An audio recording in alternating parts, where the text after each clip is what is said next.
The monster with glowing red eyes and sharp teeth was defeated in battle. The Mistflower team pierced its head with powerful steel. The leader of the Mistflower team knelt over the monster, his metal sword firmly embedded in the beast. Yunha, as the guy was called, was a man who had lived his entire life to destroy monsters, and he was also a berserk player. The guy was in one of the 8 black dungeons of the world, and no one else had ever gone so far, because these were the deepest and darkest places. Yunha fought the greatest monsters, which not everyone could defeat, but this guy had no shortage of perseverance. The berserk player wielded his weapon skillfully and masterfully, and his eyes reflected all the emotions and feelings he had towards the monster. The guy gripped his sword tightly in his hand and attacked monsters that were several times taller than him, and these creatures were not harmless at all.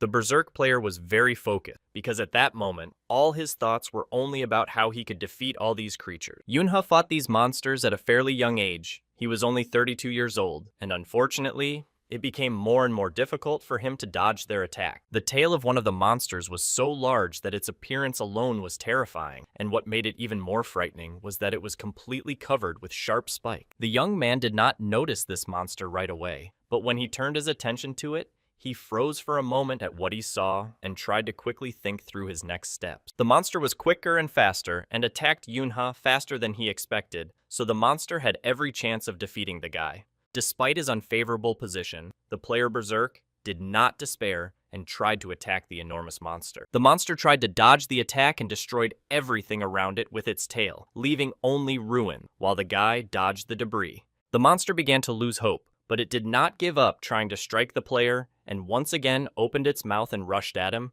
Unlike the monster, Yunha was calm and collected, and with one deft movement of his sword, using his strength, he sent the creature to the other world. Before the guy had time to recover and deal with one monster, he saw another monster approaching him, which was no smaller in size and had a similar appearance. The creature's eyes burned bright red, and its appearance alone was enough to terrify most people, let alone fight it. Yunha reacted quickly and rushed at the monster with his weapon, while the emotions on his face remained unchanged, still filled with anger and rage. The young man decided to attack the monster with his sword, but the creature was able to grab the weapon with its mouth, clamping down with its large teeth. The monster had such powerful jaws that it was able to bite through the boy's sword with a single strong squeeze, without causing itself any damage. Yunha was stunned by what he saw and tried to figure out what to do next, because he was not going to give up and throw in the towel. The guy tried to cope on his own, and with all the experience he had gained in other battles, but the monster's strength was too great. The player Berserk was thrown back by the powerful shockwave and had great difficulty staying on his feet. The guy did not give up because of the situation, but on the contrary, this moment provoked him even more, and he tried to attack the monster again and again until he won. The two opponents stood frozen in front of each other, neither willing to give in, because they were both very persistent. The monster was the first to lose his temper and lunged at the guy, his eyes filled with rage as he tried with all his might to destroy the player. Yunha saw the monster's determination and realized that he couldn't delay any longer, so he used his strength and wielded his weapon. The spectacle looked very frightening from the outside, and the force of the blows was incredible. But even though the guy was much smaller in size, it did not prevent him from attacking. After a short period of time, the player Berserk managed to deliver such a powerful attack that the monster simply had no chance, and the guy's sword pierced the monster and sent it to the other world. Having won his victory over the monster, Yunha was finally able to breathe a sigh of relief and catch his breath, but he had no plans to stop and was going to move on. While fighting all these monsters, the guy couldn't pay attention to what was going on around him, and now what he saw struck him because he couldn't believe that his entire Mistflower team had been destroyed.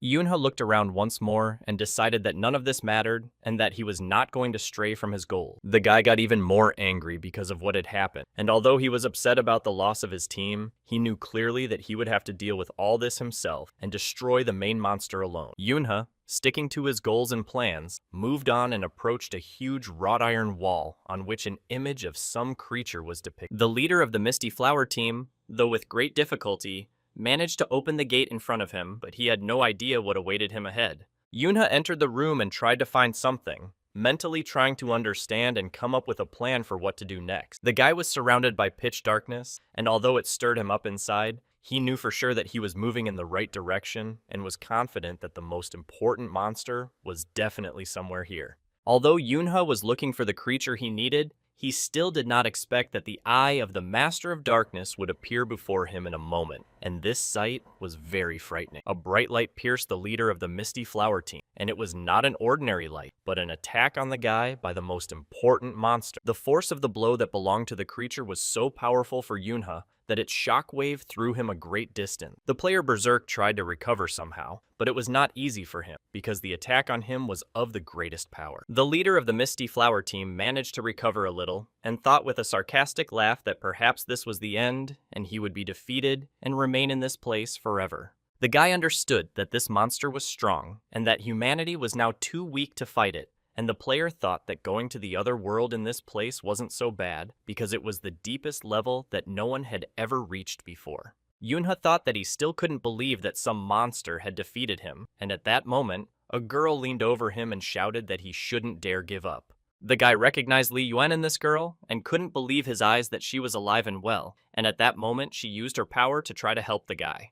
In the place where Yunha was wounded by the monster, the girl used her power to try to heal him and was not going to give up, but she demanded the same from the guy himself. The guy didn't understand what Li Yuan was doing and told her to leave everything as it was and run away immediately because her safety was much more important to him. The girl became very angry with Yunha and told him to stop saying all that because she would not back down and would do everything in her power to help him. Li Yuan understood that the guy's injuries were very serious, and she thought it was a miracle that he was still holding on, but she was still convinced that she had to do whatever it took to help him. The girl thought about the miracle, and it dawned on her that she herself had to perform this miracle, because then Li Yuan would be able to save the leader of the Mistflower Team. The guy woke up and came to his senses a little and realized that this was how what he had devoted his entire life to, namely the destruction of monsters, was coming to an end. Yunha, remembering everything that had happened to him, did not begin to regret anything. If he had the opportunity, he would devote his entire life to this again, but he was worried that his partner would be left all alone.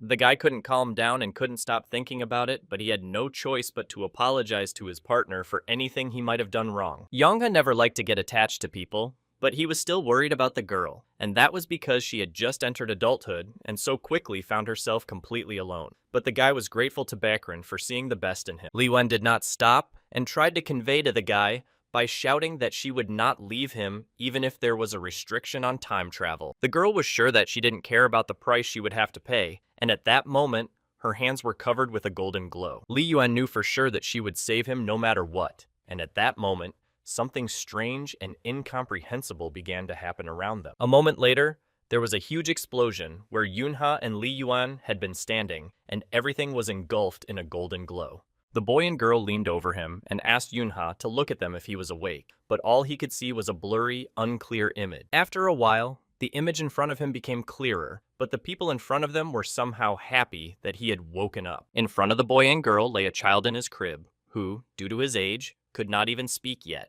The people who were apparently the child's parents were worried that one of them had probably woken him up, but the child himself did not understand what was going on because he had gone to the other world, and he thought so because Yunha himself was in the child's body. The guy who was leaning over the crib pointed to the girl and told Yunha that she was his mom, then pointed to himself and said he was his dad, and this dad thought that the child had probably woken up to see him sooner. Yunha reached out his hand and grabbed one of his mother's fingers, and even that action was not an easy task for him, but he managed. His mother understood what the baby wanted to do, and she was touched by his actions because the baby wanted to hold her hand, but his father was a little upset that the baby had chosen her instead of him. Yunha, who was in the baby's body, realized that this was not another world, and that everything was happening to him in reality. He was shocked by this conclusion, because he could not do anything and could not even move his body normally. He finally realized that he had not gone to the other world, but had returned to the time when he was only 1 year old. But he considered it all simply unreal because it was impossible to rewind time like that. The boy remembered the last thing that had happened to him and how Li Yuan had tried to perform a miracle, and it was this miracle that the girl had used at the very end to make the impossible happen. Yunha was no longer very surprised that Li Yuan could turn back time after the moment when the girl stood on a par with the 12th throne, while her parents continued to be touched by their child at that moment. The boy,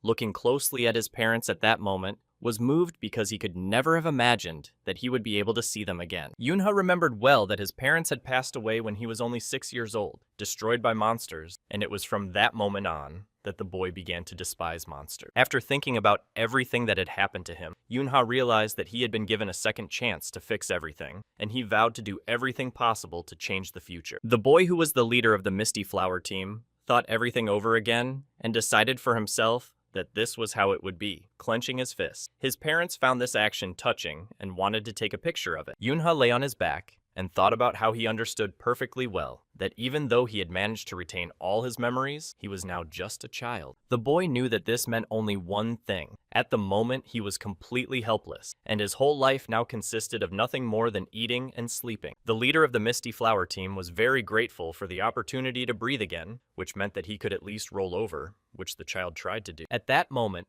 when Yoonha was trying to do this, a joyful girl stood over him, encouraging him that he could definitely do it and that he should not stop. Yuna was the name of this crazy girl who supported the baby so much, and she was his sister, 4 years older than him. The boy realized that his memory of his sister was more vague than his memory of his parents, but there was one moment that Yoonha remembered very well and in detail. Yoonha remembered a fragment from his life when they got into a difficult situation in their car, and the girl kept repeating one phrase to him, that she would never leave him and would always be with him. The boy remembered well that it was on that very day that monsters took his family away, but Yuna held him very tightly and repeated the same words over and over again. And now his sister was happy just because her younger brother had finally managed to turn himself over, even though Yoonha had tried to do it many times before, but only now had he succeeded. Yuna was very proud that her brother had finally succeeded, and she was simply crazy about her brother Yoonha and rejoiced in all his successes. When Yoonha was 9 months old, mana was already everywhere, but even though he didn't have much of it,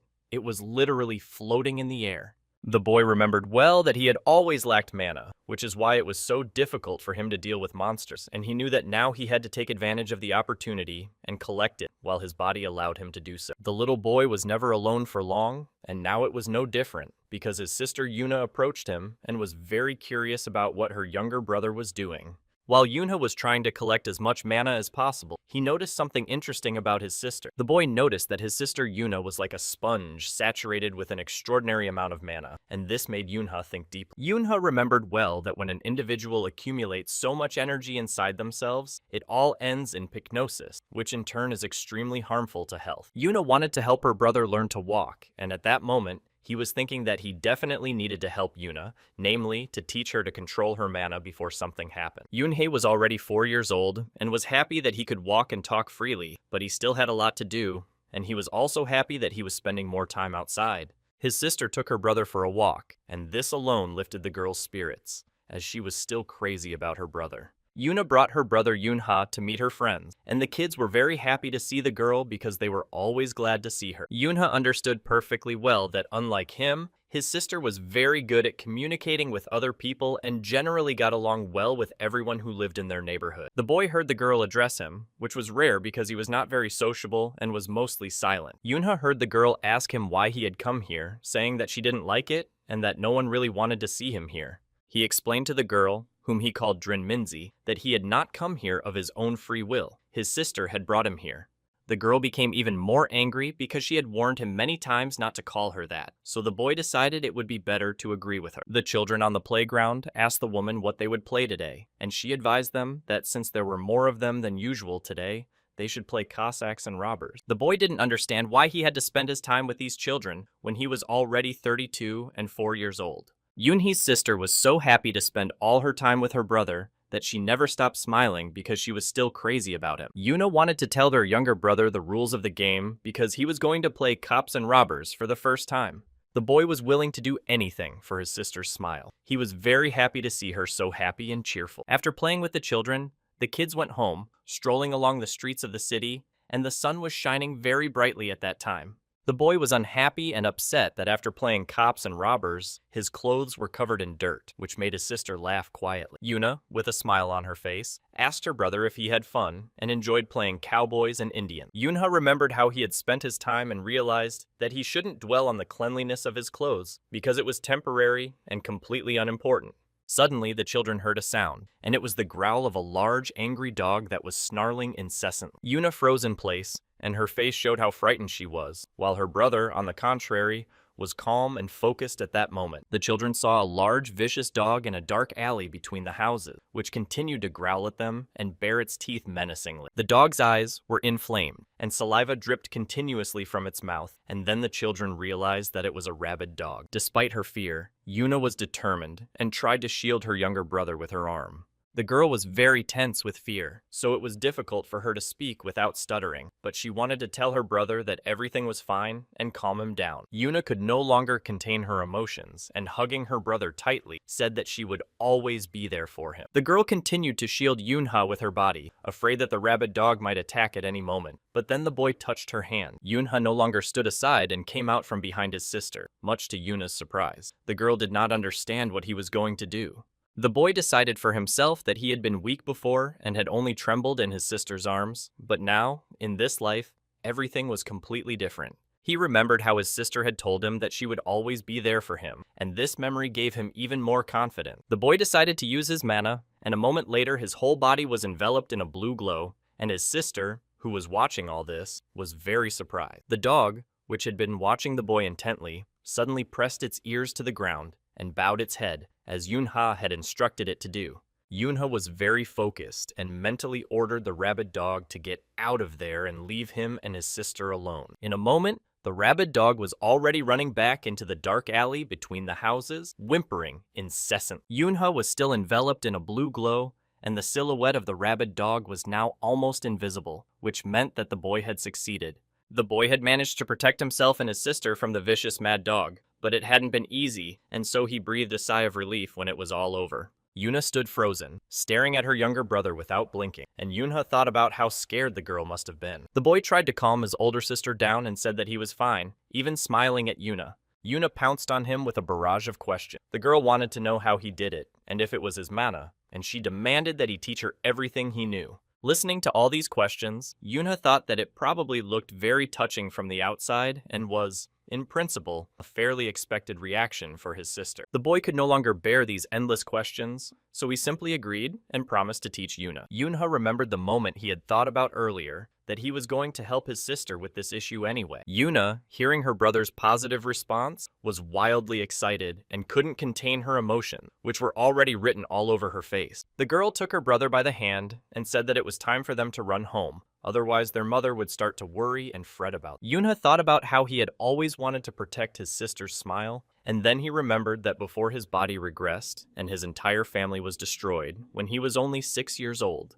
the boy understood that he had to prevent this at all costs in order to change the future, and not allow anything like this to happen again. Yunha was determined to achieve his goal, and was ready to do absolutely anything for his family and for his sister's smile. The children were in the room, and while Yunha watched his sister, she tried to spin the Eula with her mana. Yunha told his sister that this was not right, and that she needed to put enough force in the right direction to maintain balance. The boy explained to Yuna that she had been born with the gift of storing large amounts of energy, but to his great regret, she had no talent for controlling it. However, he believed that someday everything would change. Yuna was very angry and determined that this time she would succeed and be able to spin the top as she should. Yuna's hands were enveloped in a blue glow when she used her mana, and her eyes were filled with determination at that moment. The girl directed her mana at the spinning top with all her anger, and it flew against the wall. At that moment, Yunha sighed heavily and said that his sister still had a lot to learn. The screen showed a girl with a bouquet in her hands and tears in her eyes, telling her viewers that it was an honor for someone as unworthy as her to receive such a significant award. The whole family gathered in the room and watched TV sitting on the sofa, and they were all fascinated by what they were watching, except for the boy, who was skeptical about it all. The boy's mother remembered and said that next year, Yunhei would turn 6 and he would go to kindergarten.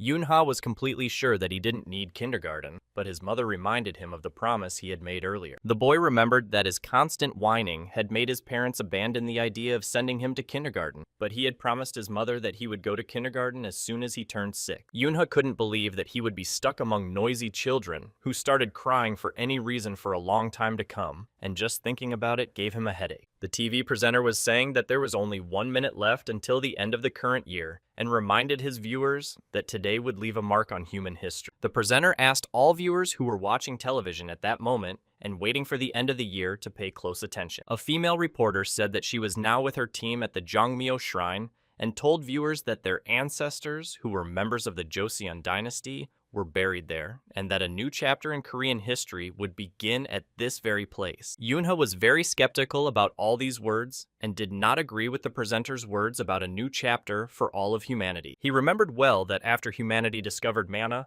people did nothing but constantly use it. The boy knew very well that people did not take into account the fact that using mana creates monsters, and so in 1999, just before the beginning of the 21st century, an incident occurred, namely the end of the world. He could not forget that about 30% of the entire population was lost at that time, which was a crazy number. The boy remembered what humanity was experiencing at that moment, namely, trembling with fear, because people had to live with the threat of monsters that appeared out of nowhere. He remembered the moment when all government and laws instantly lost all their power, and the only force that could defeat it was mana, which created a new hierarchy in the world. The most influential people and players with powerful mana united into a new force. But the problem was that by the time the situation stabilized, humanity had already suffered enormous damage because cities had lost contact with each other, and large territories remained isolated, and their destruction was only a matter of time. In Korea, which at that point was already in despair, a small flame was lit,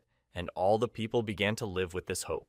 A beautiful girl dressed in a beautiful dress was completely enveloped in a blue glow and continued to walk majestically. The girl was very beautiful, and every resident of Korea could attest to this fact. All the people admired this girl because she was beautiful to them, and anyone who looked at her could not take their eyes off such beauty. Lim Ga-il was the girl's name, and she was originally a popular actress, but she became the first goddess and protector of all Korea. The girl could stop the action of mana and dispel it, and she was also endowed with the gift of white grace. It was decided that all the players who defended the altar would become the swords of Korea's defenders, known as the 12 Thrones. The boy knew that the players were controlled by the Mana Control Bureau, but the strongest among them created their own clan. Lim Ga-il, having received a rare gift that was capable of stopping monsters and being a very influential person in Korea, was chosen as one of the 12 Thrones. Yuhan knew that players who became thrones and belonged to a clan could use the power of the Bureau while also controlling the power of their clan. They did all of this so that they could monitor the activities of the players. High hopes were placed on those defenders of Korea that they would use all their power. Lee Ga-il really hoped that in the future, the work of the 12 Thrones would bring great benefits to Korea. The girl approached the sphere that stood on a hill, and this sphere was completely enveloped in a blue glow. Lee Ga-il appealed to the gods of earth and heaven and asked them to give her the strength to protect this country from adversity. The girl continued to apply mana to the sphere, and its glow became brighter and brighter. After the barrier was broken, the sky above the city was completely illuminated by a bright blue glow.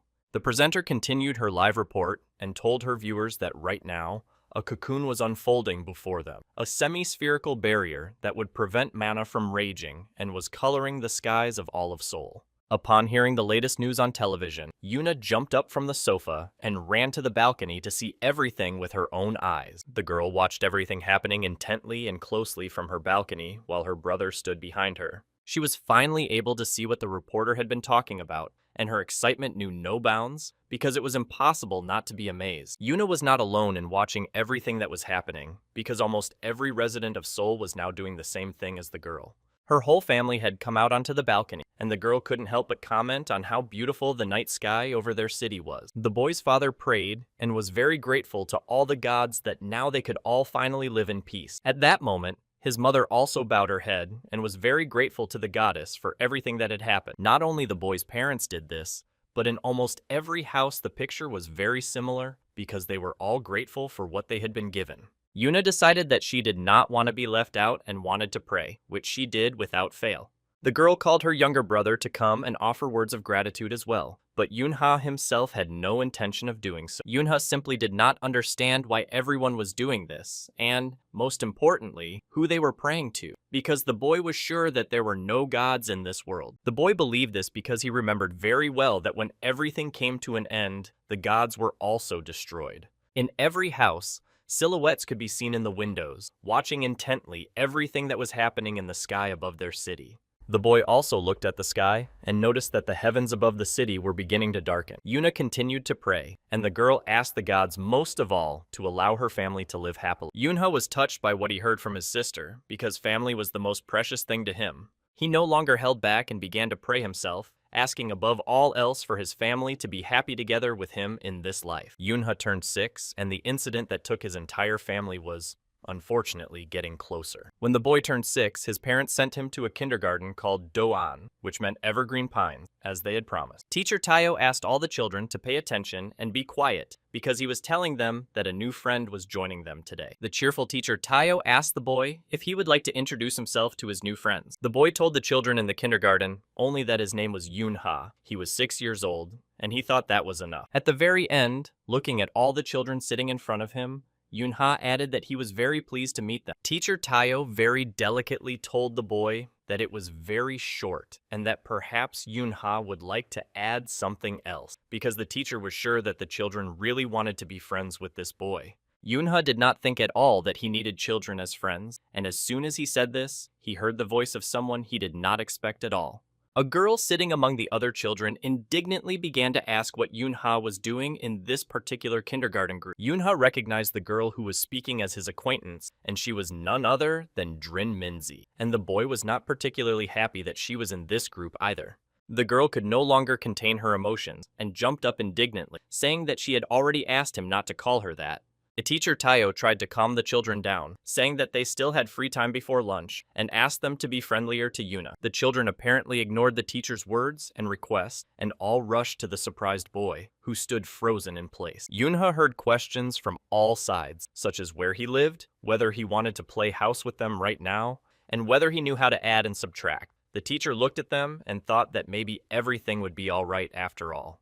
Yunha barely managed to escape the endless stream of questions and once again realized that he didn't particularly like interacting with other children. The boy stumbled upon the children's book corner and decided that even though these books were for little kids, it was an opportunity to pass the time in silence. A girl with a red bow in her hair was already sitting at a table in the children's library, watching the boy who had just arrived with surprise. Yunha didn't notice anything or anyone around him and continued to sit and flip through the children's books he had taken earlier. The girl who saw him remained frozen and motionless, watching her new neighbor with her big eyes. Staring at her new neighbor, the girl didn't even notice the guests who had come up behind her until they addressed her personally. The boy, whose name was Cho Yun-hook, was with 2 of his friends and sarcastically asked the girl if she was reading again, saying he didn't understand what everyone found in these books. Yun-hook wanted to ask Yang Ha-yun, which was the girl's name, why she was always sitting there alone, perhaps because she had no friends at all. Ah-yang, recognizing the boy as not one of her best acquaintances, wanted to ask him to leave her alone and not bother her. But before Ha-yan could say a word,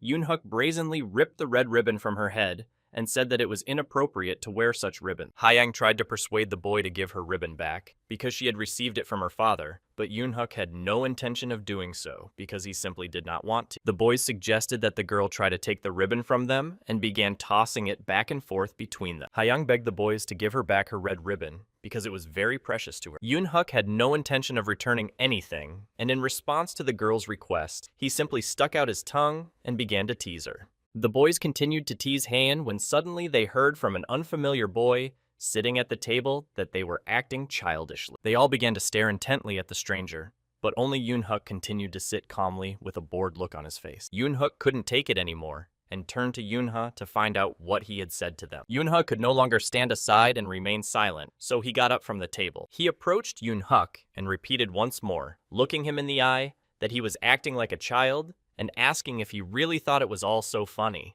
Yun-hook was not a patient man, so without hesitation, he first insulted Yun-hoo and then lunged at him. Yun-ha easily dodged the attack, but Yun-hook himself could no longer stand on his feet. During all this, the boy managed to take the red ribbon from the attacker, and now Yun-ha was looking at it closely. Yun-ha approached the girl and returned the ribbon that had started the whole conflict. He advised Haein not to let anyone take the ribbon from her next. At that moment, Yun-hook was trying to shout at him, saying that he wouldn't let it go, but Yun-ha wasn't afraid of these words because they were spoken by a 6-year-old child. The boy promised Yoonhook that next time he would definitely get to him. Hyang gently touched the sleeve of the boy, who had helped her so much and wanted to say something to him, but she was too shy. Plucking up her courage, the girl sincerely thanked her savior for returning her red ribbon. Yoonha noticed that Minzy and this boy, Yoonhook, had much more mana than the average person, and none of the other children stood out. He watched all the children closely, but this girl, Yang Hayan, was unlike anyone else.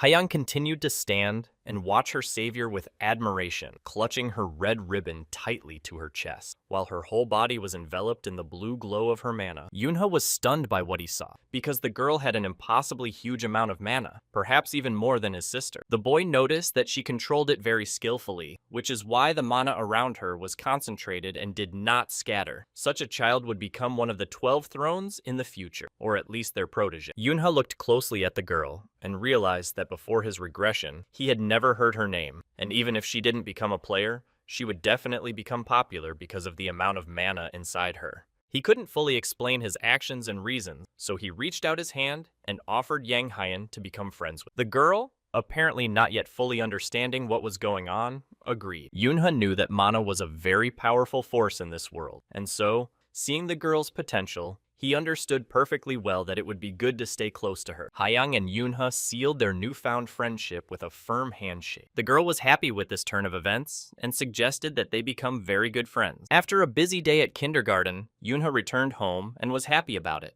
The boy's mother was delighted with the gift and immediately pinned it to her sweater, not forgetting to thank Yoonha. Yoonha realized that his mother was referring to the paper carnation he had made at kindergarten, which she had taken out of his backpack herself. His mother did not forget to thank his sister Yoonha and said that she thought it was even better than a real carnation. Yoonha noticed the gift from his sister and decided that if it was also a carnation, then Yoonha was probably not very good at making them. His sister took the carnation in her hands and said that she had another one that belonged to her brother, to which Yoonha agreed. Mom turned to her son with affection, realizing that Yoonha had made 3 carnations and that one of them was probably for Yoonha. Yoonha found himself in a very awkward situation and didn't know how to respond, while his sister looked at him adoringly. The boy bowed his head sadly and told his family that he had made another carnation for his grandmother. He remembered that even before the regression, when Parents' Day was approaching, they would fold these carnations at school and make him do them with everyone in the class, even though his parents had been gone for a long time. These carnations lay at the bottom of his backpack, and his grandmother found them every time she packed his bag for school and put them on the nightstand in the hallway, but he never gave them to her directly on any of the holidays. He thought that when he gave them to her, his longing for his family and his anger at the monsters would immediately disappear. So the boy did not show his gratitude until his grandmother passed away. But in this life, he will do everything different. On May 4th, the government decided to open the closed roads so that citizens could reunite with their families in other cities by the start of Family Month. The government hired a large number of players to be ready for the appearance of monsters on the road. But because of the sudden appearance of a kraken, many people were killed, and on the way to his grandmother's house, his family encountered the monster and passed away. Dad suggested that the whole family visit Grandma because tomorrow was the start of vacation and they would have free time. While the family was discussing this, Yoonha, on the contrary, fell silent and tried to decide what to do next. Yoonha knew one thing for sure. He had to try to stop it at any cost and save his family. The whole family gathered in one room and discussed Dad's suggestion to visit Grandma. Yoonha knew very well that they only had one grandmother, as his father was an orphan, and therefore his grandmother was only on his mother's side. The boy also remembered that before his return, and after his family was destroyed, his grandmother was the only one who raised him. She supported him when he was feeling down, or when he was struggling, but then his grandmother also passed away. His father explained to them all that it used to be very dangerous to travel outside the city, but this year it should be safer after the government took care of the roads. Yoonha turned to his parents and asked them to visit his grandmother another time. His parents couldn't understand their son's request and why he was refusing now,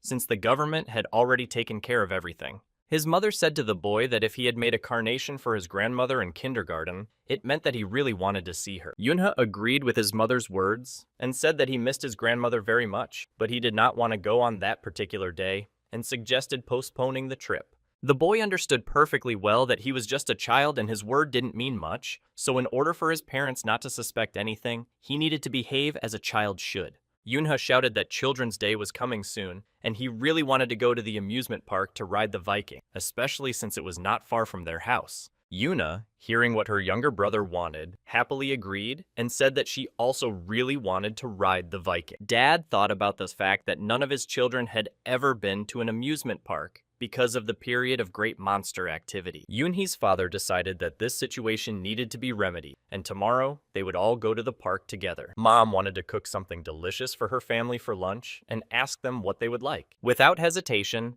Yuna asked her mother to make her nuggets and a sandwich. The boy thought about how, since he couldn't stand in the way of the Kraken, he could stand in the way of his parents so that they would come to him, and that could change the future. Mom received an unexpected call on her phone, and her face became very worried. She asked the person on the line again, incredulously, if they were really talking about her grandmother. Mom thanked the caller and asked them to take good care of her grandmother. The whole family was worried and anxious because it was about their beloved grandmother, and they still didn't know what had happened to her. Yoonhee's mother told everyone that her grandmother had suddenly become ill and lost consciousness. Yoonha began to get angry because this simply couldn't be true, since everything had been fine with his grandmother until his admission to the academy. His mother really hoped that his grandmother was fine and that it was nothing serious, but she was very worried and couldn't help but go to see her. Dad was also worried, so he decided that he would definitely go with her to make sure that everything was really okay. Dad told everyone that no one could go to the amusement park at such a time, so tomorrow, as soon as security was in place on the roads, they would all go together to visit Grandma. Mom now began to worry about her son. She didn't want him to be upset because they had already promised. She knew that the boy really wanted to go to the amusement park, so she suggested that they definitely go there,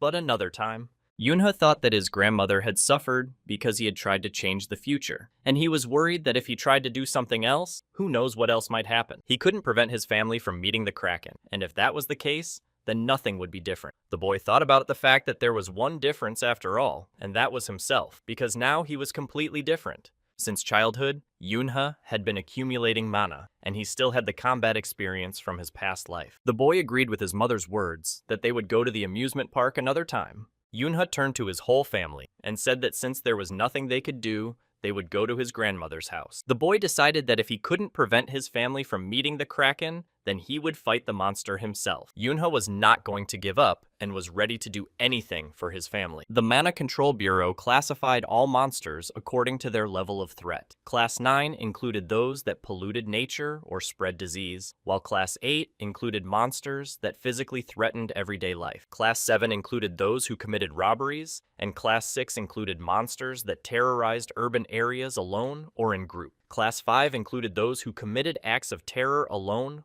or in groups, and had equal strength. The fourth class consists of monsters who lead hordes of others and enslave people and threaten their well-being.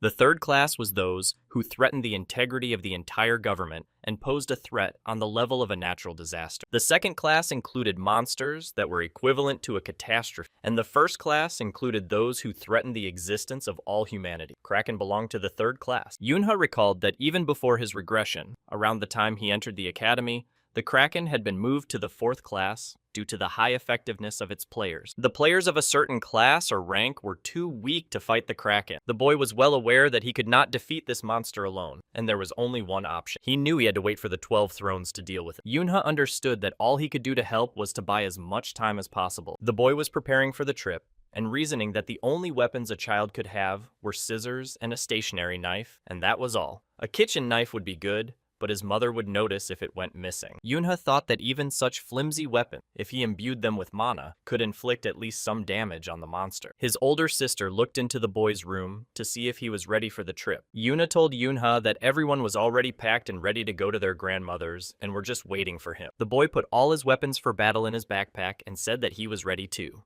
There were many cars on the city roads because the government had installed additional security. Yoonhee's entire family was in this stream of cars, traveling to visit their grandmother. His mother turned to her son and advised him to rest a little and sleep because they had a long road ahead of them. Yoonha was fine, he told his mother, but his older sister was already fast asleep on his shoulder. The boy remembered that the Kraken had appeared on the Sansan Bridge just as they were crossing the middle of it, but now his family had already passed the middle, and Yoonha didn't understand why it hadn't shown up yet. Yoonha assumed that the Kraken had not yet appeared because something else had changed in the future. The boy really hoped that they would at least be able to cross the bridge. A moment later, there was a powerful explosion on the Sansan Bridge, and everything was engulfed in flame. The boy's father froze in place, his gaze crazed by what he saw. Yuna clung tightly to her younger brother and was very frightened, but the boy himself realized that fate could not be changed. The boy thought that fate was laughing at his desperate desire to change everything. Yuna finally saw the one who belonged to the third class and was a monster of natural disaster level, and it was the Kraken. The Kraken's huge tentacles destroyed absolutely everything in their path and spared no one. The Kraken, which appeared on the bridge, demolished all the cars with its tentacle, turning them into mere pieces of metal. People who got out of their cars simply ran wherever they could, trying to save themselves and survive. No one understood where the players who were supposed to guard the road were at this difficult moment. The players finally appeared and rushed to the epicenter of the disaster, intending to provide protection for all the people. One of the players suddenly heard a very strange noise above his head, and what he saw terrified him. A huge tentacle crashed down in an instant and destroyed everything beneath it. The family sitting in the car watched all the horror unfolding before their eyes and were very frightened. Dad decided that they couldn't stay in the car any longer and that they needed to get out. But because of the chaos outside, they all had to be extremely careful. He wanted to convey to his children that if they moved slowly, they would be able to escape safely. Yuna, who heard all this, did not really agree with his father's opinion. But since he was still a child, his reasoning was not particularly interesting. Mom told her children that they needed to do everything their dad said, get out of the car slowly, and not worry about anything, because the players would definitely protect them. The whole family followed the plan of their head of the family and got out, where a real disaster was taking place. Yunha saw his older sister stumble and fall to the ground, and the boy was very frightened for her. The girl suddenly realized that she couldn't get up because she had injured her leg. Yuna tried to gather all her strength because she needed to get up and move on, and by staying in one place, she was putting herself in great danger. Seeing what had happened to his daughter, her father decided to help her and told her not to worry about anything, that he would carry her in his arms. He asked his son if he was okay and if he could continue walking, and the boy replied that he was fine. The player, noticing the family, told them to follow him, and he would show them where to evacuate. Yunha did as he was told and saw that the players were disorganized and panicked because a third-class monster had appeared, but the veteran players quickly adapted to the situation and began to evacuate people. The boy knew that the Kraken was not their only problem, and that they had to try to cross the bridge. The player who was escorting him and his entire family to the evacuation site was suddenly attacked and was unable to repel the attack.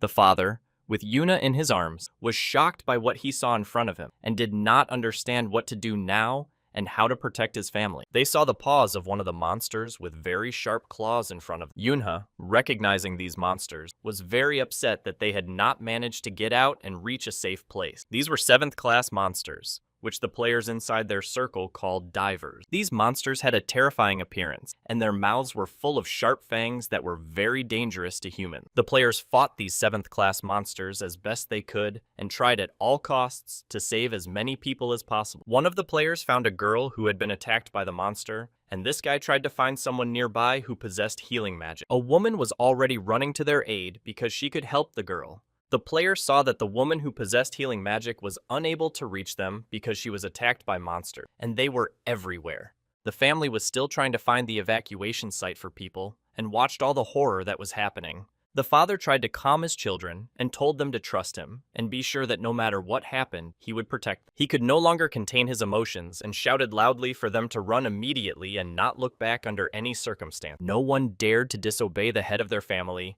and they ran as fast as they could, none of them looking back. Meanwhile, the Kraken continued to rage, destroying everything around it with its tentacles. The monster's actions created real chaos and disaster, and a large number of people suffered at its claws. Yunha saw what was happening, and the boy was overcome with wild rage at the situation. The boy tried to shout to his father and tell him that what they were doing was very dangerous. A huge number of cars had already been turned into a pile of metal, and people were trying to save themselves as best they could. The shockwave sent one of the cars flying to the side, where it collided with a truck. This collision caused a powerful explosion, and everything around was engulfed in flames. Yunha and his family were on a small hill at that moment and watched in horror as the fire engulfed everything. Dad, with Yuna in his arms, tried to figure out what to do next and did his best to stay calm so that his children would not worry. The boy heard that the players did not know where their reinforcements were. even though they had not been there long. But they clearly could not cope on their own, and were also worried that the roads were engulfed in flame. Yunha understood one thing: they had to hold out until help arrived from the throne. The boy hadn't forgotten that even before the regression, the 12 thrones had arrived 30 minutes after the Kraken, and he understood that the players would hardly be able to protect anyone if the evacuation routes were blocked. Once the 12 thrones arrived, they could deal with the diving monster, but if no one could defeat the Kraken, they would all go to the other world. Yunha, dropping his backpack, finally made up his mind that he would fight, because he had been preparing for this from the very beginning. The boy on horseback was ready to risk a lot,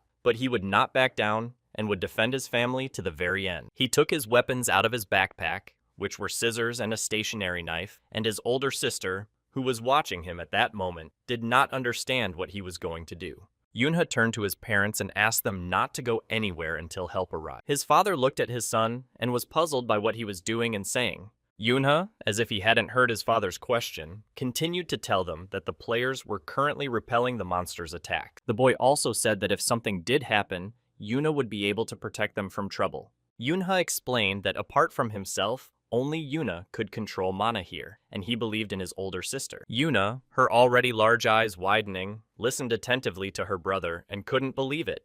The girl tried to stop Yuna, but it was too late. He ran into the very center of the battle. The boy was determined and confident in his action, running and clutching his weapon, which was a stationary knife. Yunha ran with all his might toward his opponent, who was a third-class monster, the Kraken himself. The boy used his mana, and his legs began to glow bright blue, and he decided to use the Heavenly Steps skill. Yunha was so focused that beads of sweat appeared on his face, but he had no intention of giving up on his plan. The boy had often used the mobility skill before his regression, but this was the first time he had used it in this body, and it was difficult for a child. Yunhei understood that no matter how difficult it was for him now, thanks to the Heavenly Steps skill, he would be able to reach Kraken instantly. The boy made a big leap, and in a moment found himself in the very epicenter of the battle. People briefly turned their attention to someone running past them at high speed. The players noticed the boy and couldn't understand what he was doing and where he was running, because it was very dangerous there now. The monsters, also known as divers, heard a strange sound and turned their attention to the boy. Yunha ran straight towards these monsters and used his full mana envelopment. The boy jumped from one car roof to another at high speed, and the divers were already rushing towards him. Thanks to his mana, Yunha was able to easily and deftly deal with these monsters that were trying to attack him. The boy showed no mercy and spared none of them. He was very determined and thought only of the need to protect his family. Yunha destroyed one diver with his stationary knife, just as another monster was about to pounce on him from above. The boy was able to deal with both monsters, showing no mercy to either of them. Yunha understood that he needed to gather all his strength and be very careful. The boy actively used his stationary knife as a weapon against the diver. The monster was strong and not so easy to defeat, and in one of the attacks, Yunha was thrown onto the hood of one of the cars on the road.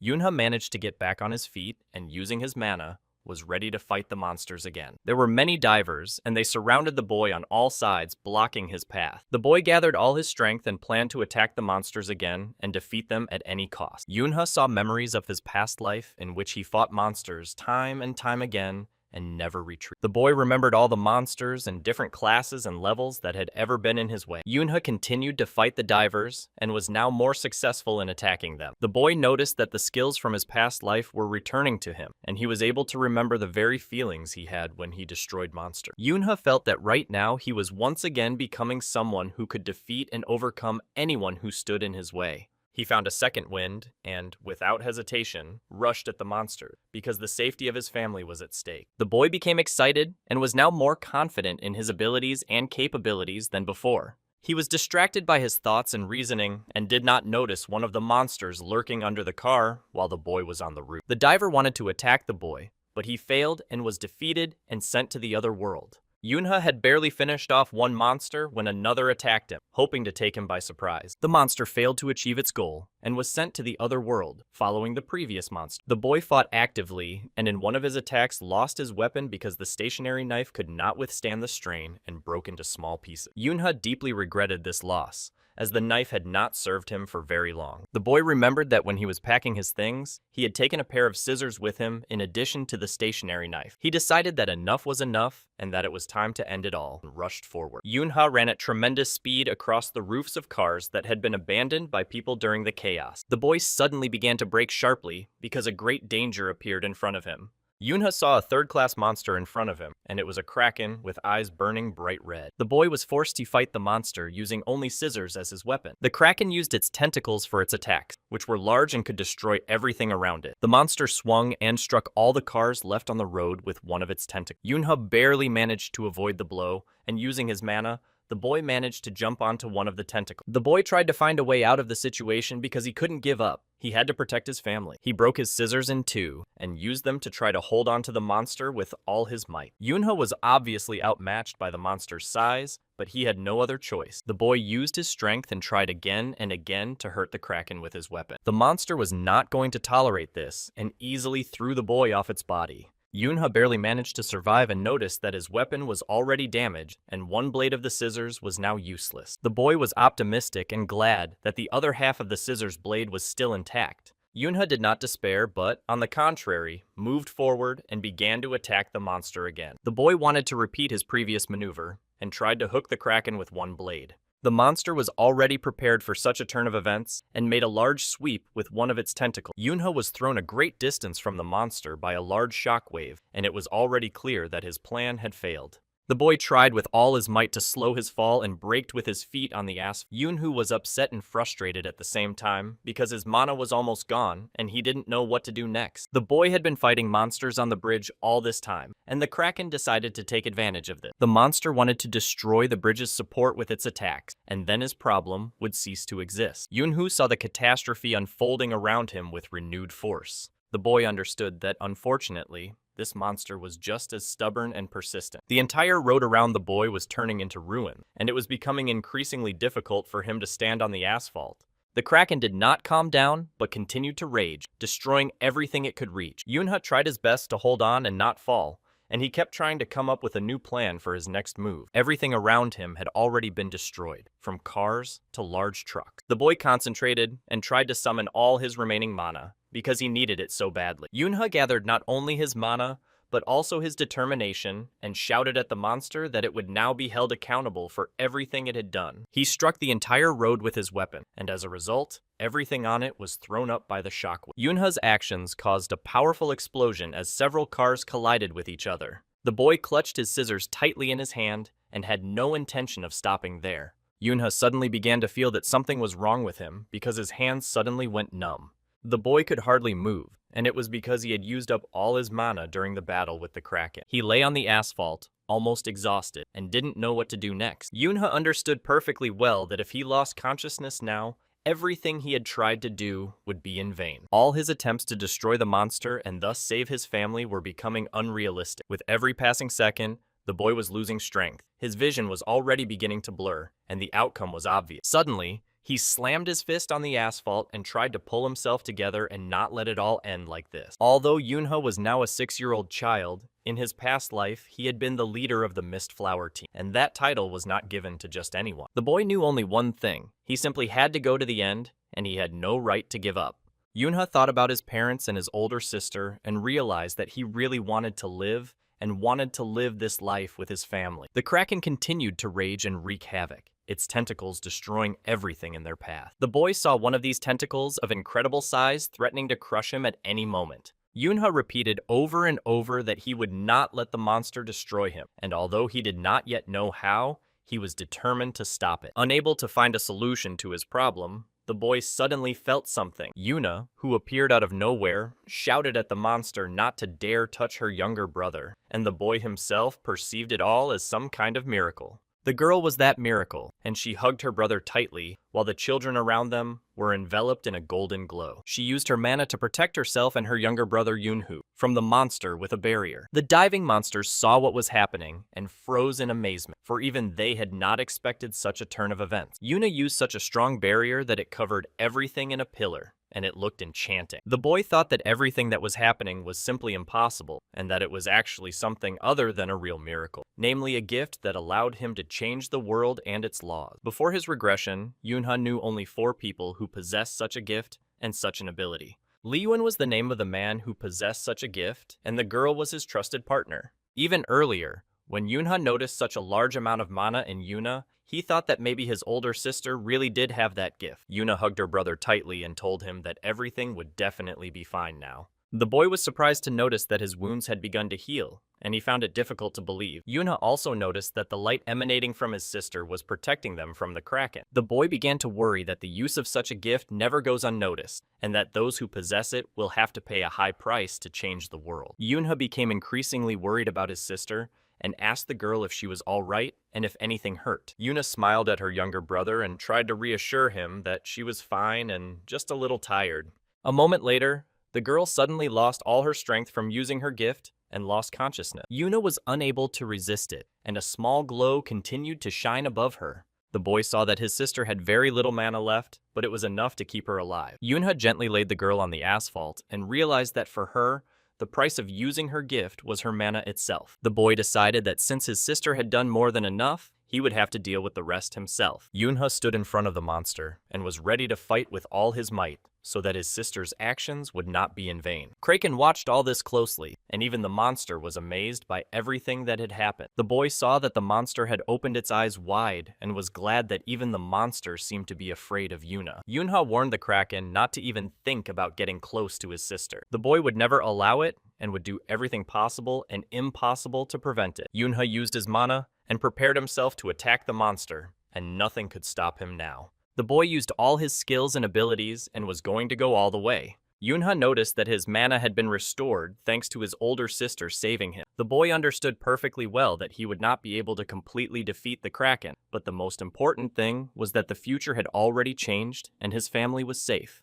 Yunha was no longer afraid of anything. He just had to hold out until the thrones arrived. Before the Kraken appeared, a man was on the Wanhee Bridge, not far from the main scene of action. The man sitting in the car at that moment was very upset that the rest of the traffic was not even thinking of moving. He began to get angry at the driver for not driving, but just sitting there, to which the driver replied that it was all because there were so many cars on the road, and that was the case on all the roads around Seoul at the moment. The man in the back seat of the car was already thinking that maybe he should leave the 12 Thrones, because instead of relaxing on his golden vacation, he didn't know what he was doing. He had joined them because he wanted to fight side by side with strong guys, but instead, he had to deal with civilians. Suddenly, they saw a lot of mana ahead and were very surprised. The man sitting in the back seat made a phone call and immediately asked if it was all ahead of them, and the answer was yes. The person on the phone said that according to his information, it was a third-class Kraken. The man was very surprised and alarmed when he heard what class the monster belonged to. The driver listened to his passenger's conversation and wondered how he could be so cheerful when a monster was raging ahead, and if people saw such a reaction, they would be outraged. The man on the phone said that all this was happening on the Sunsen Bridge, and that they couldn't resolve the situation while all those players were still there.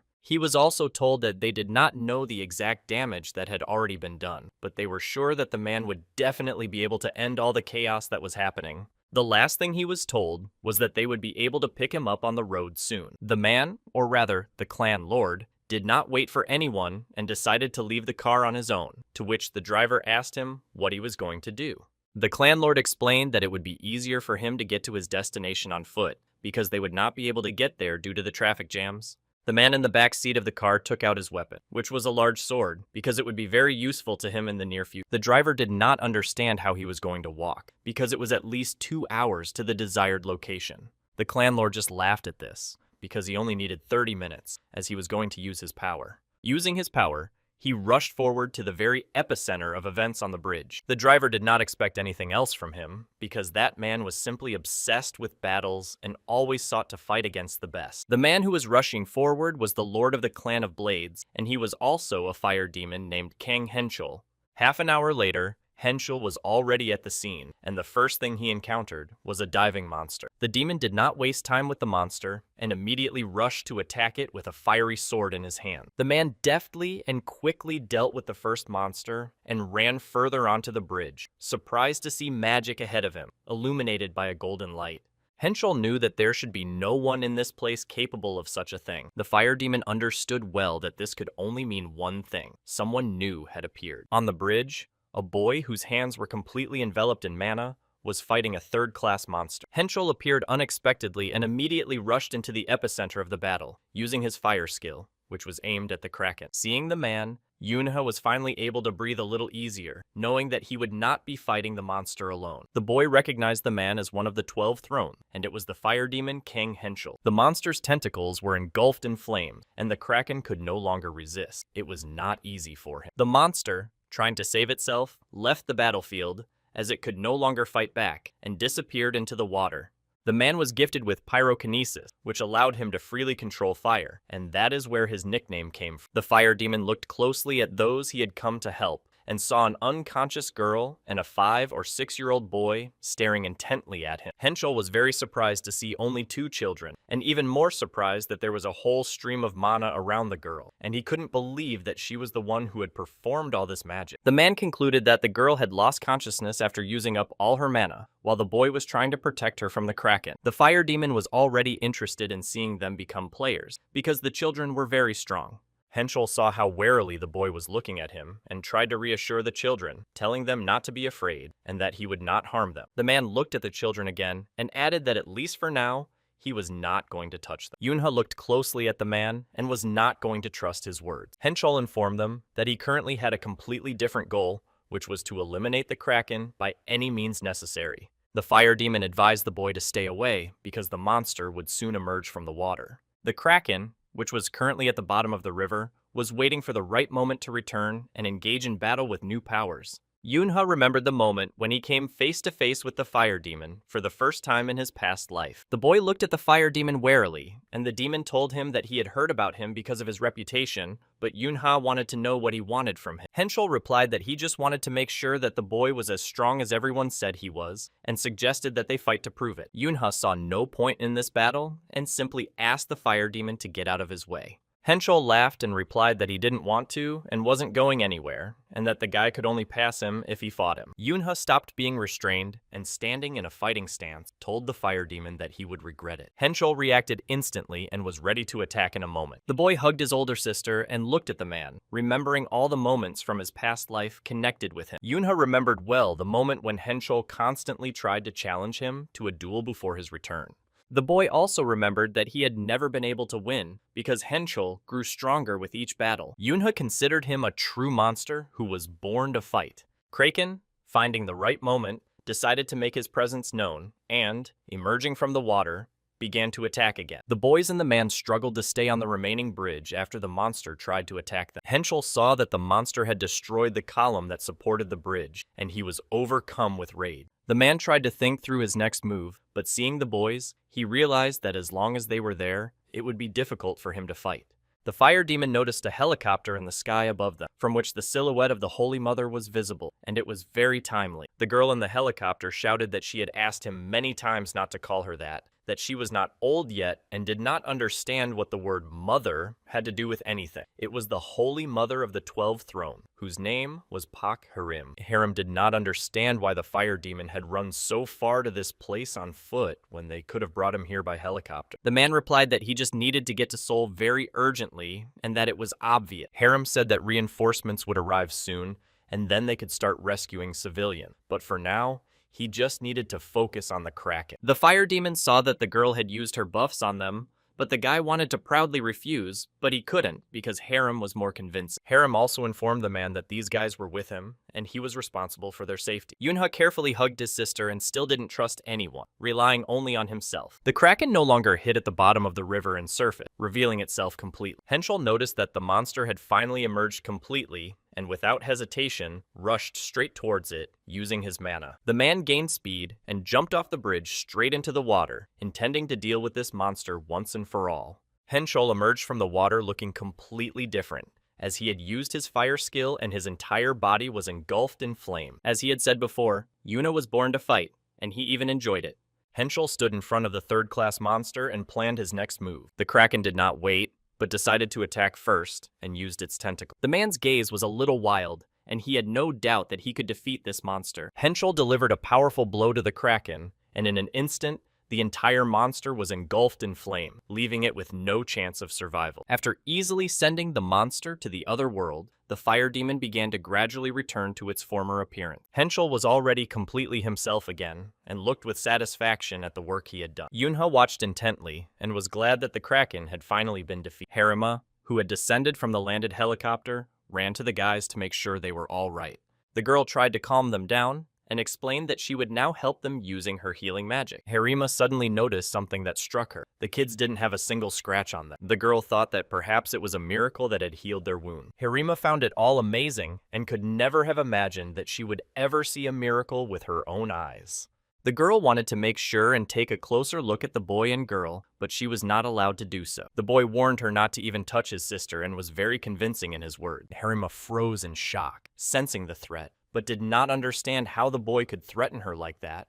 The girl was now even more curious and wanted to find out who this boy was. The noise that arose prevented her from hearing anything in response, because many helicopters appeared above their heads. Harima saw that a rescue team had arrived, and decided that it would be better to take the children to the hospital first, and then figure everything out. The authorities reported that at 5 o'clock in the evening, a Kraken had unexpectedly attacked the Sanzan Bridge, causing a lot of damage and injuring people. All television channels reported that rescue operations were still ongoing, and that people were receiving the necessary assistance. Yunha listened to all the news reports on television, but his attention was focused on his older sister. Yuna was currently in the hospital and was still unconscious, but she was already safe. The girl's doctor informed her brother that Yuna was severely exhausted due to a lack of mana in her body, but after she took a mana potion, she would be fine. Then she was feto. Yunha was overjoyed that everything was finally over and that their lives were no longer in danger. The boy was happy that, despite everything, he had still been able to change the future, even though he had given up hope. Yunha suddenly heard those he was not yet ready to see calling out to him. The boy saw his parents rushing towards him, looking very upset. His parents' gaze was so intense that Yunha knew he was in for it. The boy stood in front of his parents and obediently lowered his head, remaining silent. His mother was the first to break the silence and asked her son if he was okay, or perhaps injured. Yunha quietly replied that he was fine and not hurt, but his head was still bowed. His mother asked about his sister, to which the boy replied that she had little mana left and was therefore sleeping, but that she had recently been given a potion. Hearing his son's answer, the head of the family breathed a sigh of relief that his children were all right after all. Dad calmed down a little and now wanted to know why Yunha had disobeyed him and run away from him. The boy lowered his head even further and asked his parents for forgiveness for his disobedience. Yunha himself did not understand why he was apologizing to them, because his family had been saved and it was the best possible outcome. The boy understood perfectly well that he had no regrets and would do the same thing again. Yunha only noticed that they were not worried about the outcome at all, but were concerned that he had run away to the monster and put himself in great danger. The boy remembered that feeling well, and knew what it was like to lose his family, so he did what he thought was necessary at the time, without asking his parents' opinion. Yunha now understood what his mom and dad had been through, so he apologized to them again more sincerely, and said that he understood how wrong he had been, and that it would never happen again. The boy's mother could no longer bear it, and reached out her arms for him to come to her. Yunha didn't hesitate, and in a moment rushed to his mother, hugging her tightly because she was very dear to him. His father hugged them both, and asked the boy not to do that again because they were very worried. Yunha couldn't hold back and burst into tears, promising his parents that he would never do it again because he no longer had to fight monsters and could just be a child, which was exactly what his parents wanted. The next morning, after what had happened, the whole family was still in the hospital. The head of the family turned to his son and told him to sit still and wait for them while they went to check his older sister out. The boy obediently agreed and said he would sit next to Yuna and not go anywhere. Yunha understood that after what had happened on the bridge, his parents did not trust him at all, but he hoped that this would soon end. The boy wanted to keep himself busy while his sister was still fast asleep and found something to eat. Yunga devoured what he could find, and it was very tasty, and his expression was satisfied. The boy wanted to find something else because he really wanted something sweet, perhaps because he had expended a lot of energy yesterday. Yunga suddenly saw someone offering him a cookie, and the boy was very happy about this. It was the fire demon sitting next to him, offering the boy sweet. The boy did not expect such a turn of events, and now sat and looked warily at his unexpected guest. Henschel, noticing the boy's hesitation, decided that perhaps he simply did not like chocolate cookies. The fire demon decided to check for himself, and without asking, put the chocolate cookie in the boy's mouth. Yoonha did not understand what was happening to the man, and why he was behaving so strangely now. Perhaps he had gone mad, although it was unlikely that he had been sane to begin with. Henschel looked closely at the boy, and suddenly decided to ask how old he was. The man heard that the boy was only 6 years old, and his sister was 10, and to the fire demon, they were still just children. The fire demon wanted to know his name, but the boy was not going to tell him his older sister's name without a good reason. Henschel interrupted the boy and clarified that he did not want to know the girl's name, but his own. The fire demon heard that the boy's name was No Yoonha and offered him to join the academy, promising to provide him with a recommendation. Yoonha listened to the man and was puzzled by the fact that he wanted him to enroll in the academy and become a player, so that when he grew up he could fight him. The boy was shocked by this conclusion because the fire demon was already raising people to fight them in the future. Henschel said that, in principle, the boy still had enough time to think everything through. The man repeated the boy's name and promised that he would definitely remember it. Henschel left the surprised Yoonho and left the room, where Harima was waiting for him outside the door.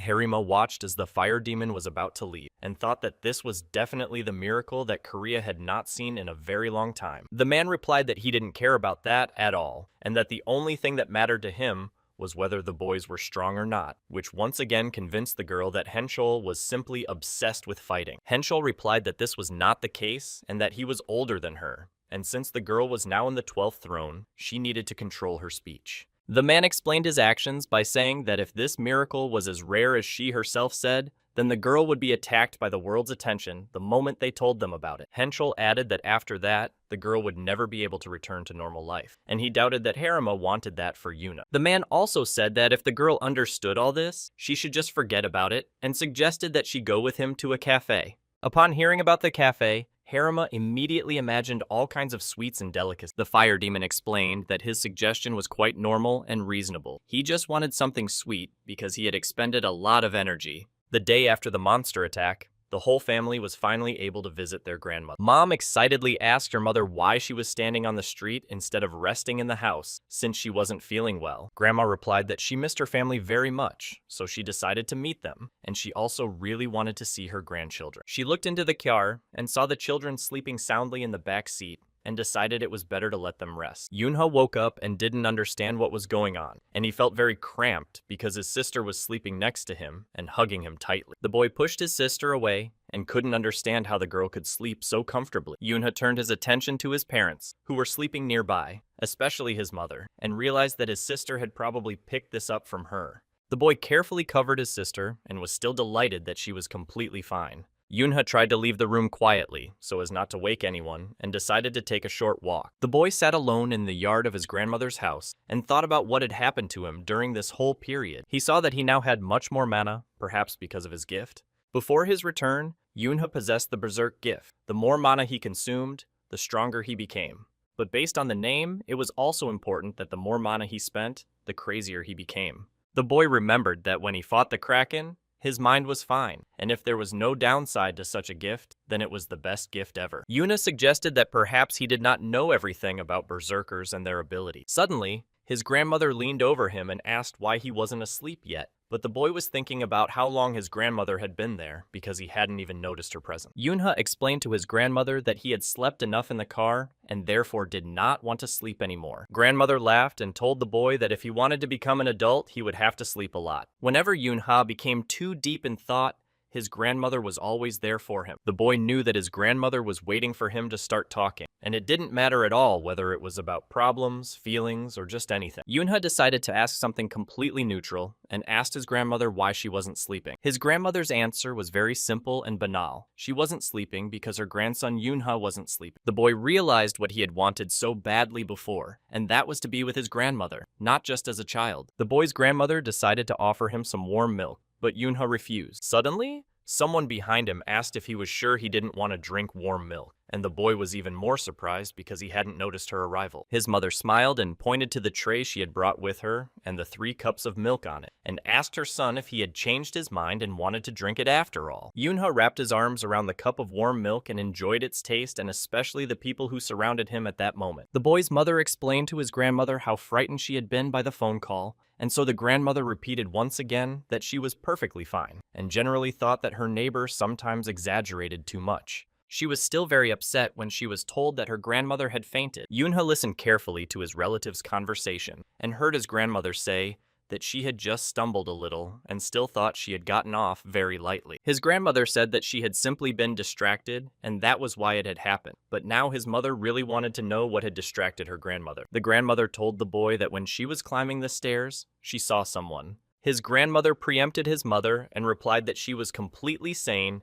and asked her to listen to her first. She said that there was someone standing at the top waving their arms and trying to convince her not to climb the stairs. Grandma looked closely at her grandson and said that when she started thinking about it now, she realized that the person wasn't talking to her, but to Yoonha. Yoonha listened very carefully to his grandmother and thought deeply about it all. For some reason, the boy was sure that it would be wrong to dismiss it all as his grandmother's usual fantasy. Yoonha knew that if something had gone wrong, his whole family would have gone to the other world, just like his grandfather. The boy assumed that maybe it was his grandfather after all, but then he was sure that his grandmother should have told him about it earlier. His grandmother thought it was all amazing and that it had happened not so long ago, and she continued to tell him that his grandfather had told her that there was a cute little fawn outside, and of course she went out to look. The boy's mother, hearing this story, remembered a similar situation that had happened to her. She began to tell him that she had also had a similar dream, and in it, her father had left a deer. The mother abruptly decided to change the subject and asked the boy what he wanted to be when he grew up. Yoonha thought deeply about his mother's question and became lost in his thoughts. The boy began to imagine and see images of different creatures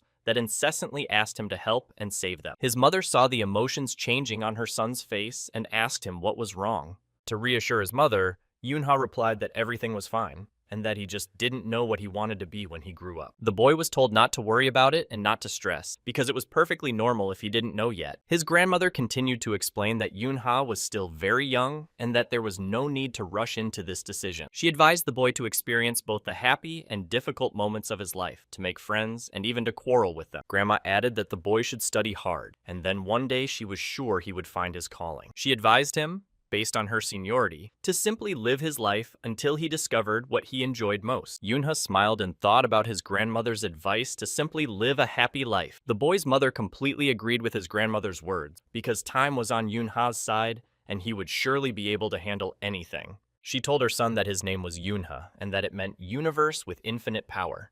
His mother added that she would always be proud of him, no matter what he did, because he was her son. His grandmother added that she would also always support her beloved grandson, no matter what happened. Yoonha appeared very quietly and suddenly and said that she would also like some warm milk. His family called Yoonha over since she was already awake, and his grandmother offered to give her a glass of warm milk. Yoonha suddenly remembered something, but because of all the recent events, he had completely forgotten about. The boy gave his grandmother a paper carnation that he had made for her himself in kindergarten. His grandmother was very pleased and said she would definitely put it on the table in the hallway so that everyone could see it. The boy knew that if she put it near the entrance, it meant that she wanted to show it off, but he was sure that his grandmother didn't know that. Yoonha thought that it didn't really matter because he had made the gift for her because he really wanted to. The boy wanted to give his grandmother as many good memories as possible in this life. He was incredibly grateful for her presence in his life and was happy that she had raised him, no matter how difficult it was at times. The parents called their children to tell them some very important news, which was that their family would soon be growing.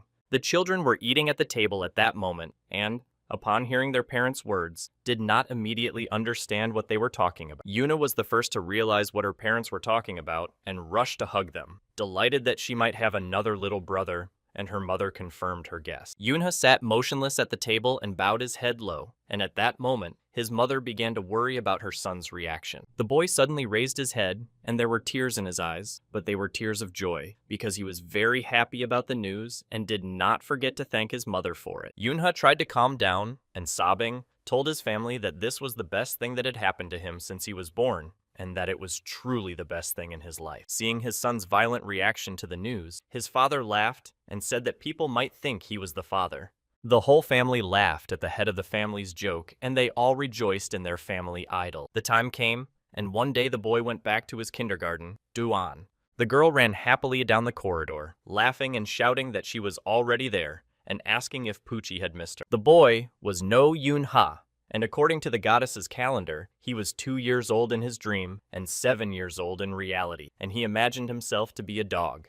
The girl surrounded the boy and stroked his head, thinking that this would calm him down, and asked him why he was crying. They kept saying what a good boy Pochi was, but Yoonha tried to convince them that he wasn't crying at all. One of the girls standing aside suddenly broke her silence and said that she personally did not understand why they thought Pochi was cute. The girl thought it would be better to throw this mud out, but the boy got angry because Minji always provoked him at the first opportunity. She threatened to tell the teacher that he had insulted her, and then the teacher would definitely punish him. The teacher saw that Yoonha was fast asleep and realized that he must have been dreaming at that moment. Yoonha was already starting to get a little angry because the teacher had thrown him into a cage with dangerous animals while he was sleeping. One of the adults returned and entered the room, distracting the girls' attention because they were very happy. Yoonha wanted to take advantage of this moment and tried to leave the room unnoticed so that the girls would not notice him. The boy went into another classroom, and it was not empty. At his desk, Yoonha saw Haein holding a book in her hand. Yoonha asked what the girl was reading, and she replied that it was a book about Sherlock Holmes, adding that she had been obsessed with him lately. The boy remembered and told the girl that in the memoirs of Sherlock Holmes, Sherlock himself and Professor Moriarty fell off a waterfall at the end and went to the other world. Haein, hearing all this, froze in amazement and looked at the boy with great surprise. Yoonha realized his mistake, which was why the girl was looking at him with such surprise, because he had accidentally spoiled the ending of the memoir. Haeyang was upset that she hadn't even finished reading it, and Yoonha tried to apologize by saying that he would return safe and sound in the next part of Sherlock Holmes. The girl became even more upset and didn't want to hear it, shouting for him to shut up immediately and stop telling her everything, otherwise she wouldn't be interested in reading any further. Yoonha felt very sorry, but it was too late. Yoonha decided to find another place to relax and went to another room where a group of kids had already gathered and were discussing something very heated. The guys formed a circle inside which two of them were fighting, and one boy was defeated, but indignantly said that it was all unfair and that next time his opponent would definitely get what was coming to him. Yoonhook noticed the one he had wanted to get even with for a long time and said loudly for all the guys to hear that he just wanted to find out who was the strongest in their group and, addressing Yoonha personally, said that he had come at the right time. The boys reacted very violently and emotionally to all this, because now they also wanted to know who was the strongest in their group, Yoonhook or Yoonhook, while Yoonhook himself wondered what these boys were watching on TV that made them react this way. Yoonhook confidently took out the children's sword he wanted to use in this duel and said menacingly that, in his opinion, this city was too small for the two of them. The boy added that everything would be decided right here and now, and told Yoonha to take his weapon too, while Yoonha sighed heavily and thought about how tired he was of all this. Yoonhook's friends were very supportive of their comrade and shouted that he was much stronger and wanted him to win with one blow, but Yoonha continued to think only about how they were all still children. His friends did not calm down and continued to shout at Yoonhook to make sure he won. Also, because they all disliked the fact that Yoonha was very popular with girls. Yoonha heard his neighbor calling him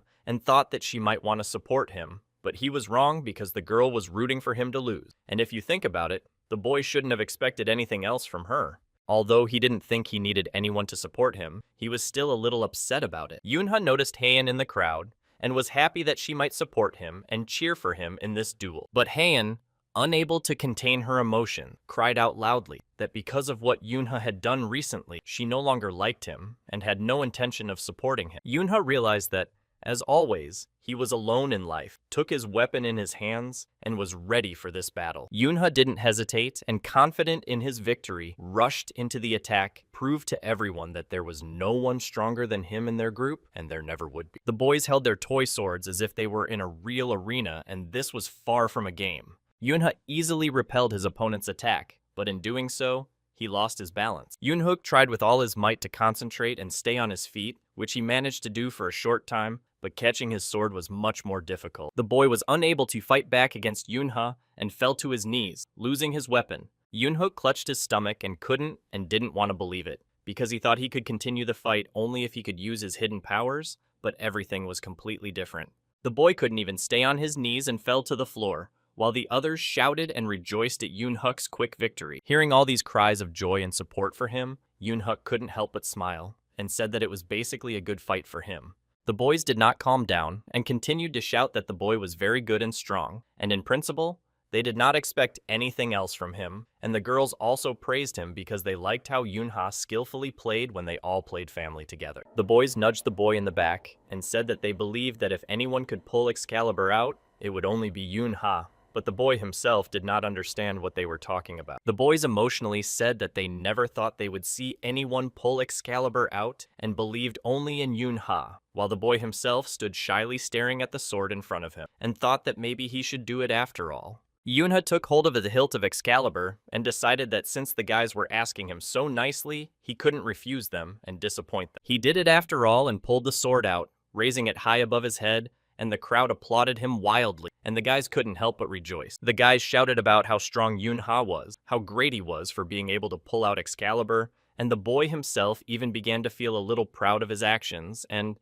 embarrassed, asked them all to calm down. At that moment, someone's phone was left under a streetlight, and there was not a single person around, which was alarming. The abandoned phone was streaming live television news reports that an emergency had occurred in the city due to the appearance of 7th grade goblins trying to blend in with the crowd in crowded places. While all the news channels were reporting that if anyone noticed them, they should report it to the authorities as soon as possible, the children were running around the playground playing their games, unaware of anything. The girls were having fun and enjoying themselves, chasing each other, touching each other, and shouting whether they had frozen or, on the contrary, the player had melted and could continue the game. Yunha sat in the shade under a tree and watched them all running after each other without stopping, and the boy wondered if they ever got tired, because he already had no strength left for all this. The boy decided to take advantage of the silence to accumulate mana, because after changing the future, he needed to use every free second for this. Yunha knew that it would not be long before people in mana would begin to see its great power, so it would be better for him if he could accumulate as much of it as possible. After that incident, the boy could already accumulate much more mana than before.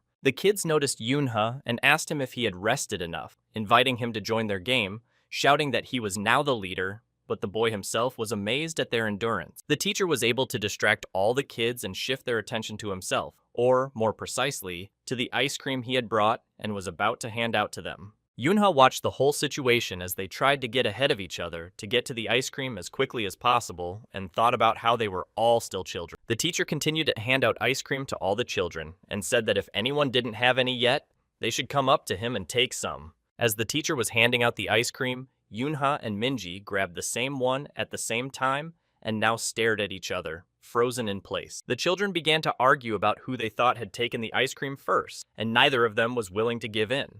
Hearing the children arguing, the teacher approached them and tried to understand what the problem was, while Minji tried to insist that Yunha was a boy and therefore had to give in to her, but the boy disagreed. The teacher took the ice cream away from the children and repeated what he had already told them earlier, that they should not quarrel with their friend. Having made his decision, the teacher did what he thought was best in this situation and broke their ice cream in half. He gave each of them half and added that this resolved their conflict because they could always share with each other. The children unanimously decided that this outcome did not suit them and started playing rock, paper, scissors, with the winner getting both halves. The teacher tried to calm them down and said again that they should share and that it would be the right thing to do. Hyang suddenly approached the teacher from behind and wanted to ask if he knew where Yoon-huk was, to which he suggested that the boy might be walking in the garden. Minzy, eating her half of the ice cream, said aloud that she had no doubt that Yoon-huk was waving his sword somewhere out there. The only thing she didn't understand was why the boy always played by himself and almost never did so in the company of other children. Yoonha was sure that special training should always be done in secret, and after hearing that Hyen wanted to find and bring Yoonha ice cream, Minji didn't understand why she would do that. She thought that if the boy wanted it, he would come himself. Hyang insisted on her plan because she felt sad that he was somewhere out there alone while they were all eating. Minji laughed at Hyen's reasoning and said that her biggest flaw was that she was too kind.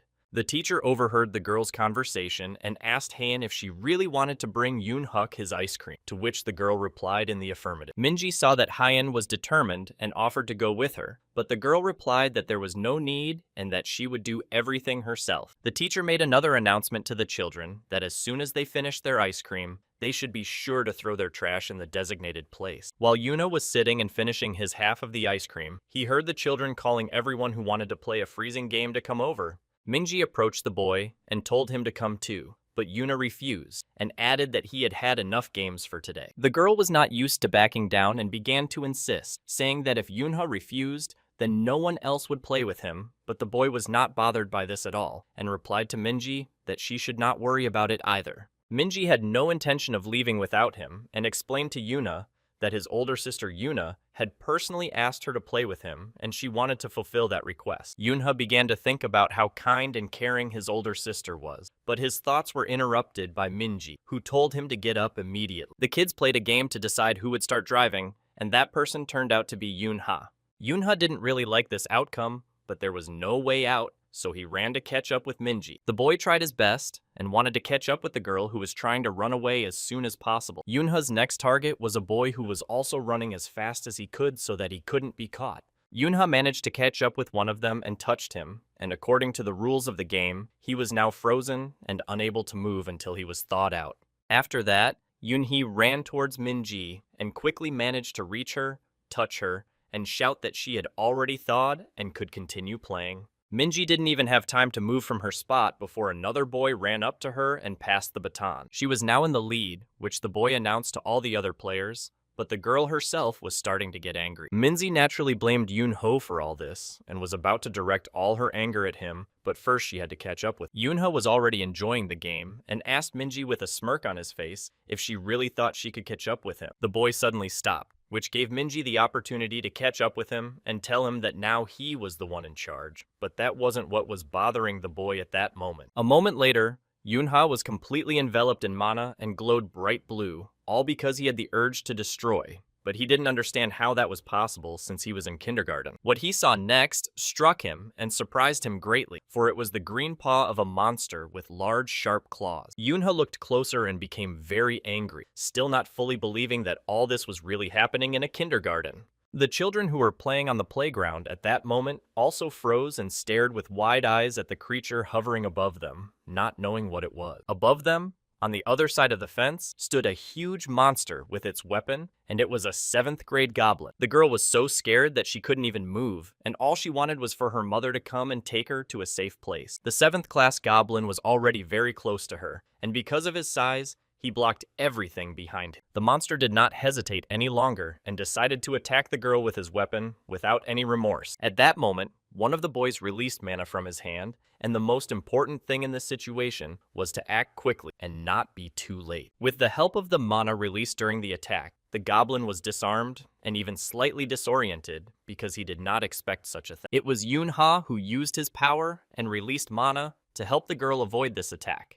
The goblin quickly recovered from the situation and shifted all his focus to Yunha, trying to attack him, while the boy dodged and shouted at the monster that he was tired of them all. Yunha was determined, as always when it came to monsters, and thought that he would try to quickly deal with it and run to help the other kids. The boy and the monster fought one-on-one, each wanting to get even with the other as quickly as possible. The teacher did not stand aside at this moment either, and tried with all his might to deal with another monster, because he needed to ensure the safety of all the children. He used the first thing he could find as a weapon, which was an ordinary broom, and tried to shout to Yunhee to stay where he was. The teacher threw his broom at the goblin, and this sight actually made Yunho freeze in surprise. A moment later, Yunha was thrown onto the teacher's shoulder, and they tried to carry him as far away as possible. The teacher did the same with the girl, who was grabbed by the other arm, and all the teacher told them to do was to hold on as tightly as possible. The teacher tried to save the children, but the goblins did not agree with this and chased after him to destroy everyone. The goblin decided to catch up with them as quickly as possible and jumped on them from behind, his weapon already quite close to the children. Yunha decided to help the teacher and himself, and again used his power using mana.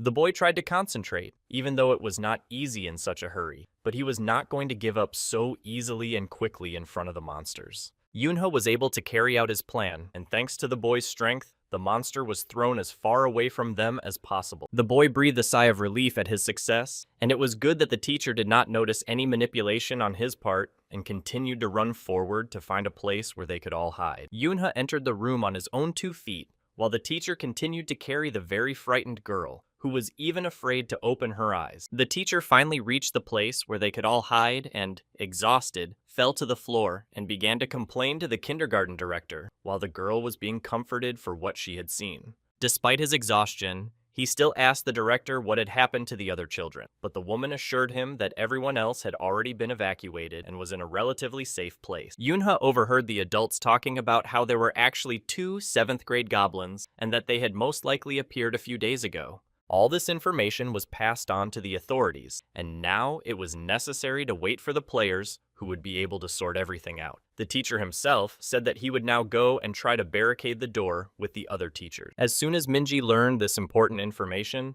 she immediately shouted to all the adults that they couldn't find Yoon-huk and the girl Haein anywhere. The principal and the teacher were shocked to hear this information and began to worry greatly about the children, while Minji added that she had seen them recently in the garden and that they were going to get ice cream. Despite his great fear, the teacher decided that he would definitely bring the children back. But the principal doubted this and was sure that he would not succeed. They had no idea what to do now, but they were very worried about the children. Some of the children heard what their teacher, Taeyu, was going to do and began to cry, begging him to stay with them and not go anywhere. The rest of the children began to cry because they were worried about what would happen to their friends and asked teacher Taeyu to find them and bring them back. At that moment, the boy Yoon-huk was grabbed by the monster's paw, while Haein, who was standing a little to the side, watched them in horror and trembled with fear. Haeyang saw that the monster was no longer waiting and was attacking the boy, trying to destroy him, and she couldn't stand by and watch. She summoned her mana and shouted loudly at the monster to stop. The girl used her power to throw the monster away from Yoon-huk and rushed to him to see if he was okay. They still had to decide what to do next. The second goblin was not as far away from the kids as before and looked at them with anger, wanting to avenge his kin. Haeyang helped Yoon-huk to his feet, and they both looked at the monster, trying with all their might to come up with a plan for what to do next. Yoon-huk realized that standing in one place would only make things worse for them, so he grabbed the girl and told her to run as fast as she could. Haeyang still couldn't figure out what to do, and asked Yoon-huk about it, but he tried to calm the girl's panic and said that the adults would definitely be able to find them, and until they came, they needed to hide somewhere. Yoon-huk saw a metal structure in front of them on the playground, and said that they should try to climb it so that the monster couldn't reach them. The boy let Haein go first, and helped her climb as high as possible so they could wait there until the adults came to their rescue. Yoon-huk heard behind him that the goblin was closer than he thought, and told the girl to keep climbing as high as she could. But Haein realized that he was not going to climb with her, and became even more frightened. The boy decided that he should stay below and delay the monster until the adults arrived, thereby trying to protect Haein from the monster. Haeyang tried to dissuade the boy from this idea and urged him to climb up to her immediately, but Yoon-huk, already holding his child's sword tightly in his hands, was ready to face the monster head-on. The boy gathered all his anger and was ready for this battle like never before, because he understood perfectly well that there was no one else who could do it now. At that moment,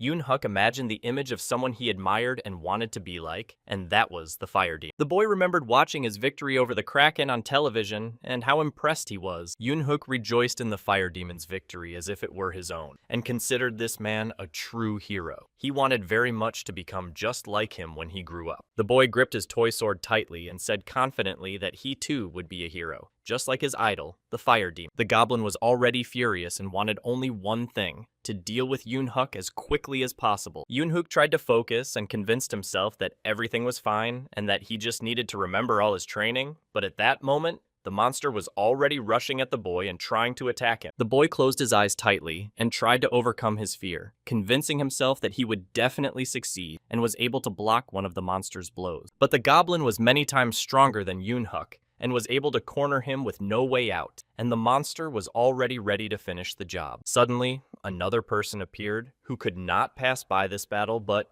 on the contrary, was going to take an active part in it and picked up another children's sword. Yoon-huk already thought that he would soon be sent to the other world and could no longer bear to look at the monster, so he covered his eyes tightly with his hand. Haeyang, who was watching everything that was happening around her from her hiding place, was very frightened, but did not know how to help her friend. Yoon-huk, who appeared suddenly but at the right moment, covered Yoon-huk with his body and resolutely rushed at the monster. Yoon-huk heard the boy say that he was doing well, and froze in surprise, because he did not expect to hear such words from someone he had recently fought with, wanting to find out who was the strongest in their group.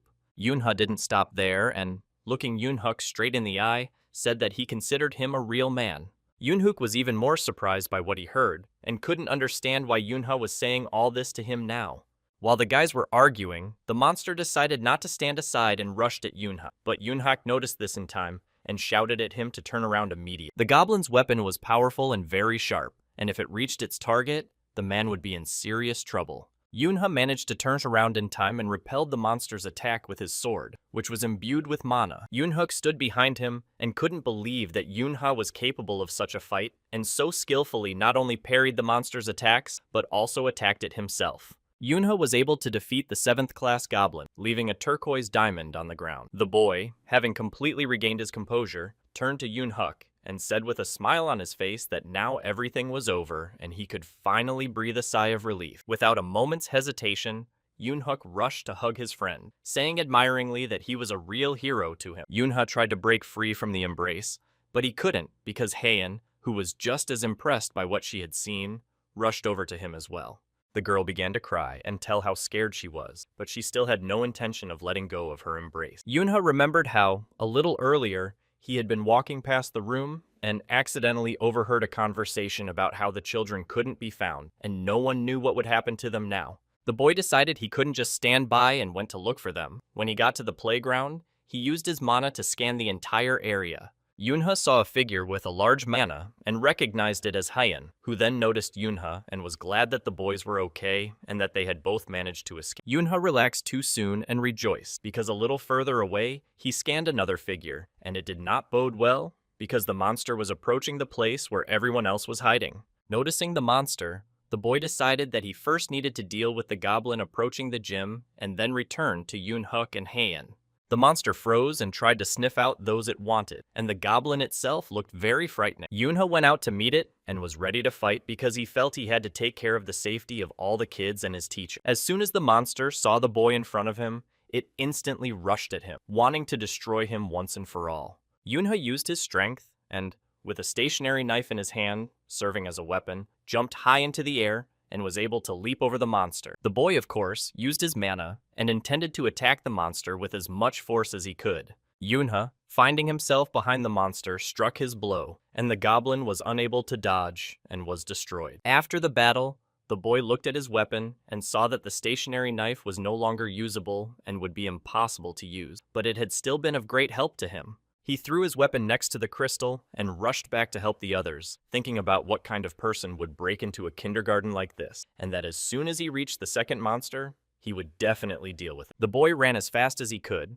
thinking only of how his friends could hold out until he arrived, and tried to send a mental message to Yunhook and Heian that he was on his way. Yunha returned to reality, where the kids were still hugging him with all their might, unable to recover from the shock, and he decided that it was better to let things be and endure it a little longer. Suddenly, the boy saw Teacher Taeho rushing to their aid with a broom in his hand, which he was going to use for battle, and he was already shouting at them, wanting to know immediately if they were all right. Yunha finally calmed down, realizing that it was all over and that all the monsters that had attacked the kindergarten had been destroyed, so he happily replied to their teacher that yes, everyone was fine. After a while, a large crowd gathered at the kindergarten, including law enforcement officers and worried parents, who had come to pick up their children as soon as they heard what had happened. One of the men in uniform talked to Yunho, wanting to know from him personally if he had really managed to destroy the monster. The boy, feeling shy and avoiding a direct answer, began to evade the question and said that the goblin was only slightly injured and that it simply disappeared when Yunho struck it several times. The man was puzzled because even if the goblins were 7th or 8th class, they were not so weak that a 7-year-old child could defeat them.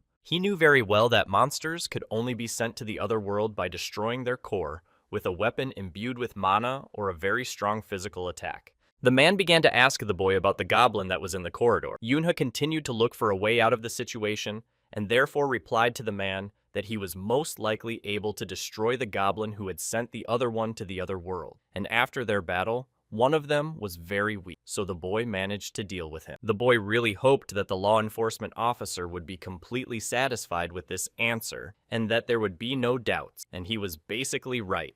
The man behind the podium announced that on behalf of the Songbook Gu office, they expressed their deepest apologies to the Doan kindergarten for the recent incident. Looking at everyone gathered in the hall, the man continued to say that they would do their best to ensure the well-being of this kindergarten. The man smoothly transitioned to pleasant and joyful moments and pointed to their hero of the day.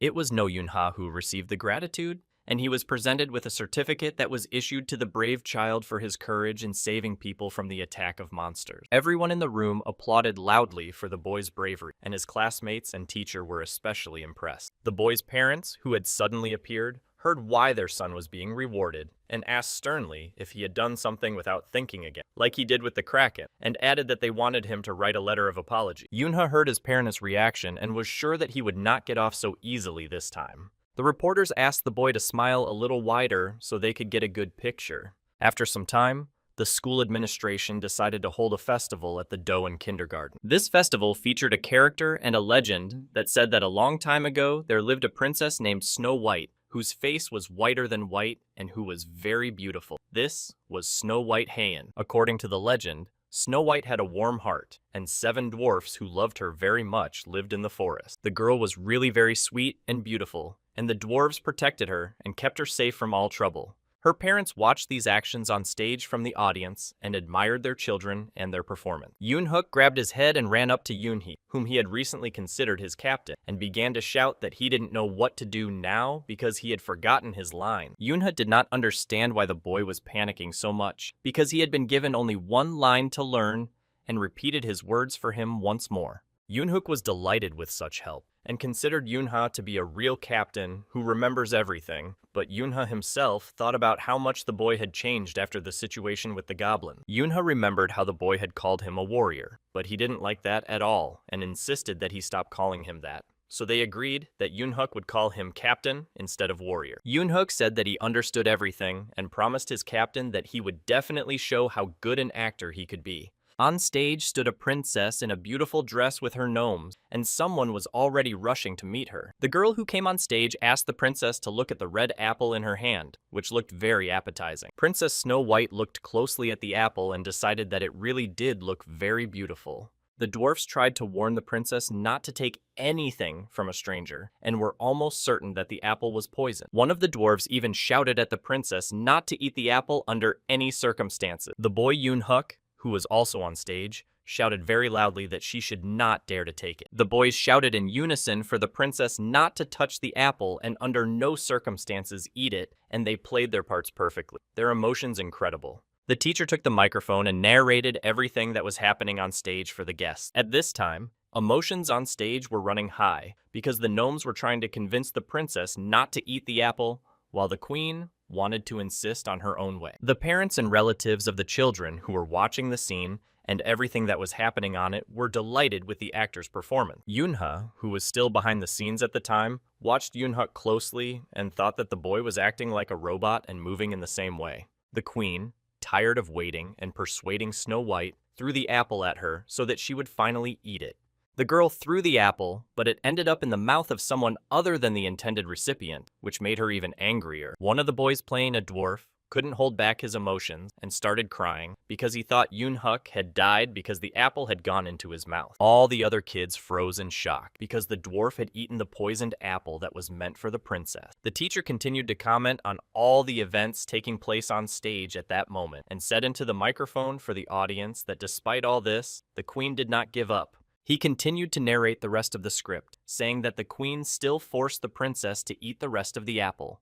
The girl playing the queen, unable to bear it any longer, took it and shoved it into the princess's mouth, telling her to finally bite it off. Snow White, with the bitten apple in her hand, said in horror, "Mother," and the queen, who was running away behind the scenes at that moment, shouted back that she was not her mother, but her stepmother, and reminded her that she had asked her many times not to call her that. Heian froze in surprise and continued to hold the bitten apple in her hand. Snow White could no longer stand because her legs suddenly weakened and buckled, and she fell. At that moment, the dwarves carried their comrade, who had accidentally gotten the poisoned apple, off the stage. The teacher continued to watch everything that was happening on stage closely and approached Yoonhae, putting his arm around his shoulders. He wiped the tears from his eyes, which had appeared from laughter, and told Yoonhae that now he could only rely on him. The teacher told the boy in secret that they had placed bets on which group would perform best. At that moment, Snow White was already lying on the stage, surrounded by many beautiful white flowers. The moment had come for Yoonhae to go on stage and play his part in the performance. Haiyang lay motionless in the flowers with her eyes tightly closed, and the girl still looked very cute in her beautiful dress. As soon as Yoonha came on stage, he immediately heard the audience whispering, wondering if he was really the one. Yoonha stood next to Snow White and the whispering from the audience grew louder and louder. He heard people discussing whether this boy could really have destroyed the monster and did not believe the rumor. But someone said that it was all true, and that even the mayor had awarded him. Some spectators still couldn't believe it because he was just a child, and people didn't understand how he could have done such a thing. Yunha had no regrets, because these were real monsters who did not hesitate to sacrifice human lives, and he was a player, and it was his duty. The boy's thoughts were interrupted by loud voices from the audience shouting that he was very good, and Yunha didn't understand who was saying that. Yunha was a little confused, and now stood motionless, trying to pull himself together. The girl who was shouting words of praise at the boy, waving her arms energetically from her seat, was his sister, Yuna. Following his sister, his parents began to support the boy. His father was the first to shout how beautiful his son was, and his mother said that she was also there with his younger brother. Hearing all the words of his relatives who were trying their best to support him, Yunha decided for himself that he could do everything and continue to play his role as he should. The boy blushed, laughed, and told his family that they were embarrassing him with their flattering words. Yunha finally managed to overcome his awkwardness and confusion and approached the princess. The boy gathered all his courage and took a deep breath, intending to do what he had to do. Yunha leaned over this princess and recited his line from the play, which said that someone so beautiful could not possibly exist in this world. Next, according to the script, the boy was supposed to kiss Snow White on the forehead, which he did. After the kiss, the princess was able to open her beautiful eyes slightly. Yunha offered the girl his hand and helped her up, looking at her with great tenderness and affection. After this scene, the entire hall erupted in thunderous applause, and Yunha's family was especially happy for their talented son. Yunha and Heian, having played their roles, bowed low to the entire hall, holding hands. The guys who were watching this scene from behind the scenes could no longer stand still and rushed towards the guys with shouts of joy. Yunha, who could not have expected anything like this, was lifted up and tossed in the air while everyone shouted how great he was. The boy began to worry about his safety because the guys were throwing him very high and he could fall. The guys couldn't hold Yunha, but they caught him with their strong, reliable hands, preventing him from falling and hurting himself. It was his father's arms, who immediately said admiringly how good he was on stage and how proud he was of him. Hearing these words, the boy smiled happily and said that of course he was good because he was his son. While the father and son were laughing, the mother approached them and wanted to ask Yunho something. She smiled at her son and asked if he had thought about what he wanted to do when he grew up. Yunha suddenly thought about it and remembered how his mother had asked him the same question just last year. The boy remembered drinking warm milk in his grandmother's yard, while his mother asked him what he wanted to do when he grew up. The boy lowered his eyes, not knowing the answer to this question. He still didn't know what he wanted to do when he grew up. But now, as he looked at all his friends who were happy with the well-played performance, he realized one thing. Yunha was sure that he just wanted to be happy and didn't want anyone to get in his way. And now the boy thought that he still had to give his mother an answer about what he wanted to be. Sitting on his father's shoulders, the boy smiled and said that he might want to become a warrior. Yunha asked his dad to put him down, and of course, he agreed, because that's what his growing warrior wanted. His mother looked at her son with pride and great love and couldn't help but rejoice. The boy ran to his friends to celebrate his successful performance, and his mother added that he should do as he saw fit and that she would always support him. When Yunhuk saw Yunhu, he immediately rushed over with a smile on his face to hug and congratulate his friend, his captain. After a while, it was no longer a kindergarten building, but an elementary school where all the children had transferred. The principal, standing at the podium next to all the teachers, congratulated all the children who had entered elementary school on this beautiful spring day with blossoming buds. Among all these children was Yunha himself, who was already 8 years old at that time, and according to the goddess's calendar, it was his 3rd year. Mingzi saw how Yunha was standing in line with everyone else, behaving disrespectfully because the boy was yawning, and she told him so, because at that moment the principal was giving his speech. The boy could not remain silent and replied that he thought she was just as strange. Haiyang had already addressed the two of them and told them that the teacher had asked them to be quiet. Yunha also couldn't keep quiet any longer and told Yunha that, in his opinion, there would be many strong children here, and he wanted to know when his captain would be in charge. But Yunha himself asked him to calm down, because he wasn't going to do anything. The boy refused to calm down, and continued to argue aloud that Yunha, as his boss, was probably worried about Yunhuk. While Yunha tiredly tried to convince his friend that he wasn't worried about him at all, the principal finished his solemn speech to the elementary school students. After the principal's speech, all the students were assigned to their classrooms for further acquaintance and learning. A girl stood up in front of the whole class and introduced herself, saying that her name was Kim Min-ji and that she was from the Manhwa district. The girl told everyone that she had attended Doan kindergarten and that she still wanted to play and make friends. She also said that she loved watching melodramas and listening to music. But as he listened to her, Yoonha didn't understand why she was talking for so long. Delicately interrupting Minji, they told her that they didn't have much time for this today, and suggested that she tell the girl about all this another time. All this was said by the homeroom teacher of the first-year student, number 4, Yu Jin. Minji had no choice but to finish her story, sit down at her desk, and promise to continue another time, at which point all the students breathed a sigh of relief that they wouldn't have to listen to her now. The teacher asked the next student to introduce himself to everyone, and it was Yoonha, who was already getting up from his desk, ready to fulfill the teacher's request. Unlike Minji, the boy decided to tell a little about himself, saying that his name was No Yoonha, that he was from Doan kindergarten, and finally that he hoped they would become friends. As soon as teacher Gina realized that was all, and the boy was not going to say anything more about himself, she began to think about who to ask next to come up and introduce themselves. Gina looked at her journal and chose the next child from the list, which was a student named Yang Hyan, and she also asked the girl to introduce herself. Hyang stood up from her desk, but her head was bowed low, and it was clear that she was uncomfortable with the whole situation. The girl couldn't start because she was very shy and felt uncomfortable with the whole class staring at her so intently. She was only able to say that her name was Yang Hyan, but then she stopped and couldn't continue, no matter how much she wanted to pull herself together and overcome this barrier within herself. At that moment, Yoonha was watching Hyan closely and began to worry a little about the girl, seeing how difficult it was for her to overcome herself. But he really hoped that she would definitely cope with everything. Hyang tried once again to pull herself together, and for some reason, she remembered an event that had happened earlier. A man was standing on the porch next to the girl and introduced himself as Hyan's father, saying that he was very pleased to meet his daughter's friend. The guys who had all come to visit Hyan greeted her dad cheerfully and with smiles on their faces. The girl's father knew that it wasn't easy for the kids to get to their house, so he promised to make them a delicious lunch and asked them what they wanted to drink while they waited. Meanwhile, Yoonha was looking very closely at the girl's father, and something was bothering him. While the boy was wondering where he might have seen him before, the other boys were shouting over each other, telling Hyan's father what they wanted to drink. One asked for chocolate, another wanted mango juice, and Hyan herself told her father that she wanted yogurt. The man promised all the children that he would bring them the drinks they wanted and turned to Yoonhae to ask what the boy would like to drink. The boy first asked the man for an espresso for himself, but then he thought better of it, smiled, and said that he would rather have banana juice. A luxurious table was set before the children, laden with plates of all kinds of sweets, and the children looked at it all with delight. The children began to try absolutely everything on the table and thought that it was all very tasty and excellent. Minji said that Hyan's dad was a very good cook, to which Yoonhuk looked at her in confusion, not understanding why she was showing off, to which the girl replied that Hyan was her friend.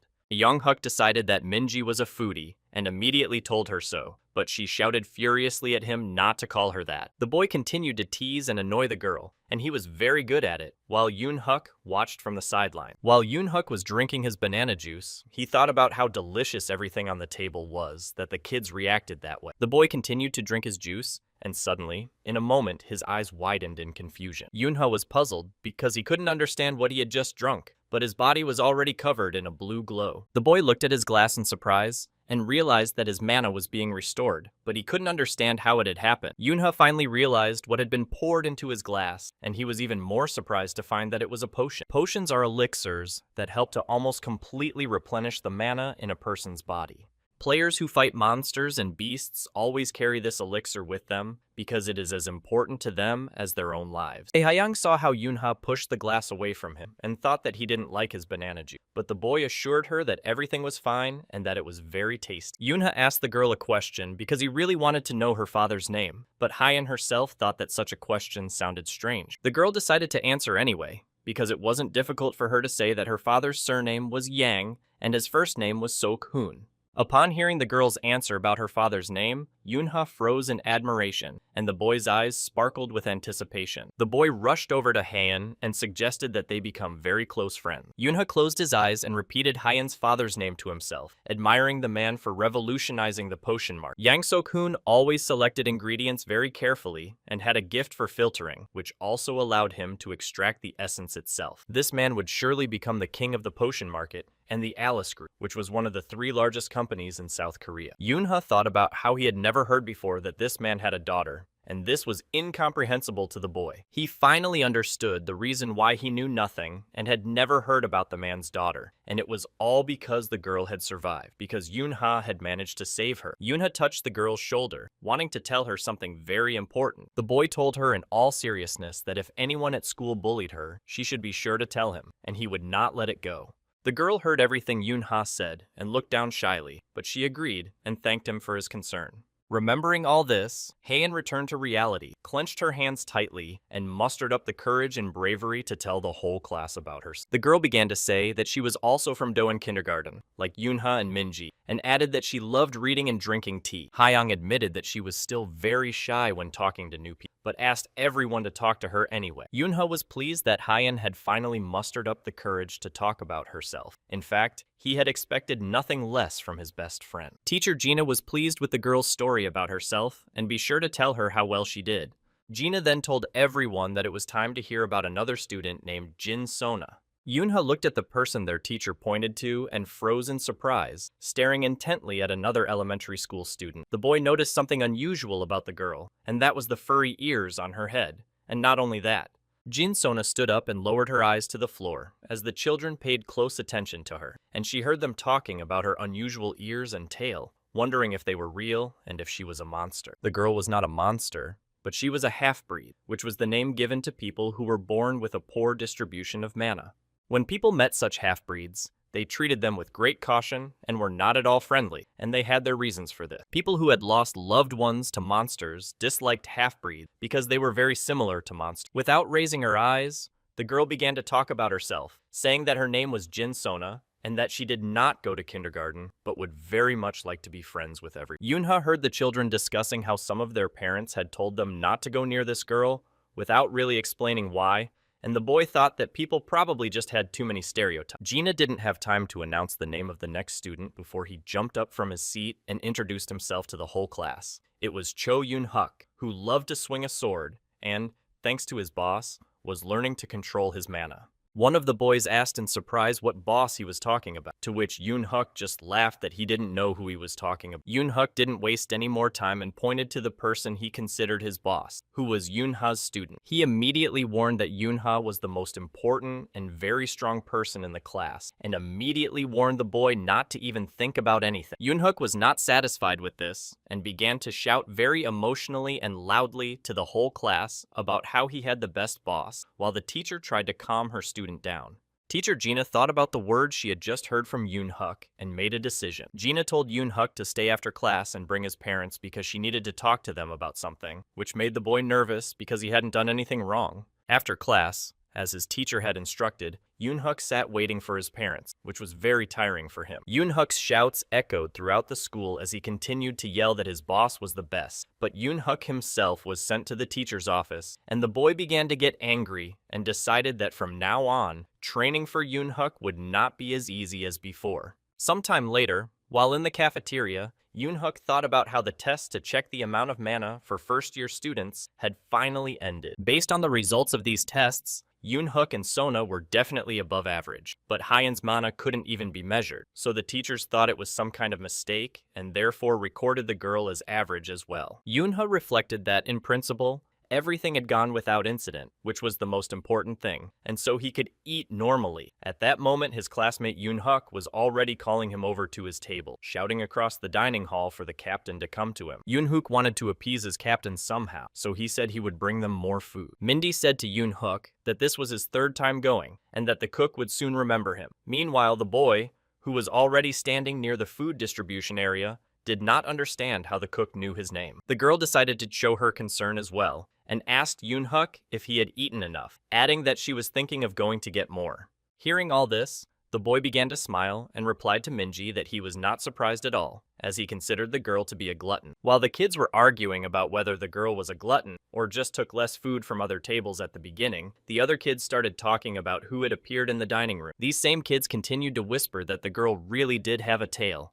They couldn't understand why someone like that girl was allowed to attend their elementary school. The boys began to talk louder and louder and asked each other not to look the girl in the eye under any circumstance. Jin Sona was walking with her tray of food among the rows and could hear very clearly what all the kids were talking about. Sona stopped at one of the tables because there was an empty seat behind it. The girls sitting at the table looked at Sona in surprise, not understanding what she wanted or why she had stopped near them. Sona plucked up her courage and quietly asked the girls if she could sit next to them and have lunch. One of the girls proudly raised her head and arrogantly said that no, she would not allow her to sit at their table and have lunch with them. The boys who were watching all this from the sidelines said with annoyance that of all the possible tables, Sona had decided to approach the one where Jin Sena and her friends were sitting. At that moment, Jin Sena herself did not understand and asked Jin Sona what she was thinking, who she thought she was, and what she was expecting when she approached them and wanted to sit at their table. Jin Sena's friends supported her and advised Sona to know her place, which, in their opinion, was definitely not next to them, and generally advised her to pay attention to her appearance and what she was wearing.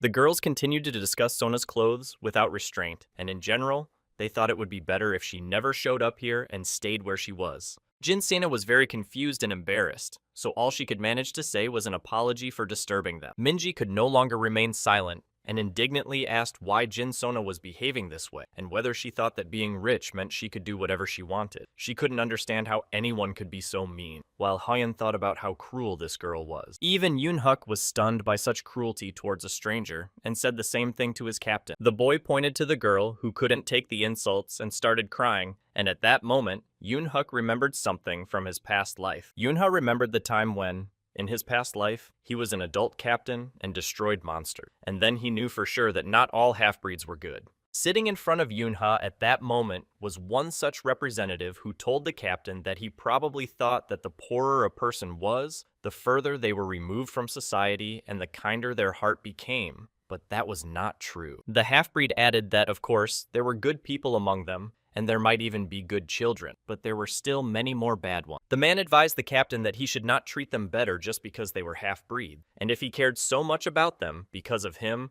the man believed that he should stop immediately. Yoonha asked the man, whose name was Jen Paran, why he thought he was so kind, but Paran tried to explain that he wasn't talking about that at all.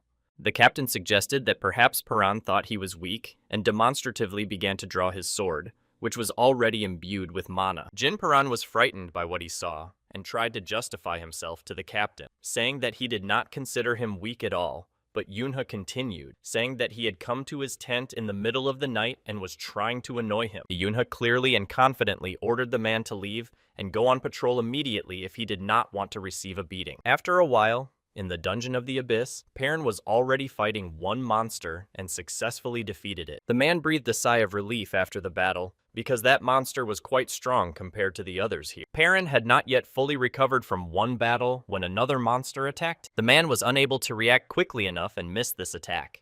The monster that attacked the man had long tentacles with spikes that were very dangerous. Perrin saw a monster as tall as himself whose size was terrifying and tried with all his might to pull himself together, but he couldn't. Suddenly, the captain came to the man's aid, rushing to attack with his sword without hesitation. Yoonha approached Paran and intended to protect him from the monster, no matter what it took. The captain gathered all his strength and began to attack the monster, and he succeeded. However, this only angered the monster even more, and it rushed at Yoonha, trying with all its might to reach him. Yoonha reacted instantly, and that saved him. The man thought that now was the time to use his mana. The captain used his weapon in all his battles with monsters, and it was a sword that served him faithfully. With this same sword, Yoonha managed to successfully attack the monster again. The monster tried to resist as best it could, but it was very difficult to fight the strong captain. Yoonha concentrated on his mana and delivered a very powerful attack on the monster, and this blow was the final one. The captain, having successfully ended his battle, ran with all his might to Paran, who was lying motionless at that moment. Yoonha tried to help the man in any way he could to save him. Perrin advised the captain not to stop and to go as fast as possible, because he had already come so far, and now was not the time for hesitation. Yoon was already running towards the men with all her might, and the captain asked her to try to help Paran in any way she could.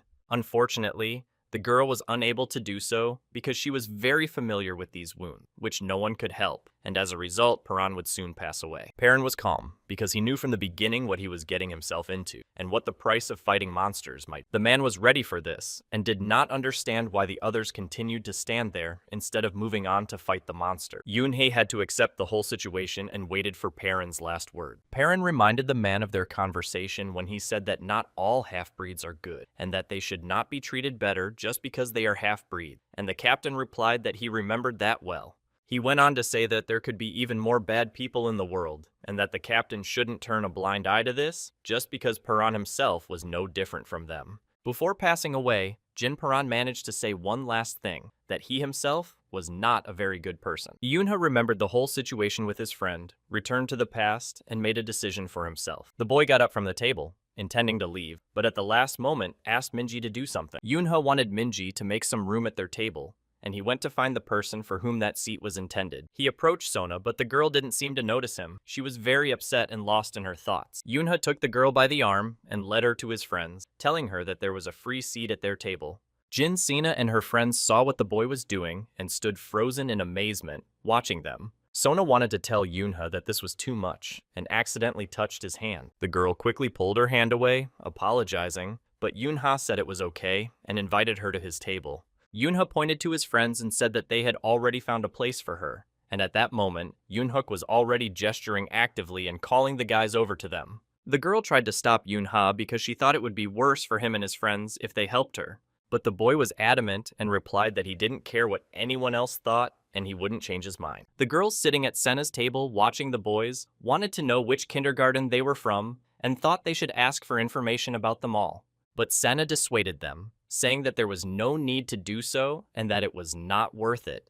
The girl was convinced that it was obvious that these boys were nothing special and that she was not interested in them. Minji greeted her new acquaintance and told her that Yoonhook could be a little stubborn sometime and that she would have to get used to it. Yoonhook also greeted the girl and told her that lunch was very tasty today. Hayoung almost immediately offered Son some barley tea, and the girl was embarrassed by such attention and care from strangers. Hayoung immediately offered Sonia her friendship, which made the girl even more embarrassed. Sona looked at them all intently and did not understand why they were so kind to her, while the boys themselves carefully advised her to drink the tea more slowly because it was hot but very tasty. The girl wrapped her arms around the cup of tea, looked at her reflection, and tried to understand what she had done to deserve their kindness and care. Sona drank the tea in one gulp, and it turned out to be very tasty. The girl began to eat, but she was still too shy to look up. Sona choked because she was eating in a hurry, and Yuna kindly asked her not to rush, because no one was going to take her food away. Hearing these words, the girl couldn't hold back and burst into tears. The guys tried to understand why she was crying and tried to calm her down, but she continued to cry because she was not used to such attention and care, especially from strangers. After lunch, the kids decided to go out to the playground together, and Yuna told everyone that he would lead the way and added that when he started, the kids would have to suppress their mana in order to hide their presence. The boy also said that if anyone wanted to outplay him and run away, they would have to use their mana to improve their physical abilities. Sona began to worry because she didn't know how to hide her mana and told the boy about it, to which Yoonha replied that she knew how to hide well and was in very good shape. Mingji began to encourage the girl, saying that she had to win with her strength, but Sona doubted that it was even possible to beat him. Yuna realized that she couldn't use her telepathy, which was her ability, and decided to teach the girl later. The kids started their game, and Yoonha warned them that they couldn't hide inside buildings and had to stay on school grounds. Yuna turned away and began counting, warning everyone that he would start after 100 seconds. The boy honestly followed his instruction, standing with his eyes closed and continuing to count to 100. Yuna finished counting and shouted loudly across the playground that he was going to look for them. The boy quickly managed to find almost all of the kids at once, which made them upset and even a little angry. Yoonha realized that only Hyen and Sona were left, but he couldn't sense Hyen's presence at all, which meant that the girl was very good at controlling her mana, so he decided to look for Sona first. As soon as he decided to start looking for Sona first, luck immediately came his way. The boy was sure that he would find the girl behind the bushes, but that was where his luck ended, because the girl was no longer there. Yoonha managed to catch a glimpse of the girl's tail as she was about to disappear around the corner. He tried to run as fast as he could, but he still couldn't catch up with the girl. When Yunha's hand was almost within reach, Sun jumped so high that it was impossible for him to catch her. The girl said loudly and seriously that she would not lose until Yunha caught up with her, but so far, the boy had not been able to do so. The other kids stood aside and watched as Yunha tried to persuade the girl to come down from the roof immediately, but she stubbornly refused to do so. Suddenly, Yunhuk, who was standing on the sidelines, decided that they had found him but caught him, so he was going to resume his participation in the game. Minji didn't stand aside and decided that she had been cheated and now really wanted to run. Yuna, who is Yunhook's older sister, thought, great, because I really wanted to play again, and with the help of Mana, I'll be able to run much faster. Yunha, who saw that the kids had decided to participate in the game again and did not admit defeat, simply flew into a rage. The boy grabbed his head and couldn't understand what was going on, and when he lost control of the game, Yunha pulled himself together and decided that since that was the case, he had to catch up with everyone and prove to the guys once again that they were still losing, just like the first time. Sona watched the whole situation with a smile from below, but remained standing on the roof. A little earlier, Heian, who was also playing the game, ran into the building and was now trying to figure out where best to hide. The girl heard Yunha shout that he had already counted to 100 and was now going to look for them all, so she thought that she definitely needed to suppress her mana, otherwise the boy would be able to find her quickly. Heian tried with all her might to suppress her mana so as not to lose the game, or at least not to lose so quickly. After a while, she seemed to have succeeded, and then the girl remembered the rules of the game that she couldn't go inside, so she had to go outside. But before the girl could go outside, she suddenly saw stacks of books she didn't recognize on the stairs in front of her. Of course, Heian couldn't pass by because her curiosity was much stronger, and the girl wanted to find out what this place was and where all these books came from. The girl went inside the room and froze in amazement because there were so many books around her, which was both intriguing and mesmerizing. She walked further into the room and couldn't take her eyes off what she saw around her. The girl picked up a few books and decided that this must be her personal paradise because of the sheer number of them. Heian suddenly snapped out of her reverie and began to think about where she actually was and what kind of place this was, but she did not forget that she needed to get out of there. The girl stopped abruptly when she saw a book that really caught her interest, and she couldn't walk past it without finding out its name. A man who suddenly appeared behind her said that the name of the book was Alice in Wonderland. The girl was a little scared because she didn't expect anyone else to be there besides her, and now she looked in surprise at the unfamiliar old man with glasses. The guys who went looking for Heian because they couldn't find her anywhere suddenly heard incomprehensible phrases coming from behind the door about Alice returning and chasing after the rabbit.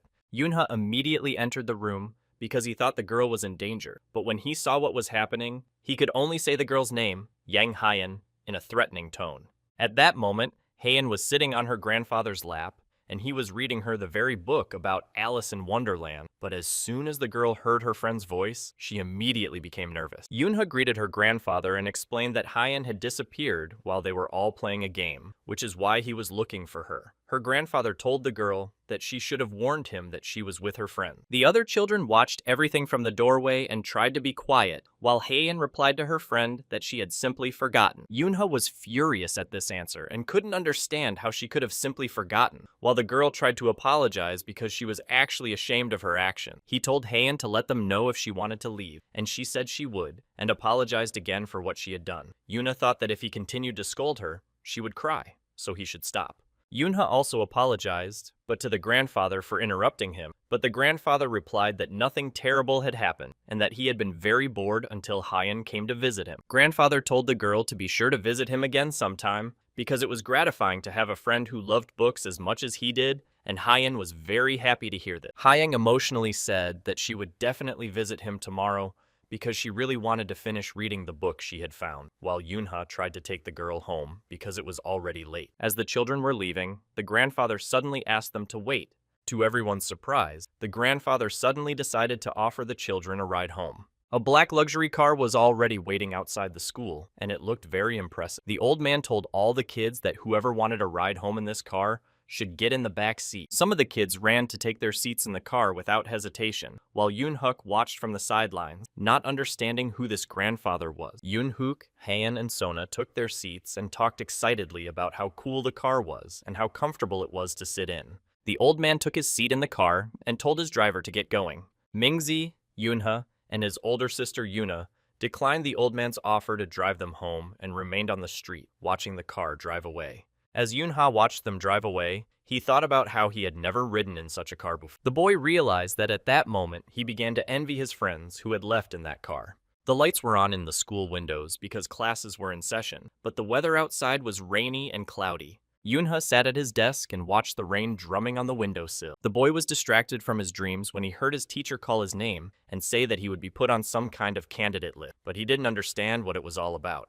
Yoonha looked more closely at the board, on which the teacher had already written class president election, and now the boy was even more surprised. The boy couldn't contain his curiosity, so he raised his hand and immediately asked the teacher why his name was written down. Mingzi, sitting next to him, said that he didn't understand why his name was written down as a candidate because she had been told that Yoonha really wanted to be elected class president. Without hesitation, the girl pointed to the person sitting next to her in their school classroom. Yoonha smiled at the person he had been thinking of, and it was a very pleased with himself Yoonha. The boy proudly raised his hand, confirming that yes, he was the one who recommended his captain. He was 100% sure that the captain should be president, while Yoonho thought that Yoonhuk should no longer expect mercy from him. Yoonha interrupted his teacher, announcing that he was withdrawing his candidacy and did not want to be president of their class. The boy tried to explain his refusal by saying that he did not consider himself suitable for the position, but the teacher said that Yoonhuk had already chosen him. In her opinion, this should not be ignored. Teacher Gina added that all children have unlimited potential. Yoonhuk didn't know who to take it out on, so he asked his desk mate Minji why she hadn't told him about this earlier, but the girl assured him that she had told him and that no one had asked him to throw a tantrum. The teacher informed the whole class that Yoonha was the only candidate for president so far and wanted to know if any of the other children wanted to volunteer for this semester. Of all the students, only one girl, Sina, raised her hand, thus attracting the teacher's attention. Yoonha and the other students watched Sina closely and were a little surprised. Sina looked back and looked directly at the students and said that she wanted to nominate herself. Yoonha was already looking at her warily and could sense that the girl was up to something. There were lots of burgers in a large box, which attracted the attention of all the boys. Sina told everyone that they could help themselves and added that her father had bought all the burgers. All the kids happily pounced on the treat, rejoicing that they would have burgers for lunch today, and repeating how wonderful Sina was and that she was simply the best. Sena's friends distributed the treats to all the kids and told everyone that Sena had said that if she became president, she would buy them all burgers once a month, so the girls advised them to vote for Sena. Yoonha and his friends watched all this from the sideline, and so far, none of them were rushing to run over and grab some food. Suddenly, one of Yoonha's classmates handed him a burger, but the boy did not react. That classmate was Sina herself, and she wanted to treat Yoonha because she noticed that the boy was staying away from all of this. Each burger package that the girl handed out had a message saying that she was grateful for every precious vote, which was a kind of marketing ploy. Yoonha was not going to succumb to such advertising and simply replied that he did not want to and was not going to eat the burger. The boy decided that he didn't really enjoy this conversation, so he turned around and walked away from the girl.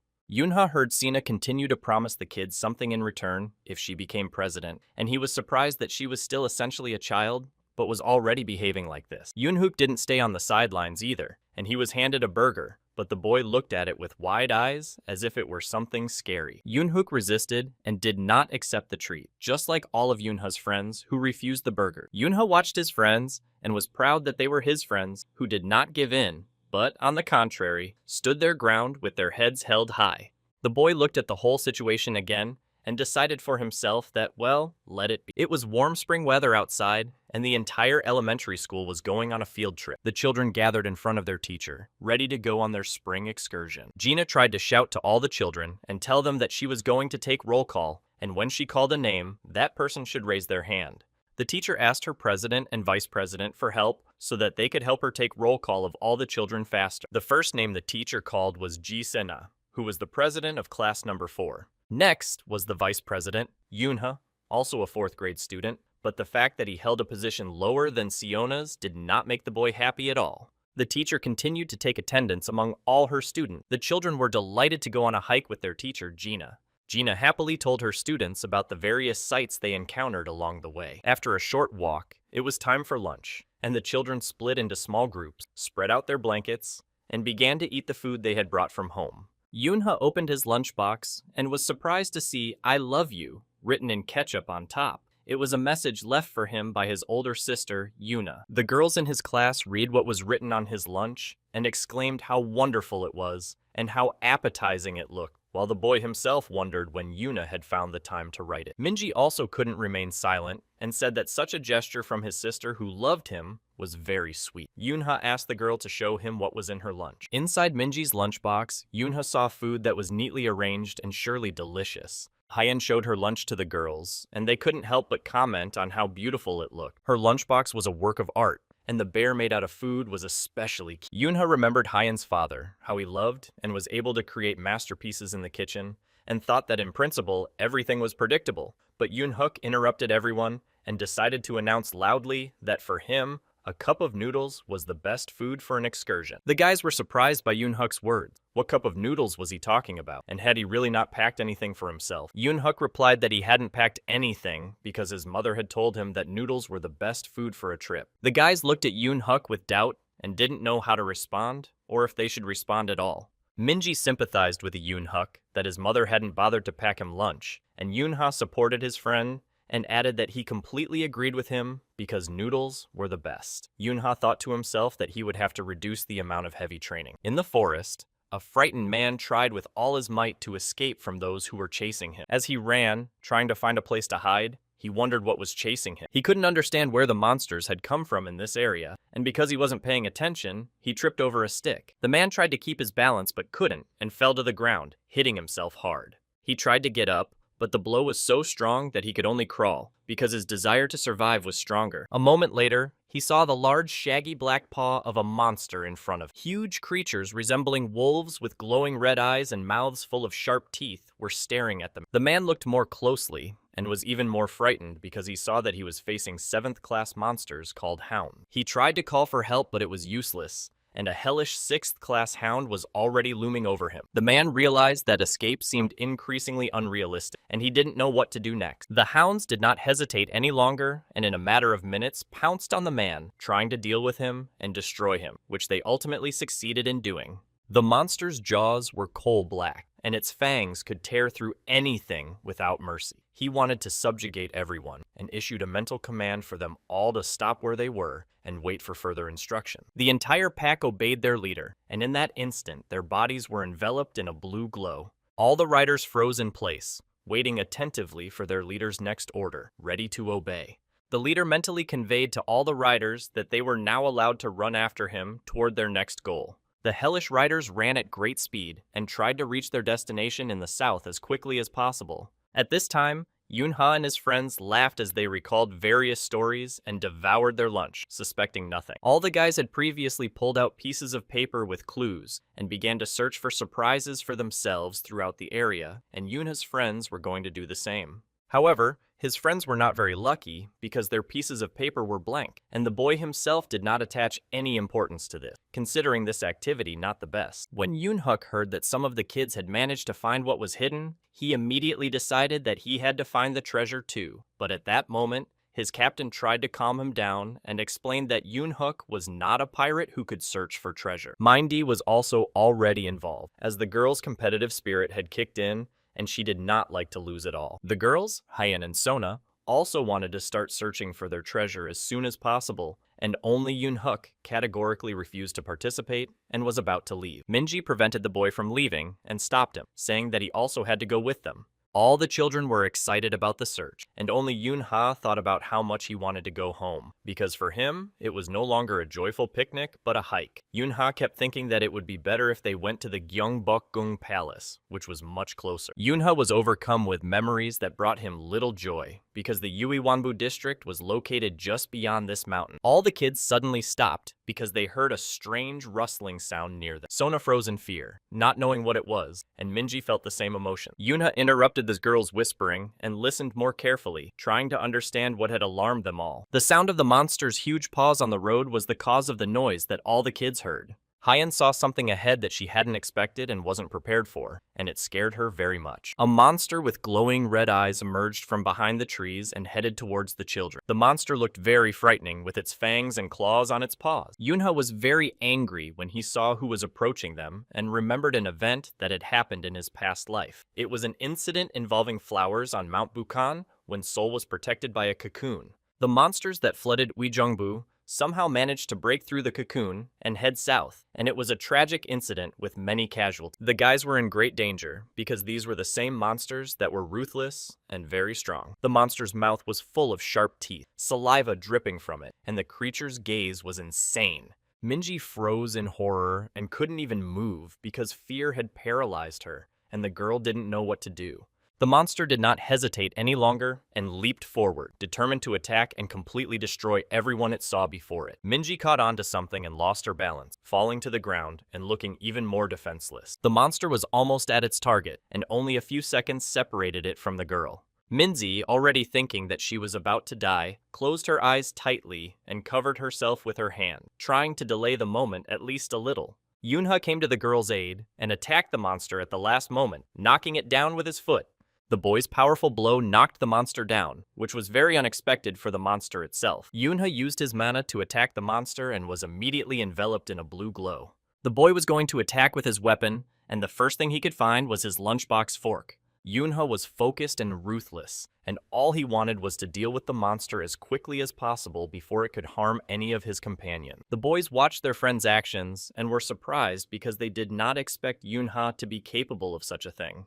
Yunha managed to kill the monster and now stood watching as the fire engulfed it completely. Without even turning to face Minji, the boy asked if she was okay. Although the girl was shocked, she replied that she was fine thanks to his help and subsequent action. Yoonhook turned to his captain, thinking that it would be better to ask him about it. But when Yoonhook asked him what he wanted to know, the boy answered honestly that he didn't know how to say it properly, how to express it in words. The boy was worried about his friend because this was not the captain he knew, and that was exactly what Yoonhook said. Yoonha understood that his friend had noticed the changes that had come over him due to the flood of emotions and memories, but he still tried to assure him that everything was fine, that he was just a little upset.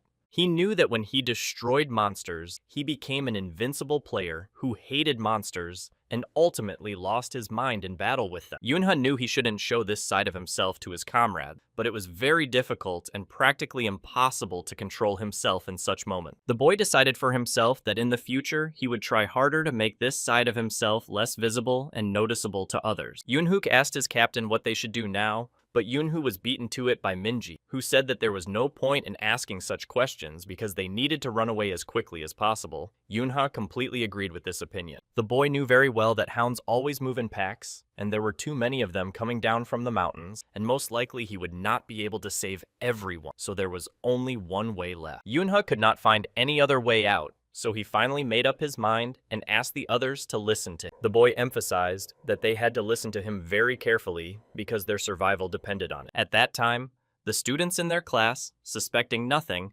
continued to search for their hidden treasures. Spreading his napkin on a rock, one of the students decided to take a break there. Senna, comfortably settled on her napkin, told her friends to go look for treasure. The kids weren't too happy about this. They thought it was a bit too much and wanted to rest next to Sina as well. The girl's gaze was very contemptuous and promised them nothing good if they did not immediately start doing what she told them to do. The boys only had to look at their class president once to understand without words, and so they immediately changed their minds and, leaving her alone, ran off to look for treasure. Senna was relaxing in the sun, scrolling through her cell phone to entertain herself. The girl was suddenly distracted from her activity by a strange noise coming from nearby. The boys ran away with terror frozen in their eyes, running as fast as they could without sparing their strength. Senna was very surprised by all this and felt uneasy because she did not understand what was happening. A whole pack of hounds was chasing the kids, and the sound of their claws scraping the ground was drowned out by the screams of all the students. A girl ran past Senna and managed to shout that monsters were chasing them, and upon hearing this, she dropped her phone. One of the hounds was focused on Sina and intended to destroy the girl without hesitation. Sina begged for someone to come to her aid, but at that moment, the monster was already almost upon her. The girl continued to cry for help and was more frightened than ever, while the monster only opened its mouth wider. Senna had given up hope of being saved, and unable to look at the monster in front of her any longer, she closed her eyes tightly. At the last moment, a shot was fired at the monster, and it was the bullet that hit the beast that saved the girl. The monster was destroyed, but the girl still couldn't recover from the stress she had experienced. Senna remained sitting in her place, afraid to even lift her head, while the monster lay motionless beside her. The girl heard someone calling her, and it was someone she never expected to see, but he helped her and saved her. Yunha was her savior, and the boy told Sina that if she didn't want to go to the other world, she should go downstairs immediately. Senna still did not understand what was happening and what the boy was talking about, but Yuna continued to say that he had cleared the way and she could go. Yunha cleared the way for all the kids, mercilessly destroying monsters one after another. At the last moment, the girl grabbed Yuna's hand when she realized he was about to leave, and with tears in her eyes, began to say that he couldn't just leave, but had to stay and protect her. Sina held Yuna tightly and was not going to let him go under any circumstances, realizing that she would be safer with him. Yunha ignored the girl's hysterics, and even at such moments, her commanding tone and said only one thing so that Sina would not dare to stand in his way. The boy decided to explain again, but for that, Sina needed to listen to him very carefully and tell her everything he remembered, as he had already told his friends. Yunha told them to run to the foot of the mountain, and if they met anyone on the way, they must ask them to call the players. Only then would Yunha be sure that his captain would go with everyone. The boy replied that they would go on their own, and he would go look for the others. Yunhook immediately decided that he should stay with the captain because he had learned to control his mana and could help Yunha. Yunha interrupted him and sternly told him to stop talking nonsense and instead concentrate on saving himself and surviving. Yunhook obediently agreed and, lowering his head, apologized to the captain for his emotion. Yunha told the boys that from now on they were part of the team, and they had to remember that hounds had very good cores. The boy added that they would need to suppress their mana as much as possible. After talking to the boys and giving them very important advice and instructions, Yunha went into the forest. The boys scattered food from Hyen's lunchbox, knowing full well that there was still some mana left in it thanks to her father. But Yunha remembered that hounds have a special sense of smell and can smell mana well, so it would be useful for distraction. At that moment, the hounds were wandering through the forest, trying to sniff out their targets and figure out which direction to go. Yunha finished scattering the food and used his abilities to find out where they were. Using his mana, he spread out over a large area to determine their approximate location. The boy was pleased that he had managed to buy some time for his fleeing companion. Yunha used his power to move through the forest with long jumps, which gave him considerable acceleration. The boy stopped because he saw a black cloud appearing above the mountain ahead and realized that it would not be easy for him with so many monsters. Yunha thought about how he now had half as much mana as before his return, but the good news was that he had tea from Yuzu, although he would have to use it sparingly. The boy suddenly heard the barking and growling of hounds in the distance and realized that he was already close to the monster's location. In the clearing, the monsters were attacking people, and one of the men was desperately asking for help. The monster's mouth was so close that the man had no chance of escape, but he continued to cry for help. The hound's mouth was full of sharp fangs, and saliva continued to drip from it incessantly. The hounds were strong and resilient monsters, and their bodies were solid muscle. The monsters were suddenly attacked from behind by Yunho, who had managed to reach them after all. The boy rushed to help the man, but he was too late, and the man had already been sent to the other world. Now, Yunha was surrounded on all sides by monsters, but he managed to get even with one of them. Yunho turned his attention to something he thought would definitely come in handy in the near future. The boy focused his attention on the man who had been killed by the monsters, and thought that since he was a player, he must have a weapon. Yunha did not take the player's long sword because it would be too heavy for him, but he saw a small dagger, and it was just what he needed. The boy assumed that there was mana in this metal, and really hoped that was the case, because then he would be able to destroy the hounds. Yunha wanted to deal with the monsters using the mana remaining in the metal of the dagger, so as not to use his own. With a cheeky smile on his face, the boy called out to the monsters, but his weapon was already aimed at them. The hounds, angered by this provocation, could no longer delay and rushed at the boy, wanting to destroy him as quickly as possible. One of the monsters leaped and was almost at its target, saliva flying from its mouth in all directions in its rage. Yunha held his weapon tightly in his hands and used his strength to repel the attack. The boy was able to not only repel the attack but also attack himself, and very successful, because with one blow, the monster was already destroyed. The monster was engulfed in flames, and the others were already chasing after him on their paws, wanting to deal with Yunha. Yunha was so absorbed in dealing with one monster that he only noticed the others at the last moment. The boy managed to react in time and rushed into battle, and with the help of his weapon, he managed to strike all the pursuers. Because the monsters greatly outnumbered him, one of them almost managed to attack Yunho from behind. The boy managed to duck in time and thus avoid the attack, but the monster was already almost on top of him. Yunhu, trying not to waste a single second, turned around and struck with the dagger he had taken from the player. The pack of hounds barked and growled and ran at full speed toward Yunha, who was already ready to give them a worthy rebuff. Yunha touched the ground with his hand and was about to do something that would make him a little safer because the pack of 100 running at him was large. Using his strength, the boy was able to push off and break away from the ground, jumping up. The monsters looked at the one who could jump so high and were so surprised that they opened their mouth. Yunha wanted to use something, so he used his weapon, a small dagger. The boy succeeded and scattered small needles over the monsters, which were difficult to dodge. The sharp needles reached their targets, and the monsters were attacked one after another. The boy was already on the ground at that time, while almost everything around him was already engulfed in fire and the monsters were burning, which meant that his plan had succeeded. Many hounds were engulfed in a blue glow because Yunha continued to use the mana that remained in the player's dagger. A pillar of blue light stood on the battlefield because Yunha did not give the monsters even a minute to recover and continued to attack again and again.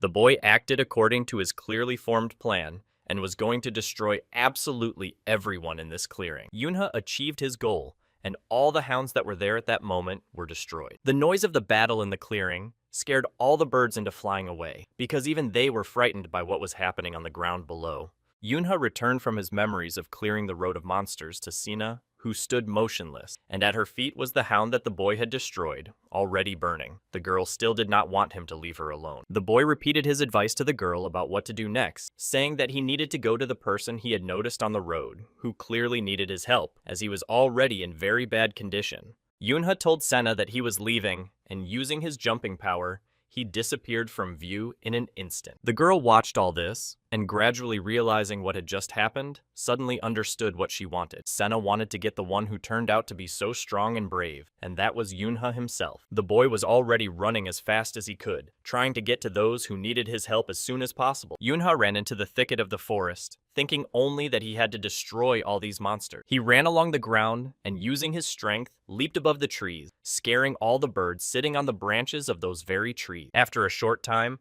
he managed to find what he was looking for and was determined. Yunha saw a huge flock of monsters standing below, led by a 6th-class monster, a hellhound. The hellhound was large, and its head differed from its body in bright red hues, which visually separated it from all the others. A cloud of black smoke was released from the hellhound's mouth, covering the boy almost entirely. Yunhee didn't care about the monster's actions because he thought that even if the monster marked him as much as it wanted, it wouldn't change anything. The boy was confident in himself and knew that no matter what, he would destroy the monster under any circumstance. Yunhee repeated the maneuver he had used earlier and again used his needles, which scattered everywhere. The monsters tried to run away to hide from this attack, but it was already impossible for them to do so. They were all under attack, and there was no mercy for anyone, which was exactly what Yunha wanted. Yunha jumped to the ground, ready for further battle, and just by looking at him, it was clear that he had no intention of retreating. The boy looked at the whole pack in front of him, and a little further away, on the hill, stood that very hellhound. It was she who gave the mental command to attack,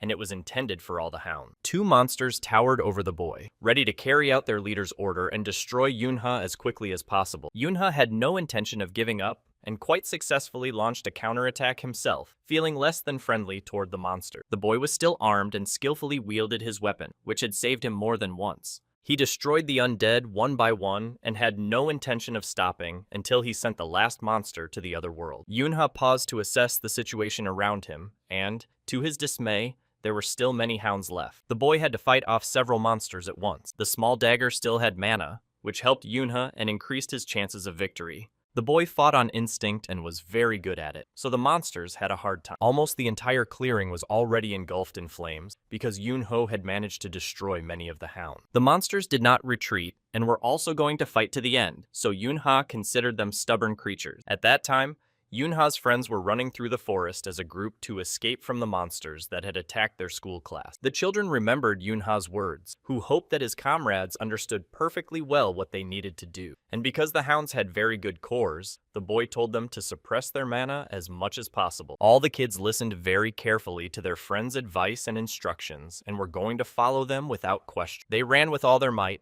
not stopping even for a minute's rest, because their safety depended on it. When the boys reached the nearest fork in the forest, they were forced to stop and figure out which way to go next. Yoonhuk hoped to get an answer to their question of where to run next from Haein. Haeyang was practically exhausted because she was very tired from such a rush, but she tried to pull herself together because she had to, and her friends could suffer from her inaction. The girl remembered Yoonhuk's instructions that she and Sona would be the navigators for their group, but only Haein would be the main navigator because she had highly developed senses, and Sona would simply help her with this. Haeun knew she had to do it because wherever she pointed, the whole group would go, and she couldn't afford to make a mistake. The girl quickly gathered her thoughts, concentrated, and said that there was something bad around the left turn. Haein told Sona that she also had well-developed senses, so if there were monsters nearby, she would notice them too. Sona herself confirmed that the place Haein was pointing to was filled with sounds that did not bode well. Minji decided to take a little control of the situation into her own hands and told everyone that they were all tired,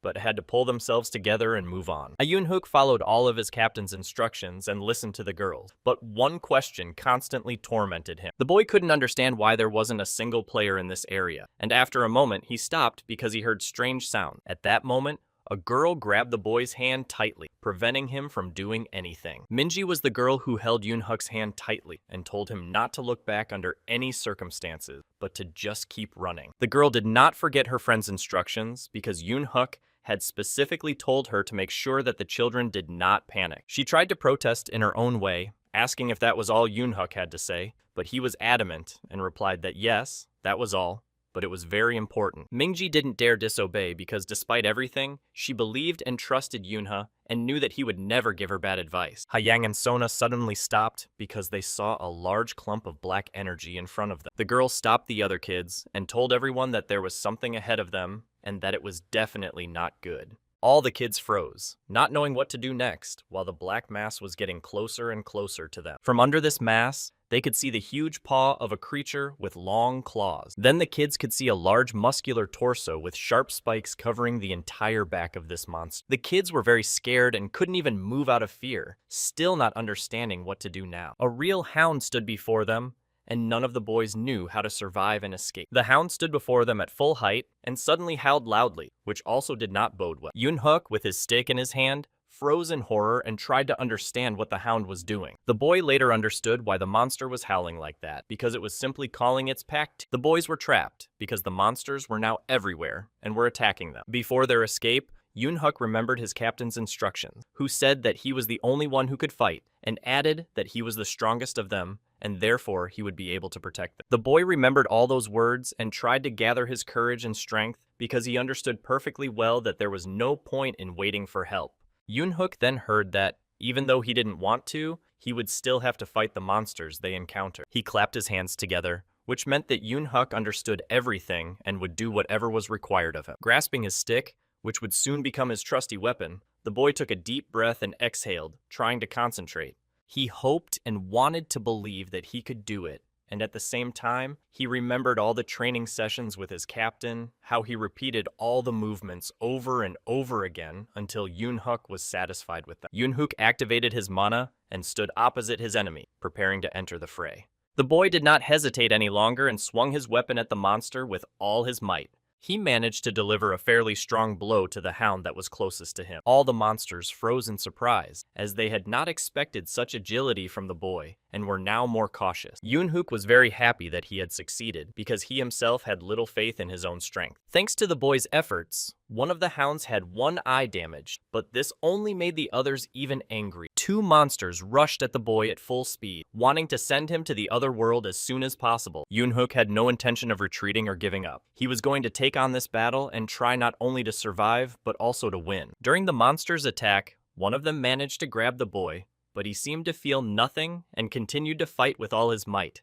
The other monsters no longer stood aside and all rushed together into the very epicenter of the battle. It was becoming increasingly difficult for the boy to withstand the blows, and his strength was running out. But he tried his best and did everything his captain had taught him. The girls, cowering in fear, sat on the sidelines, but when they saw that their friend had been wounded, they became even more frightened. Sona saw all the horror that was happening to her friend, and felt that these monsters were just playing with Yoon-huk. The girls heard the boy talking to himself, saying that he was not going to give up and would fight to the end. There were many hounds, and they all ran at the boy to destroy him, and then get to the rest of the kids. Yoon-huk summoned his mana and tried to put all his strength into a blow intended for the monster. The hound decided to attack Yoon-huk, and was almost at its target, with only a short distance separating them. The incredibly powerful blow was aimed at the monster, and it was all done by one boy, thanks to his perseverance. The boy himself was very surprised by what he had just done, and couldn't quite believe it. Yoon-huk began to think that it was somewhat similar to the ability of some kind of boss. The boy missed one of the monsters and didn't react in time, so it attacked him. The hound knocked the boy to the ground with its blow, and did not plan to stop there. Yoon-huk was wounded, and on top of that, the monster pinned him to the ground with its powerful paw.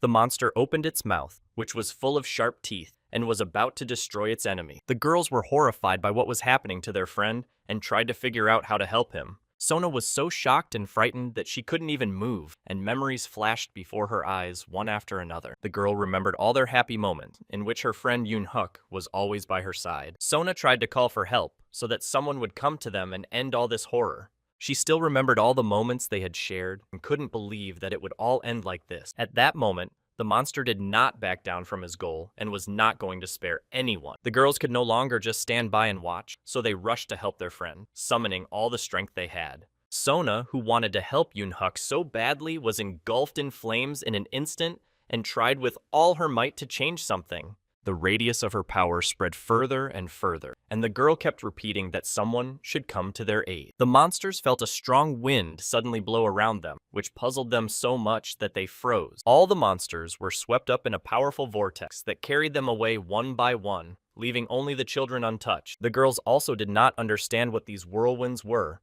but for some reason they were sure that they would not harm them. The Haiyan looked around in surprise and tried to understand what it was, and whether they should be afraid of it. Despite the whirlwinds that were growing larger and larger, the girls rushed to their friend to see how he was and if he needed help.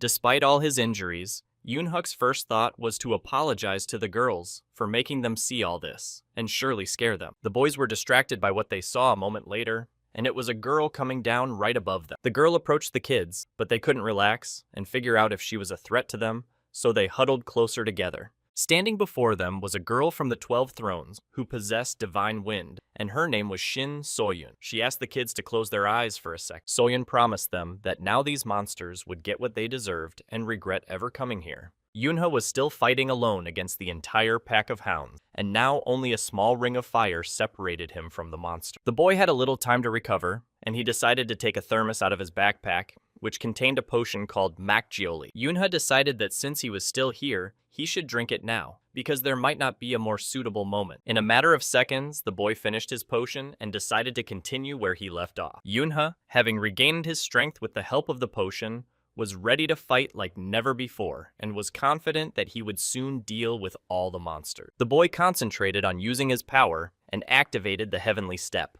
Yoon-huk's blows were very powerful, and all the monsters flew away from him as soon as they approached the boy. The monsters still rushed into battle, and all rushed at the boy, and they had only one goal: to get rid of him as soon as possible. Yoon-huk was focused and delivered his blows one after another until there was no one left who could threaten his safety and that of everyone else. The boy actively used his weapon in this battle, and it helped him a lot, but the battle still did not end. Yoon-huk used not only his dagger, but also his pistol, and the hounds were unable to cope with him. The boy had barely destroyed one monster when dozens of other monsters attacked him from behind. He used his mana, and in such moments, the boy could think of nothing but reaching the last one. Yoon-huk was merciless, just like all the hounds, because in this respect they were very similar. It was not easy for the boy, because this battle was not easy and took a lot of energy and strength from him. Yoon-huk was able to deal with all the monsters that appeared in his path, and now there was only one left on the battlefield, and that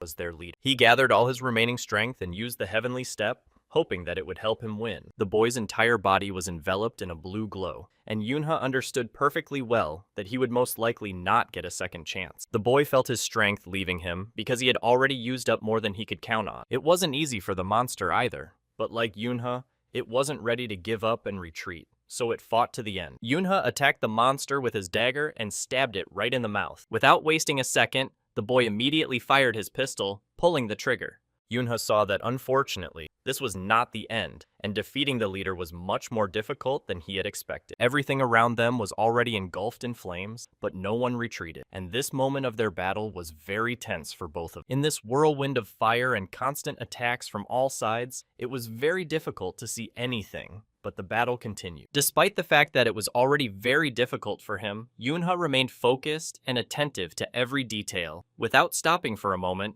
he used his weapon on the monster. The monster suffered numerous wounds, but because the leader of the pack was very strong, it still remained on all fours. When he fell again, Yunha managed to hook his dagger into the ground with difficulty so as not to fall, and continue to hold his opponent's gaze. The boy realized that he had no more ammunition left, so he had no choice but to resort to close combat. Yunha also realized that his mana was almost depleted, but he was glad that the monster was in the same situation. So everything was fine, and the odds were even. Despite being attacked numerous times, the monster still looked very frightening. The monster considered the boy to be too cocky, and began to launch large black clumps of its energy at Yunha. Yunha mockingly addressed the monster, wanting to know if it had the strength for another attack. The boy noticed what the monster was releasing, and at first thought it was a mark, but upon closer inspection, he realized that the monster was condensing fog before attacking. The monster wanted only one thing, for this boy to go to the other world once and for all as soon as possible. Yunha no longer stood still and did not think. He was already rushing to meet his opponent. The boy began to use the last of his mana, and, with the help of his dagger,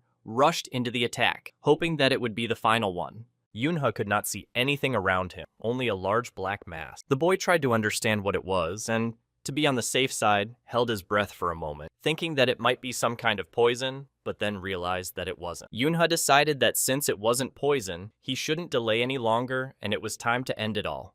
The boy was acting purely on instinct, and even now he understood that this was some kind of madness. Despite all the efforts of the monster that was breathing fire, he continued to break through it. Unable to see anything around him, Yunha kept moving forward toward his goal, when suddenly he realized that his mana was gone, that he had used it all up. The boy tried with all his might to survive the fall, but now all he could do was hope. Yunha fell to the ground, breathing heavily, his clothes smoldering from the fire emitted by the monster. After regaining his senses a little, Yunha realized that despite the large amount of mana he had spent on his defense, he was still seriously injured. Yunha leaned on his weapon while sitting on his knees and suddenly remembered a moment from his past life. The boy remembered how he was the captain of his team at the time, and in one of the battles with monsters, he also found himself exhausted and could only hold on to his enthusiasm. That captain was on his knees when a bunch of different monsters were standing in front of him, and someone rushed to help him, but one of his buddies stopped him and told him not to touch him. That comrade said that it was not for nothing that the captain was called Berserk, and that he did not need anyone's help. He added that the meaning of the name Berserk was that the gift was activated only in critical situations. The same thing happened now with Yunho. His gift and ability were activated only when the situation reached a critical point. The monster could not have expected this, and therefore froze, trying to understand what was happening to his opponent. Yunho came to his senses and was no longer so defenseless. He decided that this was the final moment of their battle, and that the monster would no longer be able to escape. He attacked relentlessly, and with a single blow, Yunha managed to reach the hound. Without stopping, the boy used his gift and leaped with his sword to attack the monster. Yunha tried to pierce the black cloud of fog behind which the monster was hiding with his blow. The boy failed to land his blow, and the cloud turned into a huge ball with the monster inside it. Yunha, watching this transformation, decided that the monster had hidden from him in this way. He glanced at his dagger, which he decided to continue using actively in this battle, thinking that this cloud of fog was not so solid and he would be able to break through it. The boy used his gift and decided to remind the monster of his earlier words, that it would not survive under any circumstance. Yunha literally paved his way with his weapon and his strength. The boy repeated his promise that the monster would soon be sent to the other world, no matter how hard it tried to hide from him. Yunha managed to reach the hound, and was finally going to do what he had wanted to do from the very beginning. He put all his strength into one final attack on the monster, leaving it with no chance of survival. Yunha finally achieved victory, even though it was not easy, and the monster itself was already engulfed in flame. The boy sat exhausted on the ground and watched as everything burned, and despite everything, he had achieved his goal. Yunha saw the sun setting in the distance beyond the city and was glad that it was finally over. He no longer needed to be strong and was able to breathe out, and from the amount of energy he had expended, he simply lost consciousness. At the same time, events involving Yunha's comrades were unfolding on another battlefield, where one of the 12 thrones of Shin Soyun came to their aid. The girl was going to mercilessly deal with all the monsters surrounding the guys. The guys themselves were shocked by her appearance and the abilities that Soyun possessed. The girl was very strong, and the fan she always held in her hands was endowed with special abilities. She remembered for a moment how, in the distant past, while running away from the hounds, she thought about why those people couldn't just do their job to avoid such consequences. Soyun did not wait any longer, and using her mana, opened her fan, which was already enveloped in a blue glow. Using her gift, the girl was able to summon large whirlwinds that engulfed everything around her. Controlling and completely mastering all the whirlwinds that had formed,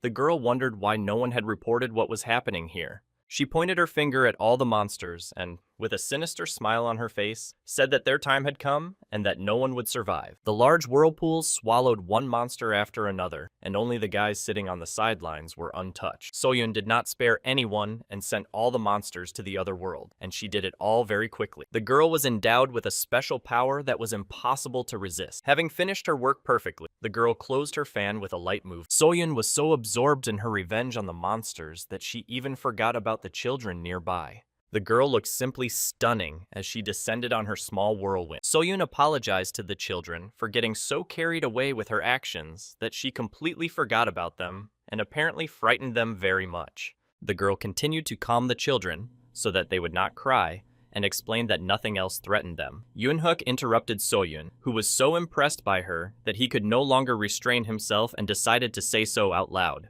The boys were so impressed that after a moment, no one could hold back anymore, and interrupting each other, they shouted about how cool the girl was. Yunhook wanted to know right away if Soyun was one of the 12 thrones, while Minji tried to tell him that he should at least thank her for saving them first. The boy was so amazed that he had met one of the best players in person that he couldn't control himself and his emotion. The girl watched all of the kids closely and decided that they had probably lost their minds a little due to fear, because they all looked a little crazy. Soyun decided that she should immediately check them all for internal injuries and used her ability. What the girl saw in Heian surprised her greatly, because there was a large amount of mana around. Heian was very surprised by the attention that was suddenly showered upon her. Soyun rushed to hug the girl, and now all the guys were very surprised. The girl did not hesitate and immediately decided to ask Heian if she wanted to become a player. Yunhook unexpectedly wedged himself between them and shouted indignantly that he should be the one to become a player. Soyun thought about the boy's words because, if you think about it,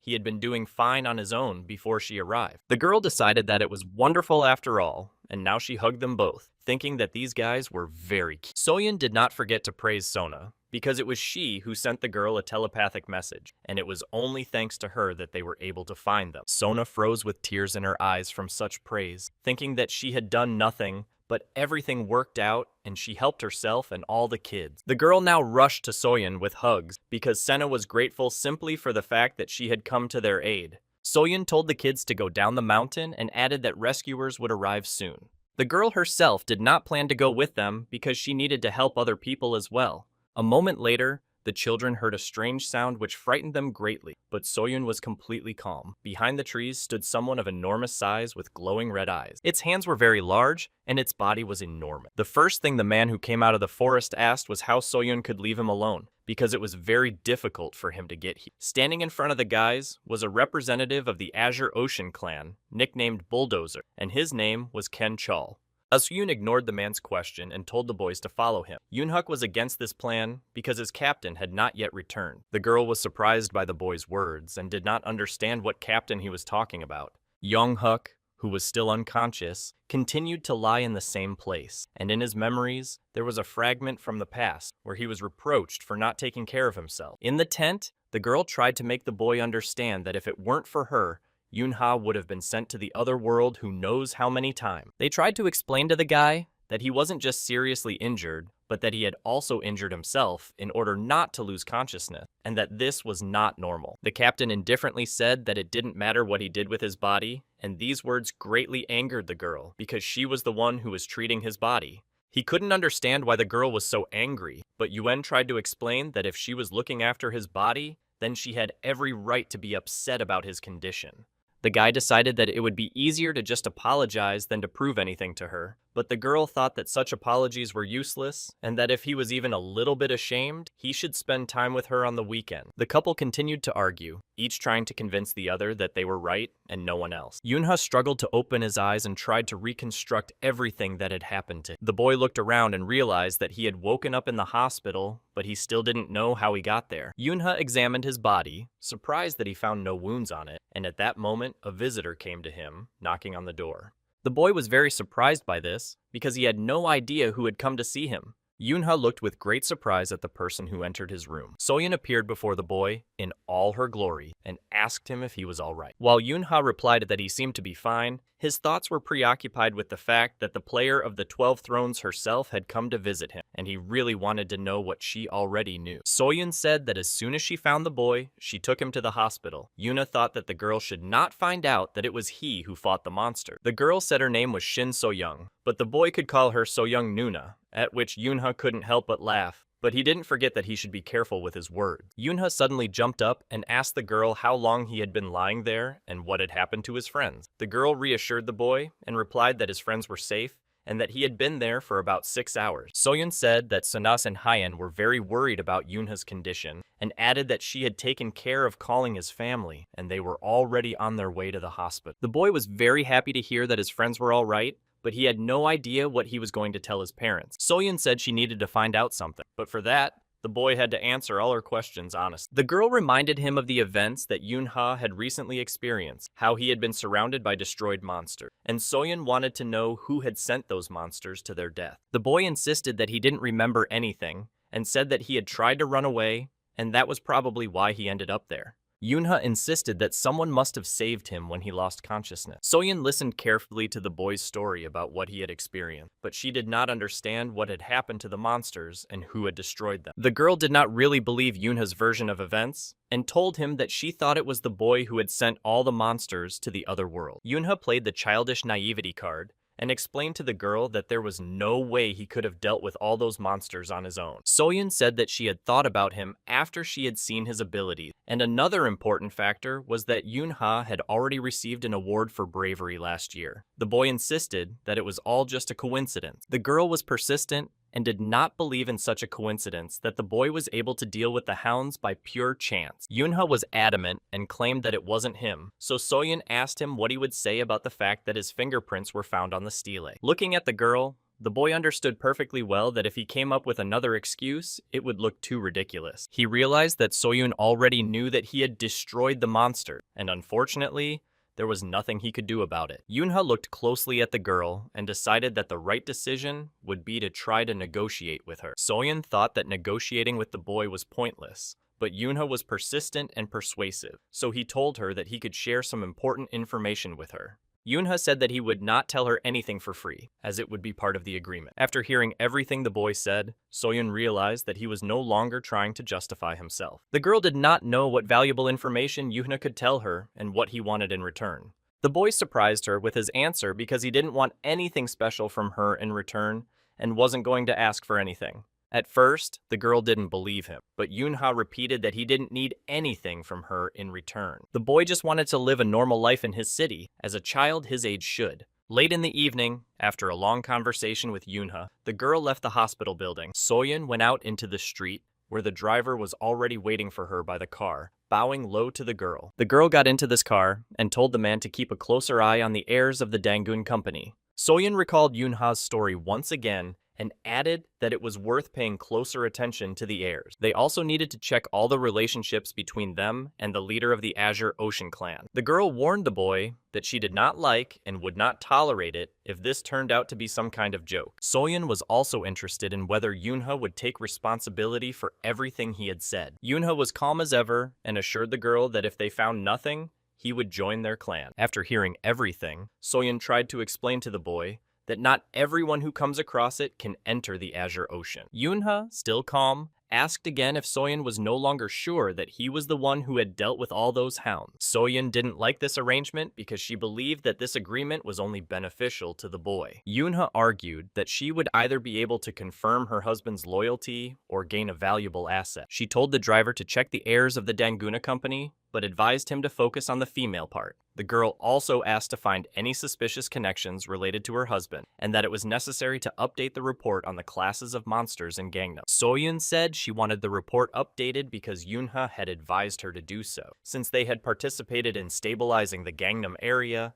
and should be wary of new monsters. The boy insisted that if they underestimated them, they would regret it greatly. The girl wanted to know how Yoonha knew all this, but the boy interrupted her and added that she should say that she herself had dealt with the incident on the mountain. Soyeon informed her driver that she would close the case of the incident on Bukan herself. Yoonha then explained to Soyeon that it would be very beneficial for her if she agreed to his terms. The boy added that he just wanted to continue being a normal elementary school student. After hearing everything, the girl realized that Yoonha's self-confidence amused her greatly. The boy's very agitated parents came to see him in his room, and Yoonha realized that he was probably in trouble again. News spread throughout the city that at 2 o'clock that afternoon, a 7th grade monster and 100 hellhounds had attacked Mount Bukan. All news channels also reported that player Shin So-young, a member of the 12 Throne, had single-handedly defeated all the 6th grade hellhounds. It was also reported that the girl was currently investigating the incident on Mount Bukan, and it had already become known that among the 34 victims was an elementary school student who was hiking on Mount Bukan at the time.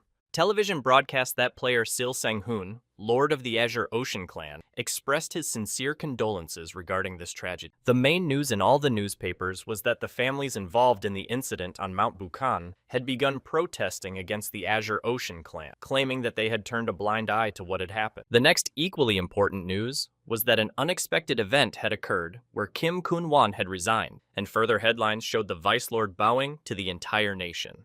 The news did not end there, and all the newspapers reported that Vice Lord Kwan-won had been found in his home, where, according to preliminary data, he had come to an extreme decision. Further events at the school with the students took place several months later. On that day, everyone congratulated Student Sun on her 8th birthday. Her classmates congratulated her on the holiday and gave her gifts, which impressed Sona greatly, and she did not understand how they knew that today was her birthday. Minji replied that it was simple because she was their friend, and they could not help but know about this day. Yoonha teased the girl, saying that she was trying to appear superior even though she herself constantly complained to the teacher. Of course, these words angered Minji, and she asked the boy to be quiet. Haeyoung congratulated her friend on her birthday and gave her some homemade chocolate, which touched Sona even more. Meanwhile, while everyone's attention was focused on Sonya, Yoonhuk tried to quietly leave the classroom. The boy couldn't stop thinking about how amazing the surprise party they were throwing for the girl would be. The guys tried to quietly discuss all the details and moments related to the surprise party itself. Sona finally noticed their strange whispering and wanted to know what was going on, but the boys all kept quiet, assuring her that everything was fine and that she had just imagined. Yoonhuk was the one who couldn't keep secrets, so he just ran out of the classroom at full speed and shouted that she didn't need to know anything about it. Minzy, trying to distract the girl somehow, said the first thing that came to her mind, which was that morning assembly had just begun. Sona looked at all the kids and found their behavior at that moment very strange and incomprehensible to her. All the kids gathered in the house, and they managed to get Sona there too. As soon as the girl crossed the threshold of the house, she immediately heard congratulations addressed to her and the sound of firecrackers. The children all shouted surprise loudly and in unison and brought her gifts. Sona couldn't hold back her tears because of her emotions and was very touched, even though she had guessed that her friends were planning something in secret. A beautiful cake suddenly appeared before the girl's eyes, and she was jokingly told that she would cry later, but now was not the time. Minji told the girl that she needed to blow out the candles, make a wish, and cut the cake, so she still had a lot to do. Sona closed her eyes to make her cherished wish before blowing out the candles. The children had a great time, and Sona was happy with her birthday. Minji was worried about whether Yunha was okay, because Sina had threatened the worker to make sure his father came to the party. Yunha understood what she was talking about and remembered that KK was the 7th largest company in South Korea. The main areas of influence of this company were electricity, architecture, and advertising. They did not have much influence on the medical industry, but Yang Sok-hoon also merged medical companies to monopolize the potion market. Yunha unexpectedly tapped Minji lightly so that she would immediately remove such a silly expression from her face. The boy reasoned that if Minji were the direct heir to KK, her surname would be Kim, but his surname was Jin, so it was clearly not him. Yunha added that she should stop worrying and just eat. Minji was angry at the boy because she was very nervous, and Yunha advised her to just calm down, so she told him to do whatever he wanted and went to eat the birthday cake. Yunha took a piece of cake for himself and thought that everything had become a little more complicated, but it seemed to be okay. The boy looked at his relatives and realized that it didn't matter to him whether it was KK Pharmaceuticals or KK Company because it wouldn't change anything. Yunha knew for sure that if any of them bothered his family, he would destroy them all without hesitation. Yoonhook was preparing for the competition and assured his captain that today he would show what he had learned during all this time. Yunha advised him to just not trip, while Yoonhook ran away shouting that he would be fine and that he would do everything he could for the team. Yunha himself could only think about how much confidence that Yunha suddenly felt something, a kind of tension, and the boy tried to understand what it was. The boy saw his classmates in front of him, and the tension was coming from them, but Yuna didn't understand what it all meant yet. The boy asked his classmates for an explanation, and they told him that the teacher had said she would buy them nuggets and pizza if they won. At the same time, the teacher was counting her money and trying to convince herself that everything would be fine. But then she realized that it was simply impossible to feed these kids. The start of the relay race was already close, and all participants were given the command to get ready. Yoonhook was already at the starting line with all the other participants, and the boy couldn't stop thinking about how everyone would be surprised by his speed. The boys did not have time to react, as Yoonhook was already far ahead of them all, leaving only a trail of smoke behind him. Yoonhook's classmates cheered for their classmate and supported him as best they could. Mingji shouted Yoonhook's name very loudly, while Yoonha was thinking about what to do with him. Yoonhook wanted to show off to his captain, so that he would see how fast he was, and could reach the finish line first. The boy suddenly felt that something was wrong with him. His body became too heavy, and it became more and more difficult to move. Exhausted, Yoonhook fell to the ground just a few meters before the finish line. Yoonha, seeing what was happening to his classmate, understood what was going on, and was not particularly surprised. Yoonhook was suddenly picked up by a girl, who told him to hold on, but the boy couldn't cope with the sky spinning around him. Yoonha knew that Yoonhook would overdo it, so the boy decided that he would have to work on his character and teach him to keep his cool. After a while, the boy rejoiced at his sister's victory, who came in first in the 100-meter race and became the top 5th grader. Yuna was very proud of Yuna's achievement and wished her luck in the next event. Looking at this scene between Yoonha and his sister, Minji realized that he was not his mother's son, but Nuna's little brother. Sona ran up, exhausted, and told her friends that Yuna was very fast and that Yoonha was proud of his sister. The girl reproachfully asked Yoonha why he was rooting for his sister and not their team, but the boy insisted that this was not the case and that he had only been thinking about lunch the whole time. Minji added that she saw him looking only at his sister the whole time, and Yoonha decided to distract the girls by asking how Haein was doing. The girls decided to let the situation go and noticed Haein running in the distance. Haein was running very happily and was glad that she had found the people she was looking for. The girl ran up to Yoonha's neighbors, Juliet and Bruno, and asked them for help. Haein grabbed Juliet by the hand and said that they had to run as fast as they could and that she would explain everything on the way. The girl brought Juliet to the judge, and she tried to explain something to him and change his mind. Obviously, the girls succeeded, because a moment later, they both looked very happy and satisfied.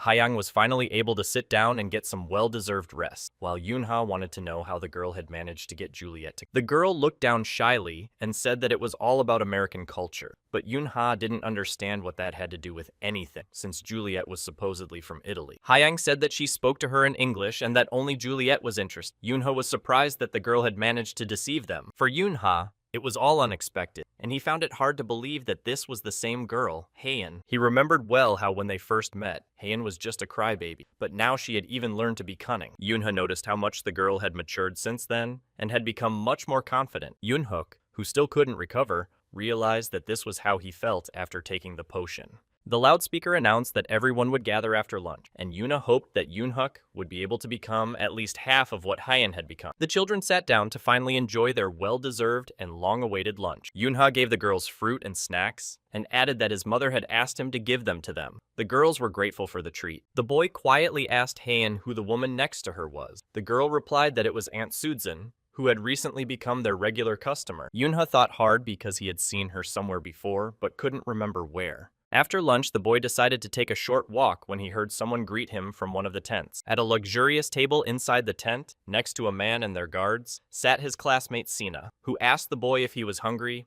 and offered to treat him to a cup of tea.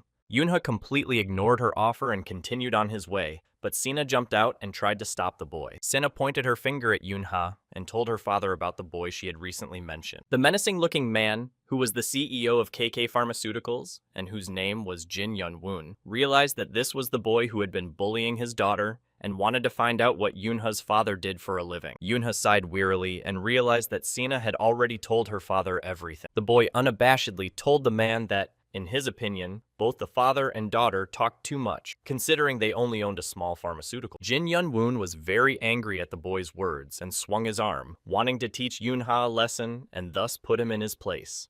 The man couldn't understand how this youngster could speak about his lovely daughter, let alone about him. The man wanted to know how such a young guy dared to express himself in this way. Yoonha looked at this man and the security guards, who were always by his side, and thought that he was behaving as if he were the president. The boy did not allow anyone to touch him, and, as if mocking him, asked Yeon-woon if he was already scared. The man was enraged by the boy's words and now decided to teach him a lesson. Yoonha remained completely calm and unshaken by all of the man's actions. Suddenly, the boy saw someone next to him whom he did not expect to see at all. His father came to the boy's aid, deciding to stand up for him and punish the offender. The man managed to overpower Siona's father and sternly told him how he dared to raise his hand against his son. The boy did not understand why he was hanging himself, but his father was very worried about Yoon-ho and wanted to know if he was all right. Yeon-woon, still sitting on the ground, was puzzled by the fact that he couldn't understand how someone so lowly could allow himself to do such a thing. The man immediately ordered his guards to take Yoon-ho's father away and punish him. Yoon-ho was angry that he was going to decide everything himself, but in the end, his father was already involved. The boy was certain that if Yeon-woon dared to do anything to his father, he would simply destroy him. Yoonha began to worry as he watched the guards approaching, but his father calmed him down and assured him that he would take care of everything. Yeon-woon was outraged and wanted to know immediately who this man was who dared to treat him this way. The man remained completely calm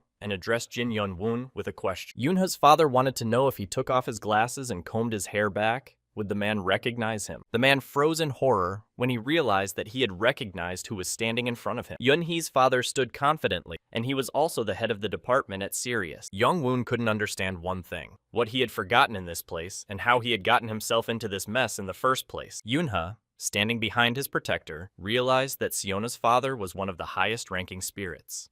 The boy was surprised that his father was the head of Sirius itself. Sirius was one of the top 2 companies in South Korea, and not everyone could get into it. This company was engaged in the supply of cars and devices for players, and Yoonha's father was its boss. Yoon-hee's father saw from Yeon-woon's face that he had finally recognized him, but he still did not understand what the boss was doing here.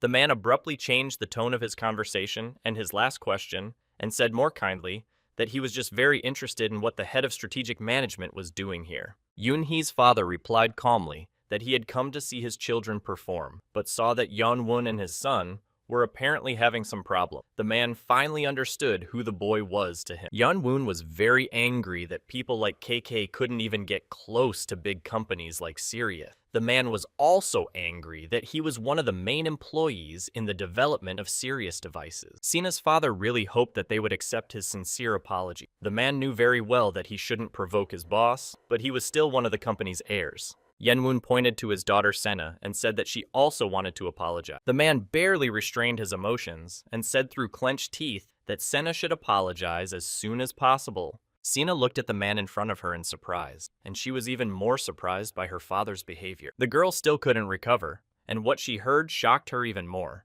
She heard the boys whispering about an argument between Sena and Yoon-ho, that they had quarreled, but in the end, Sina had lost. The boys laughed when they heard the news and were sure that this was how girls should be, because she was always picking on everyone. The girl froze in horror as the boys began to laugh at her and continued to speak unflatteringly about her. Senna tried with all her might to force an apology out of herself, but her pride proved too strong. The girl could no longer control her emotions and ended up running away in tears. The boy's father decided that their conversation was over and they would take their leave. The man added that he considered what had just happened to be settled, and Yeon Woon assured him that nothing had happened at all. Yen Woon bowed low to Yoonhee's father, wished him luck, and told him to take care of himself. Yoonha thought that he might have problems because of this whole situation, but his father surprised him. The man insisted that if something like this happened again, the boy should not try to solve everything himself, but must inform his parents. The boy's father was very convincing in his words and hoped that Yoonha had heard him. The man said that it was perfectly normal to ask his parents for help a little more often, because the boy was still too young and needed his mom and dad.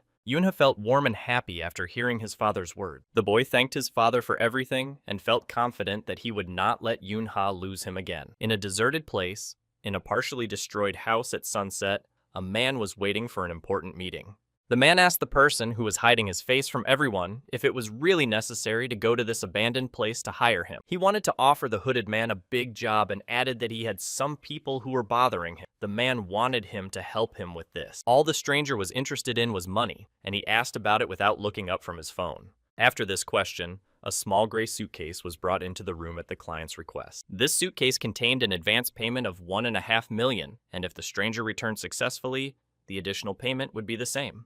The man in the hood smiled ominously and replied to the client that he understood everything and used his abilities, which were directed at the suitcase with the money. The man who continued to hold the suitcase was very surprised when a funnel suddenly began to form around the money. A moment later, the suitcase with the $1.5 million disappeared, and so did the man hiding his face. The security guards were shocked and even frightened because they could not understand what consequences awaited them now.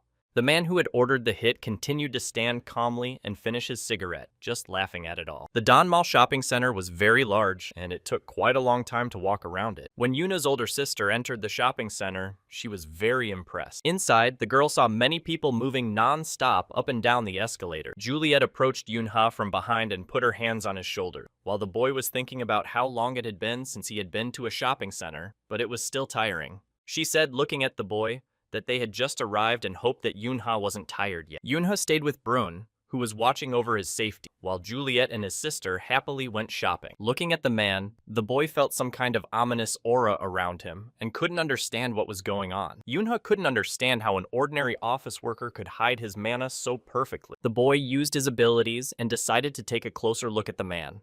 Bruno noticed the boy's intense gaze and immediately asked what was bothering Yoonha. Yoonha decided to distract him a little and said that he wanted to know where his sister was and what was going on with Juliet. He was sure that something was wrong with the man. Bruno said that the girl and Yoonha had gone to the 5th floor, and the boy realized that it would be difficult to find them because his sister could now also mask her mana. The man took out his smartphone and showed it to Yoonha, which meant that he didn't need to worry. When Yoonha looked closely and realized what it meant, he was very surprised. With this device, it was possible to track their location. Yoonha realized that Juliet herself probably had no idea about this, and Bruno confirmed his guesses and said that it was a secret and should not be disclosed to the girl. Bruno suggested that the boy go up to find the girls, but Yoonha thought this man was somewhat suspicious. The man, who was hiding his face from everyone, was talking on the phone at that moment and told his interlocutor that it was time to start. Yoonha suddenly stopped and felt something very strange and tried to understand what was happening. The boy turned his attention to the stranger and was even more surprised. Yoonha remembered that he had already had the opportunity to meet this man in his past life. The boy recognized him by the tattoo on the stranger's arm. It was the same person, and his name was Nameless, and only by this name could one understand that not everything was so simple with this man. Yoonha tried to understand what this nameless one had forgotten here, and the boy did not believe in coincidences. The boy decided to share his thoughts with Bruno and told the man that something very strange was happening here. Bruno took Yuna's words seriously and decided to look around, and he managed to spot 3 people. Bruno pointed out to the boy 3 suspicious people who, in his opinion, gave him a strange feeling. One of these men was dressed all in black and was moving in his direction. Another man was sitting a little apart from everyone else and was also hiding his face. Yunha watched them all closely and decided to use his mana to form small clusters that glowed bright blue. The boy launched this energy at the three men who were in different directions. All the men easily reflected this energy at the same moment. Bruno immediately decided that it was time for him and Yunha to leave and informed the boy of this. As he was leaving, Yunho turned back to look at the men and confirmed his suspicion, as he had guessed that the three were players. Bruno looked at them and concluded that these men were very well trained. For his own reasons, Yunha was interested in the last man who was hiding his face. The nameless man watched everyone but never revealed his position. The boy found all this behavior extremely strange and suspicious, because it was clear that something was wrong. Yunha saw one of the men slow down a little and reach into his pants pocket. The man, trying to be inconspicuous to everyone else, dropped a small stone with a bright blue glow on the floor. Yunha looked closely and almost immediately recognized it as a magic stone, which confused the boy. The boy finally understood what these people were up to and couldn't believe it. Yunha saw how, in a moment, everything around him spun into a blue funnel, and a black hole formed in the middle of it. Watching all this, the boy realized that somehow mana was being redistributed. A large number of monsters of different classes and categories began to appear through this vortex. People panicked at this sight. The monsters did not hesitate and immediately began attacking everyone in their path. The monsters continued to appear one after another and were already everywhere, causing great harm to people. A state of emergency was declared in the shopping center because the monsters were inside the building, but all guests and employees were strongly advised to stick to the plan and proceed to the shelter. Yunha heard the man who was hiding his face at that moment talking on the phone about how if anyone got in their way, they should be sent to the other world without hesitation. The boy understood that this was a terrorist attack on the shopping center, but before his return, no one could have imagined such a thing. He realized that after the incident with the Kraken, the future had completely changed course, and it was difficult to predict how events would unfold. Yunha did not immediately notice the monster jumping behind him, ready to attack. Bruno came to his aid and knocked the monster down with his hand, saving Yunha. The man urged the boy to be more focused and attentive, as his safety depended on it. Bruno told the boy that they now needed to find Yuna and Julie as soon as possible. Despite the complete chaos around them, the man and Yunho went to the top floor, as finding the girls was their top priority. Bruno used his phone to track the girls' location and saw that they were still on the 5th floor. He began to worry, thinking that something must have happened since they were still there. The man and the boy were going up the escalator when suddenly they heard a question. In front of them stood a man in a Panama hat who wanted to know if Yunha was the first to use mana, and he also wanted to know where they were rushing to so quickly. Yunha didn't waste any time because there was practically no time left and used mana right away. At that moment, the boy was still thinking about whether the man's rank was about A, B, or C.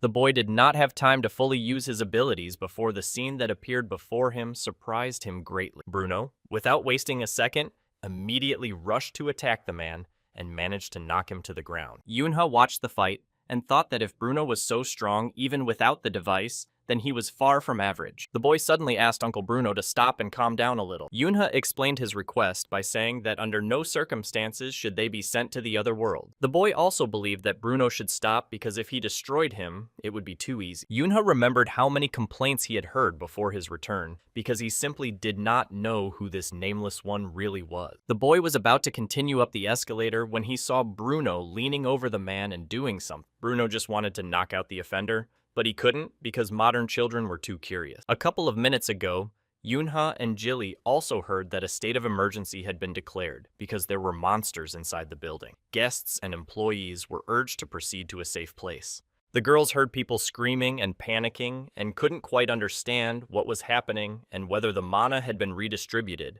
Yuna tried to control her emotions and calm down because she first needed to see how many monsters there were. The girl discovered 3 monsters behind the wall to their left, but unfortunately, that wasn't all. Yuna saw that there were 2 more monsters on the other side, and on top of that, there was another monster in the center of the hall. The girl was glad that there were only 6 of them and realized that they would have to run so as not to encounter them all. The girl tried to be brave and told her aunt not to worry because she would be able to protect them both. Juliet didn't even give Yuna a chance to finish and shouted at her about the danger. Behind Yuna, the monster was already close to its target, planning to destroy the girl in a matter of seconds. Juliet wasted no time and grabbed the girl by the hand to pull her away. The girl was able to save the girl and did not allow the monster to harm Yuna, but she herself was exposed to the blow. Yuna was very worried about her Aunt Juliet, thinking that she might get hurt because of her, but a few seconds later, her aunt simply struck the girl. At that moment, Julie used a hanger in the form of her own and applied her abilities using mana. The girl was very dexterous, and in a matter of minutes was able to attack the monster and deal with it. Yuna was surprised because she didn't yet know or suspect anything like this about Aunt Juliet. Juliet, apparently still under the effect of the recent battle, looked at the broken coat hanger she had used to attack the monster a few minutes ago and wondered if she would have to pay for it. While Yuna was trying to comprehend the fact that Aunt Julie was a player, she told the girl that they needed to evacuate immediately. Bruno and Yunha would be waiting for them. The remaining 3 monsters didn't waste any time and rushed towards the girls, intending to get even with them. Juliet was determined to protect Yuna at all costs, but to do so, she needed a plan.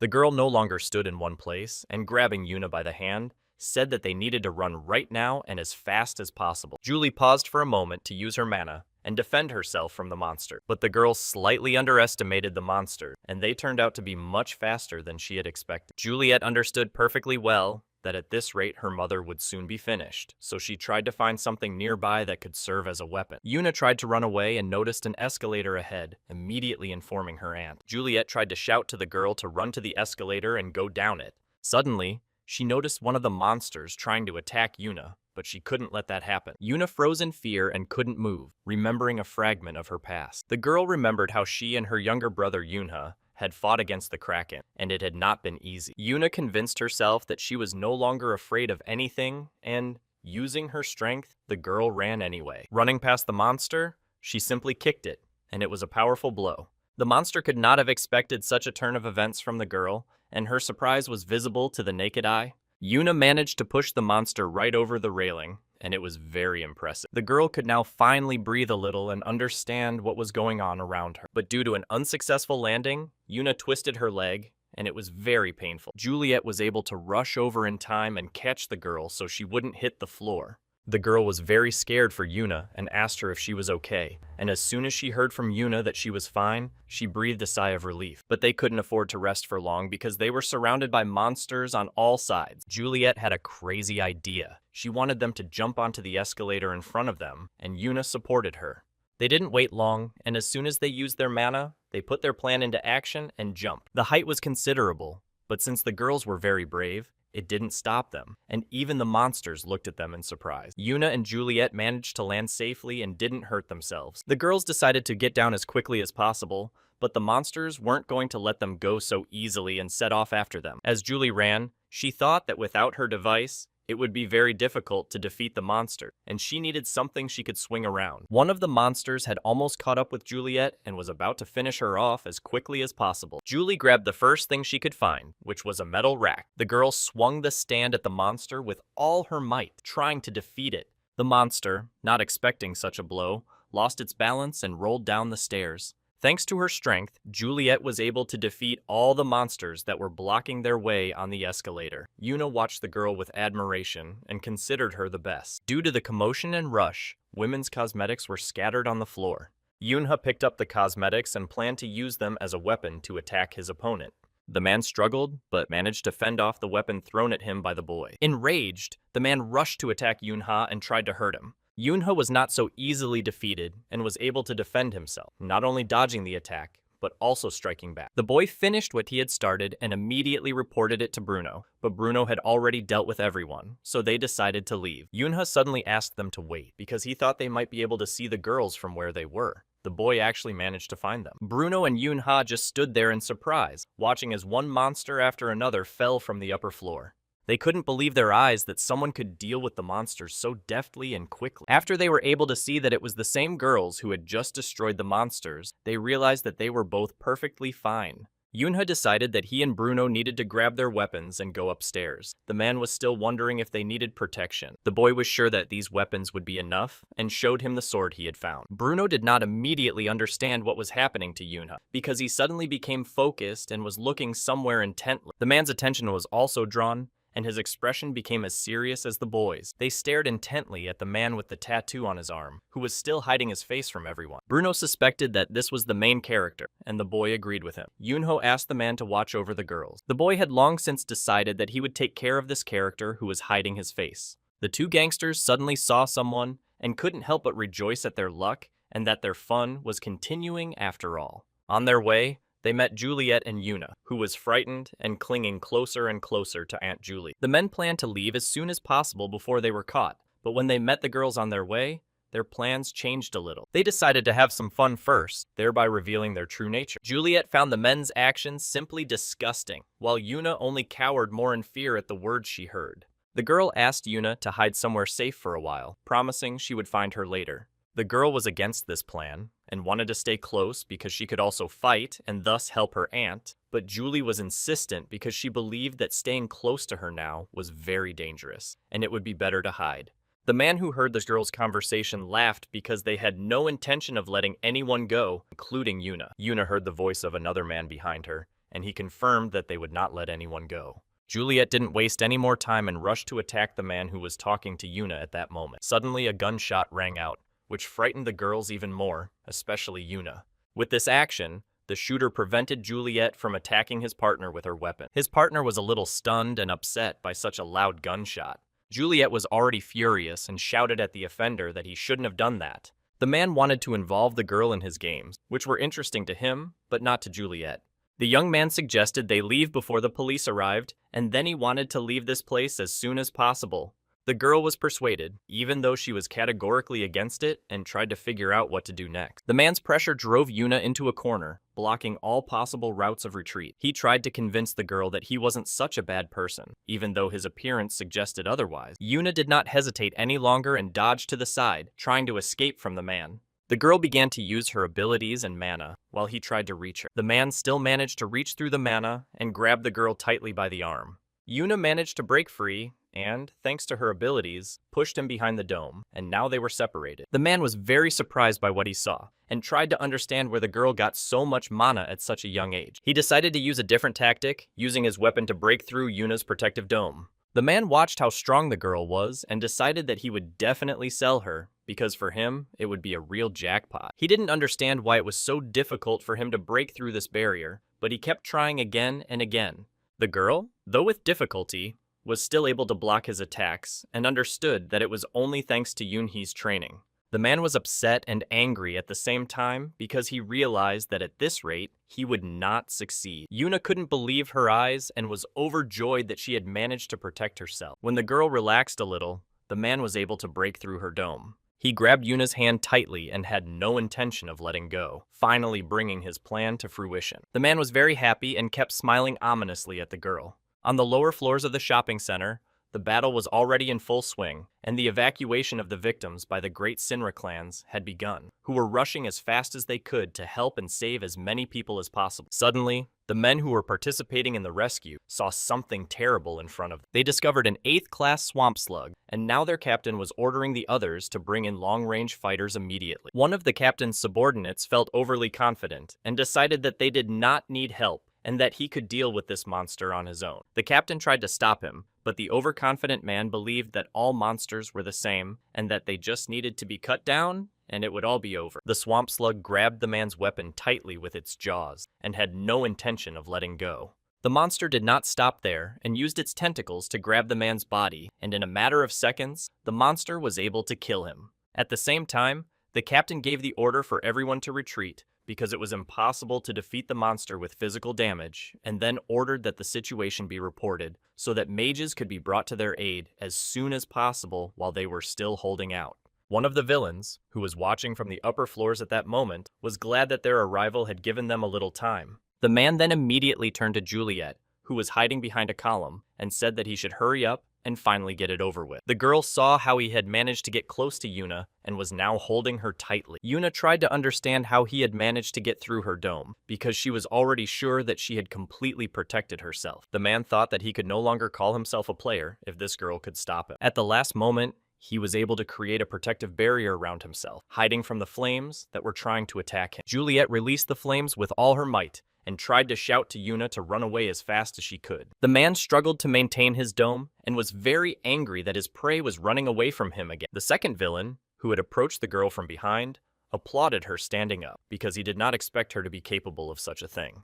The man immediately built a barrier around himself using his mana, thus protecting himself. Juliet tried with all her might to use the same technique on the second villain. Unfortunately, it was useless, and the man advised her to simply give up. Meanwhile, Yuna ran away as fast as she could, as her Aunt Julie had asked her to do. Juliet tried to calm down and figure out what to do next as quickly as possible. The girl concentrated, gathered all her strength, and attacked the man again. The man thought it was cute that Julie was trying to use her abilities, but they wouldn't work on him, and he told the girl so. Juliet released a powerful jet of energy, trying to send the man to the other world, no matter what it took. The man's confidence wavered a little because Julie was able to reach him. He was also very surprised that the girl's strength had increased dramatically. The girl did not stop and continued to attack him again and again, hoping that she would succeed. At this time, another villain was trying to catch up with Yuna, who was hiding in a children's store. The man shouted after the girl that she shouldn't run away because it was useless and a waste of time.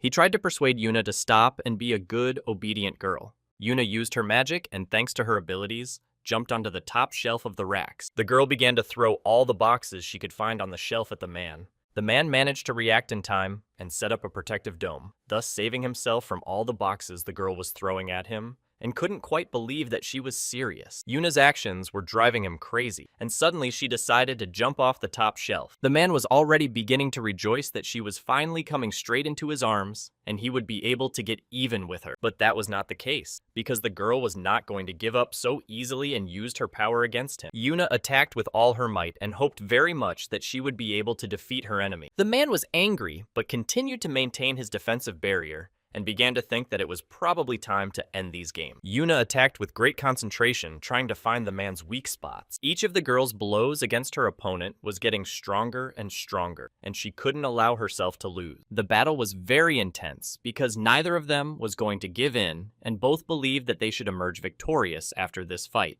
The man was very surprised that the girl was so strong and assertive, because he had expected to deal with her in an instant. Yuna suddenly remembered her Aunt Juliet using her abilities and how she was able to release flames, thereby allowing the girl to escape. The girl tried to remember all of Aunt Juliet's actions in minute detail and repeat them herself. Yuna was sure of one thing. Before attacking, she needed to gather as much mana as possible. The man was not prepared for this, and now realized that he was facing not just a girl, but a real threat. A moment later, Yuna managed to gather mana, and as a result, there was a powerful explosion that blinded everyone around. The man who had been wounded by Juliet turned his attention to the explosion and tried to understand what had happened. Yuna flew out of the column of smoke with a bat in her hand and ran towards him with the sole purpose of helping Aunt Juliet. The man couldn't believe his eyes, because it turned out that the girl had managed to deal with his partner. Not only had he run out of ammunition, but they were also delayed, and it would not be entirely safe for him to go out against the two of them now, but the man could not run away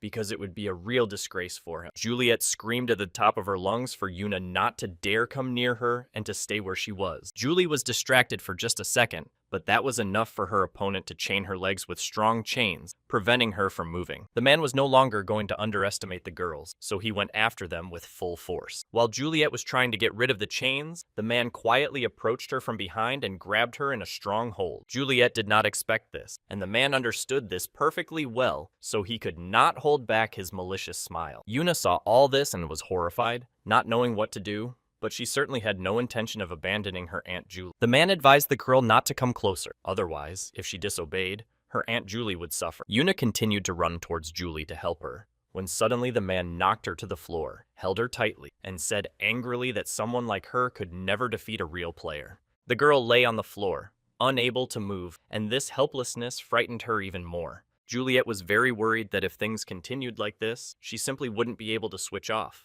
At the last moment, Yuna surrounded herself with a protective barrier, giving herself a little time to recover. The man was again surprised to see that the girl's mana had increased even more. He understood perfectly well that if he left her like this, she would simply explode. But the girl herself could not think about anything because all her thoughts were occupied with worries about Aunt Julie. Juliet tried with all her might to break free to protect Yuna, and so she bit her enemy's hand with all her anger. The man decided that he had had enough and attacked Juliet with his weapon, knocking her unconscious. He shouted to his partner that there was no more time for games and that they should finish as soon as possible. The man decided that it was now a matter of principle and tried to reach Yuna to get even with her. He succeeded and was able to deliver a blow that was quite strong and hit the target directly. Yuna was completely disoriented by the attack and tried with all her might to stay on her feet. The girl couldn't do it, and through the fog, she could hear the men talking, one insisting that she should be left alone, and the other regretting it because Yuna was quite attractive to him and had plenty of mana. Yuna had already passed out, but her consciousness continued to think that if she had been a little stronger, everything could have turned out differently. The girl suddenly heard a voice, but she didn't know where it was coming from, asking if she wanted to gain more strength. The girl couldn't believe what she heard. Could someone really give her more power? These thoughts were interrupted by a memory in which her younger brother, Yunha, urged her not to listen to anyone or ask for anything. Yunha had told the girl last time that it was very dangerous, and even though everything had turned out well then, it didn't mean that it would be the same next time. The boy then told his sister Yuna that he could teach her whatever she wanted, but in return, she had to live a normal life. Yunha then held out his little finger to seal their agreement and promised that Yuna would never listen to that voice again. The girl agreed without hesitation and promised her brother that she would keep her word. Yuna mentally apologized to Yunha, and returning to the present, was certain that she wanted to be able to protect others. The girl thought about her family and friends and wanted to be able to provide them with safety with her own hands. Yuna was determined that she simply needed strength because she had to protect her Aunt Julie, and the man was surprised that the girl was getting up again. He no longer wanted to give Yuna the opportunity to come to her senses and decided at that very moment to send the girl to sleep, using his power. Yuna repeated and asked for only one thing. She asked to be given great strength. And in the next moment, something happened that no one could have expected. A precise and powerful attack in the form of a man's hand flew at the bully. The person who saved Yuna and punished her attacker turned out to be her uncle Bruno, who appeared at just the right moment. Bruno put his jacket on the girl and was now going to settle the score with the second bully. The man praised the girl, saying that she was very brave and had held her own so well. Bruno added that Yuna could now breathe a sigh of relief and relax, because now it was his turn to take care of them. The man with Juliet on his shoulder, who was still unconscious, was not very happy about the appearance of this protector. Uncle Bruno wasted no time and rushed into the attack, ready to take revenge for the pain he had caused his beloved girls. The man took the injured girl from the villain's arms and hoped very much that everything would be all right with his Julie. Bruno tried to bring the girl to consciousness, but unfortunately, nothing worked. Meanwhile, the offender wanted to quietly get to his weapon and get even with the man. He managed to pick up the weapon and now ran with all his might towards Bruno to attack him. Uncle Bruno's counterattack not only stopped the villain, but also completely incapacitated him. The villain tried to escape and even called for help, but Bruno was ruthless and was going to punish the man for everything he had done to Julia and Yuna. Uncle Bruno approached the man and said, before destroying him, that no one and nothing could help him now. The last thing the man heard from Bruno was that you always have to pay for your action, and he was no exception. A few days before the terrorist attack on the shopping center, in a cabin in the woods, the man tried with all his might to convince his interlocutors that he had done everything they asked of him and now could not understand what else they wanted from him. The man trying to convince them was Kim Kwan, and he was not going to give up, stubbornly insisting that he was not to blame. When the man realized that his fate had already been decided, he desperately grabbed his weapon and was about to attack the man who had never shown his face to anyone. Kim Kwan-wan was going to send his interlocutor to the other world and then do the same to Sang-hoon. But before he could even begin his battle, the man in the hood immediately defeated him. He used a gift that distorts the opponent's perception. The man who hid his face easily defeated the man and said that he had talked too much.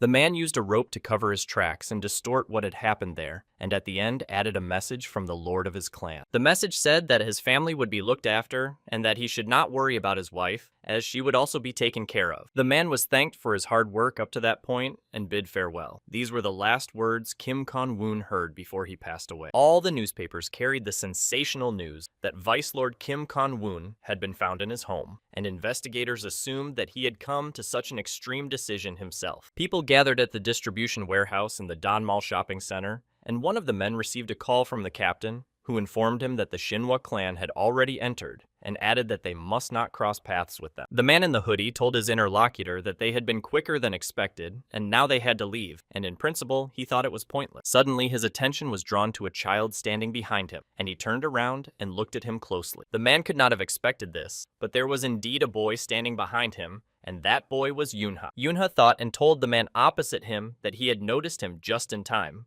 The man now tried to understand who this boy was, and most importantly, how long he had been standing there and what he had heard. Another man approached them and realized that the man in the hood did not know this boy, but he could not understand why he was staring so intently at Yunha and decided that the best solution would be to get rid of the boy, and that would be that. The man who approached immediately addressed the boy and said that he shouldn't be following strangers like that. He added that otherwise something very bad could happen, but that he should have thought about that a little earlier. Yunha didn't want to listen to him anymore, so in an instant, he attacked the man with his weapon and destroyed him, while the rest of the team, who had been watching from the sidelines, were simply shocked. The boy looked around and realized that perhaps he shouldn't have sent the man to the other world so quickly. The whole team jumped to their feet and was about to take revenge on the boy for their partner, but the man in the hood was able to stop them and added that this was not just a child as it seemed at first glance. Yunha mocked them all because they all started to tremble when the boy spoke to them in their language, so to speak. And he still didn't understand why they were so afraid of a child who was holding a very small weapon in his hand. The boy continued to mock them and said again that they were all afraid of a child.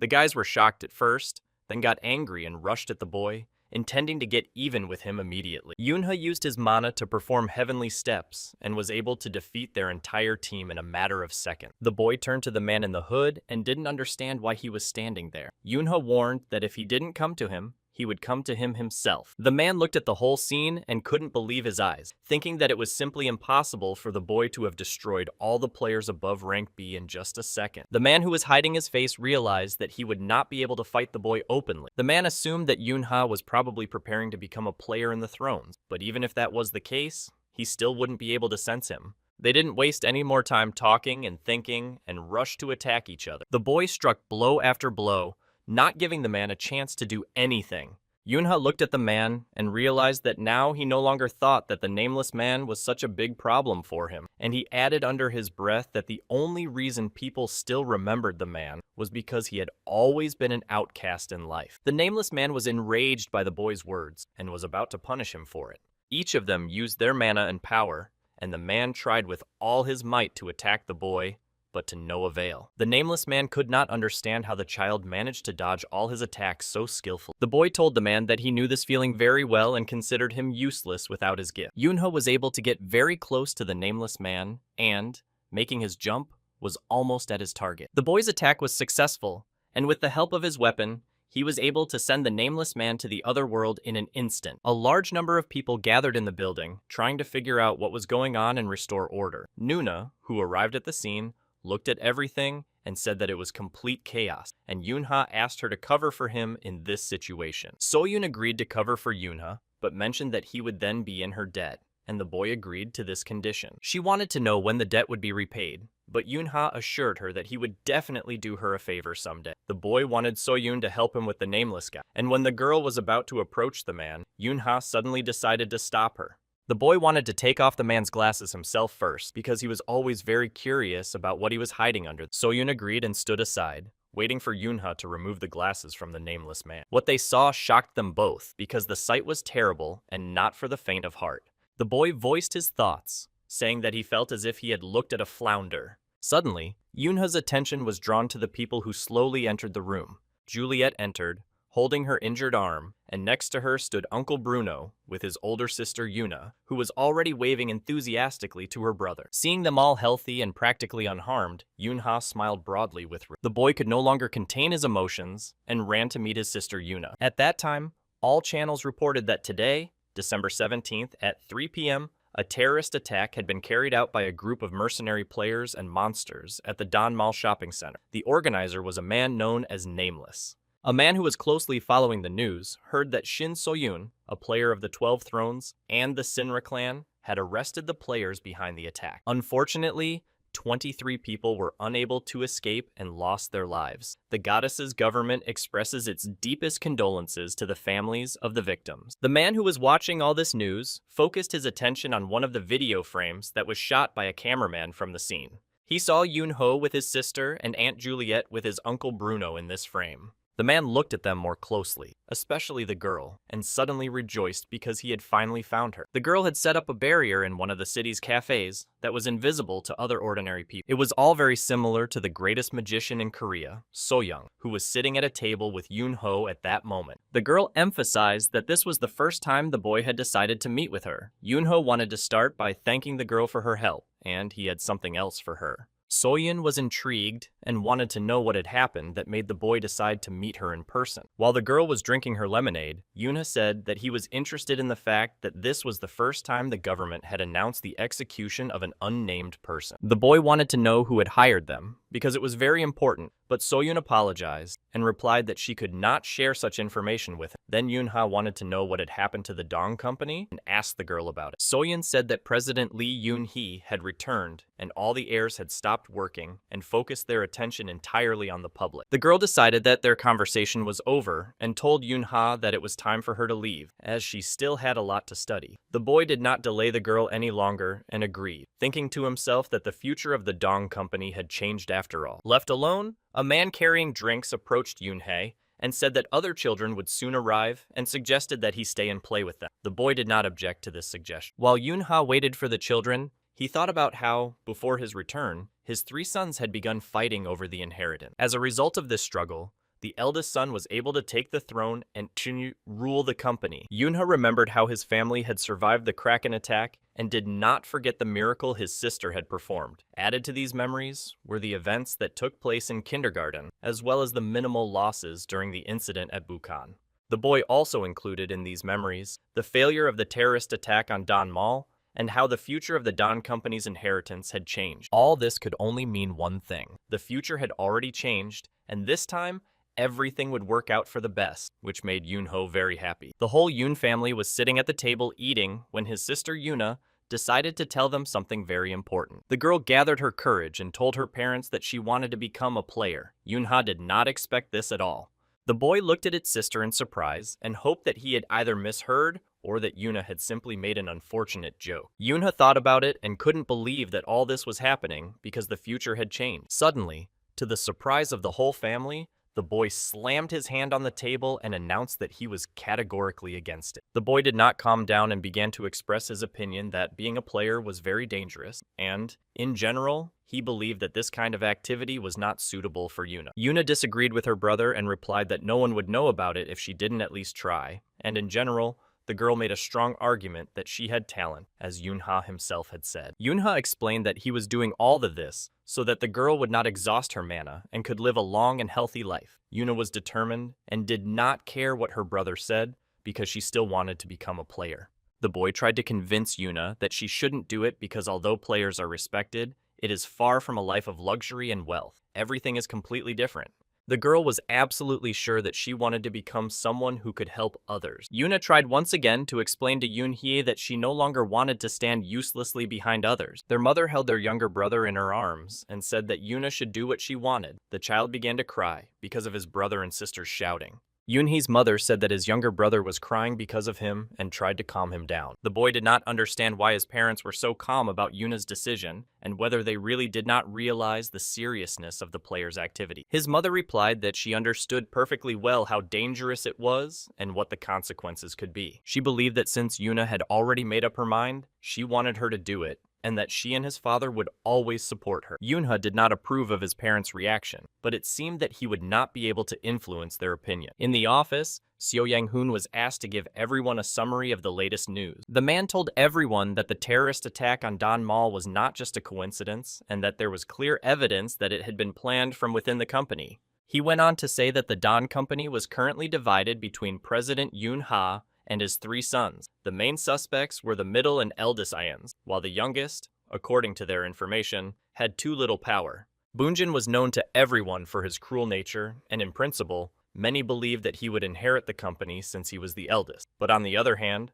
the middle son, Yoon-jin, had very good personal qualities, and was also a capable manager. The woman at the head of the table wearily stated that the troublemaker Bunzen had initiated a terrorist attack on a shopping center that was under Yunzin's jurisdiction. An adult man who was also sitting at the meeting table asked if the president himself knew about all this. The woman replied that of course the president was already aware of everything, and that was why he had returned after being under house arrest. The man who had initially brought everyone up to speed on the situation once again drew attention to himself and asked everyone present to look at the information displayed on the projector, because unfortunately, this was not their only problem. He told everyone that Bunzen had brought not only the Nameless, but most likely the Azure Ocean clan. Some of the men, upon hearing this information, could not contain their emotions and felt that this was too much. He explained that 92 hounds had been neutralized on Mount Bukan. The Azure Ocean clan had taken 7 mana stones, but they had only put 3 up for sale, and the terrorist attack had been caused by summoning the hounds with the stone. There was a suggestion that perhaps the Azure Ocean clan was simply waiting for the demand for mana stones to increase, but the man found a contradiction here, as 7th class mana stones were easy to find. The woman was very curious to know what the chances were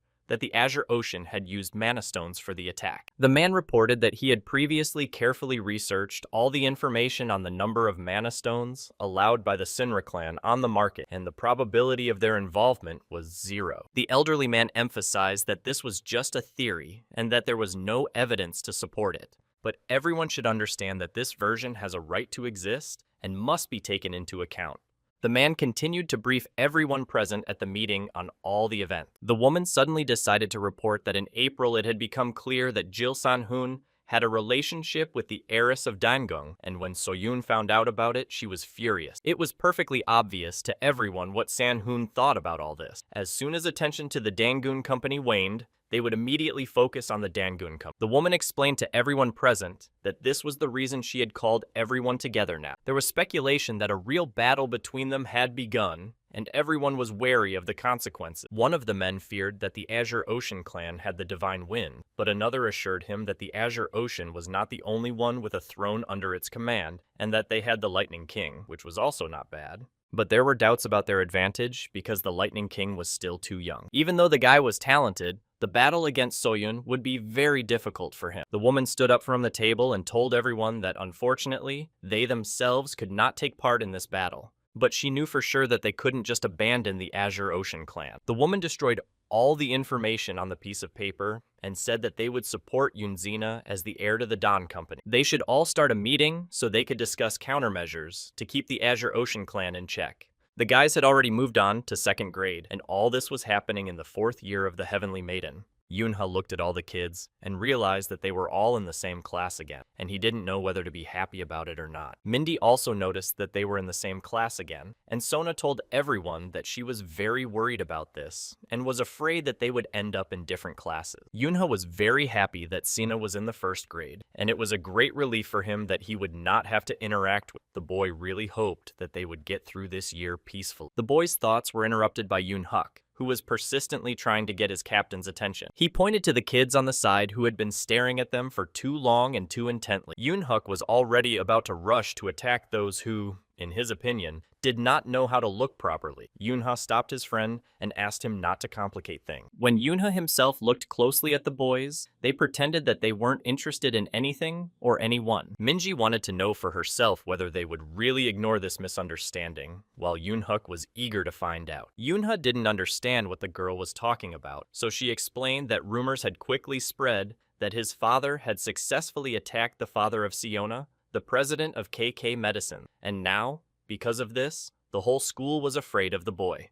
The boy couldn't understand why he and his father had become villains because of that situation, and in general, why Minji chose to phrase it that way, and how, in such circumstances, it wasn't really a misunderstanding. Sona was very worried about Yoon-ho and asked him if he was sure he would be okay. The boy was fine and thought about how comfortable it would be if no one bothered them. Yoon-ho emotionally reported that he had been training according to the captain's advice and regularly drinking the juice that Yang's father made. Yoon-huk remembered that he had told Minji and Seo to drink this juice too, in order to gain mana. The boy suddenly realized that, in addition to their mana, his friends had also grown taller, and now he was the shortest of them all. Yoon-ha decided that from now on, He would also drink a glass of juice regularly, but his thoughts were interrupted by a classmate who told everyone that their new teacher was approaching the classroom. While Yoonhuk ran to his seat, Yoonha watched very closely to see who was entering their classroom. Standing in front of the whole class was a man named Im Do-hoon, who would be their homeroom teacher for the school year. The man had a very presentable appearance and carefully scanned the entire class with his gaze. Yoonha was focused and attentive because the teacher's mana flow was clearly not like that of an ordinary person, and it was all very suspicious. The boy wanted to know who he was. Grandfather sat in his favorite chair in the library, holding a book that Haein really liked. A man approached him with a report in his hand. The man reported that the issue with the parents of the students who insisted on expelling the half-human Jin Seo-na had been resolved as requested. Grandfather considered this a job well done. The report also mentioned that KK Pharmaceuticals had tried to interfere with the class assignments in order to separate the children involved, but the promise was kept, and Yoon-ho was enrolled in the same class as the other children. Grandfather, watching Haein from the window, decided to clarify that KK Medicines was a company owned by the family, Kim Ji-ona. The man confirmed that this was indeed the case, but now the grandfather was puzzled as to how he dared to interfere with a child whom Min Jun-sik treated as his own granddaughter. Grandfather then heard that Haein's class had been dealt with in such a way that a man who had previously retired after suffering a serious injury but was still competent had been assigned to. This man had previously been part of the agency's regular clientele, and they believed it was a good choice. Grandpa listened to all this information about the man very carefully and decided that this person must be trustworthy. Grandpa remembered how he had previously asked Haein who she would like to study with in second. The girl answered immediately that she would very much like to continue studying with her friends in the same class, but her father said that this would be quite problematic, and then Grandpa promised that he would definitely fulfill her request. Haein thought that this was probably not necessary because she was already old enough to understand how the world worked. Grandpa smiled and apologized for treating the girl like a small child. Then the man decided to be a little cunning and offered Haein that he could make a prediction. The girl was surprised at first, but then she was very happy that even in second grade, everything would remain the same. The prediction was that Haein would continue to study with all her friends in the same class. Her grandfather treated this book with great care because Haein liked it so much. In fact, he found everything related to this girl very interesting and amazing. The man himself could not believe that after so much time, a child would appear whom he would treat as his own granddaughter. The two of them were in one of the old abandoned warehouses in the city, where everything was covered in dust. Yoona really wanted to hear the story of how Yoonha met the girl who possessed the divine storm, but the boy evaded the question and said that they just became close after one meeting.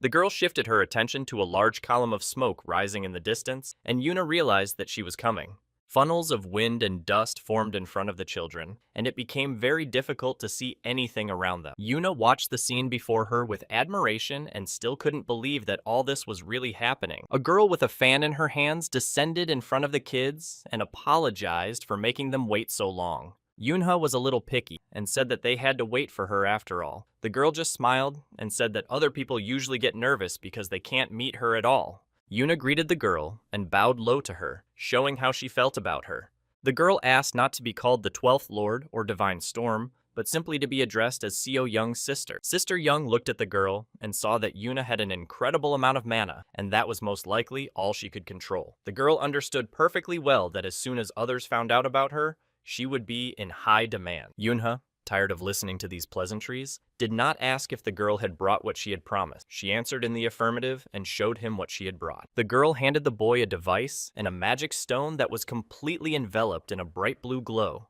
Yoonha took the magic stone in his hands and began to examine it very carefully. After examining it carefully, he came to the conclusion that the magic stone was in good condition. Yoonha decided to make sure once more and asked his older sister Yoona if she was sure it would be okay. The girl replied convincingly that yes, she was sure it would be perfectly fine.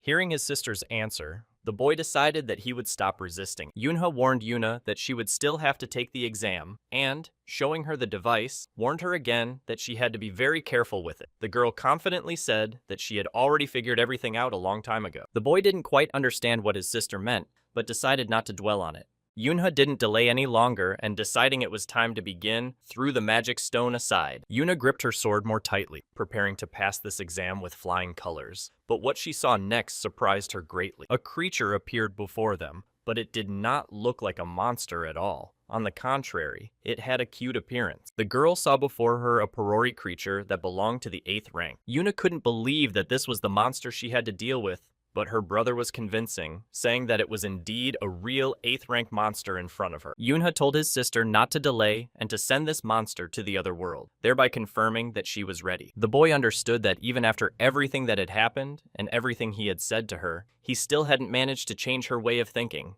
But now Yunha was trying to make his older sister Yuna understand and realize everything. Yunha tried to use this test to explain how cruel and difficult the path of a player can really be. Yuna looked closely at the creature in front of her and was sure that it was not dangerous and posed no threat.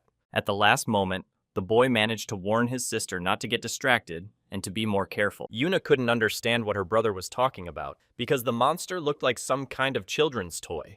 But in a moment, something incredible happened to the monster, and it began to grow and become covered with spikes. When the monster was already approaching the girl, preparing to attack, Yuna managed to kick it away with her foot.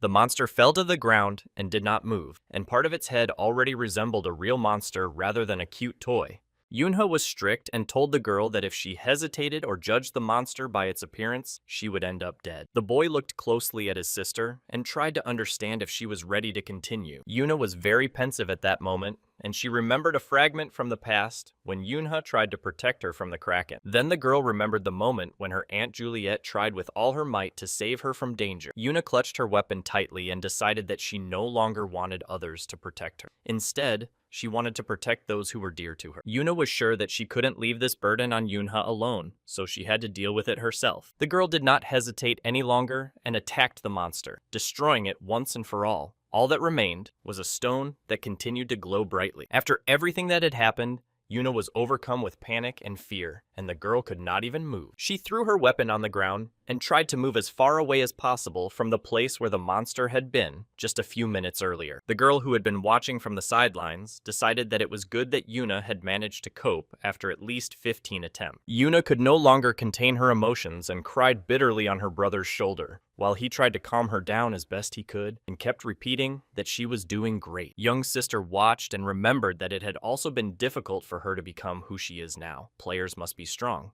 While Yuna continued to cry incessantly, the girl thought about how she had not expected the boy to so unexpectedly force his sister to destroy the monster. The girl considered Young to be far from a simple child, and it was very difficult to predict his thoughts. A few days later, in the school classroom, the teacher asked the leader to come out and take milk for everyone, and also reminded all the students not to forget to return the empty milk cartons to the box. The boy came out and stood in front of the whole class, then loudly asked all the students to line up and take milk one by one. Yunha didn't want to, and offered to drink his milk too, but he refused. Yunha remembered how the girl Beklen also didn't like to drink milk, but she was constantly told that she had to drink it so she could grow up big. Yunha's thoughts were interrupted by Yunha, who asked him to take what he was offering as quickly as possible. Yunha discovered a magical item in his hand that could turn ordinary milk into chocolate milk. The boy wanted to know where Yunhuk had gotten it, and Yunhuk decided to secretly share with his captain that he had bought it today at the stationery store. Yunha was a little worried that Yunhuk might get in trouble if his teacher caught him.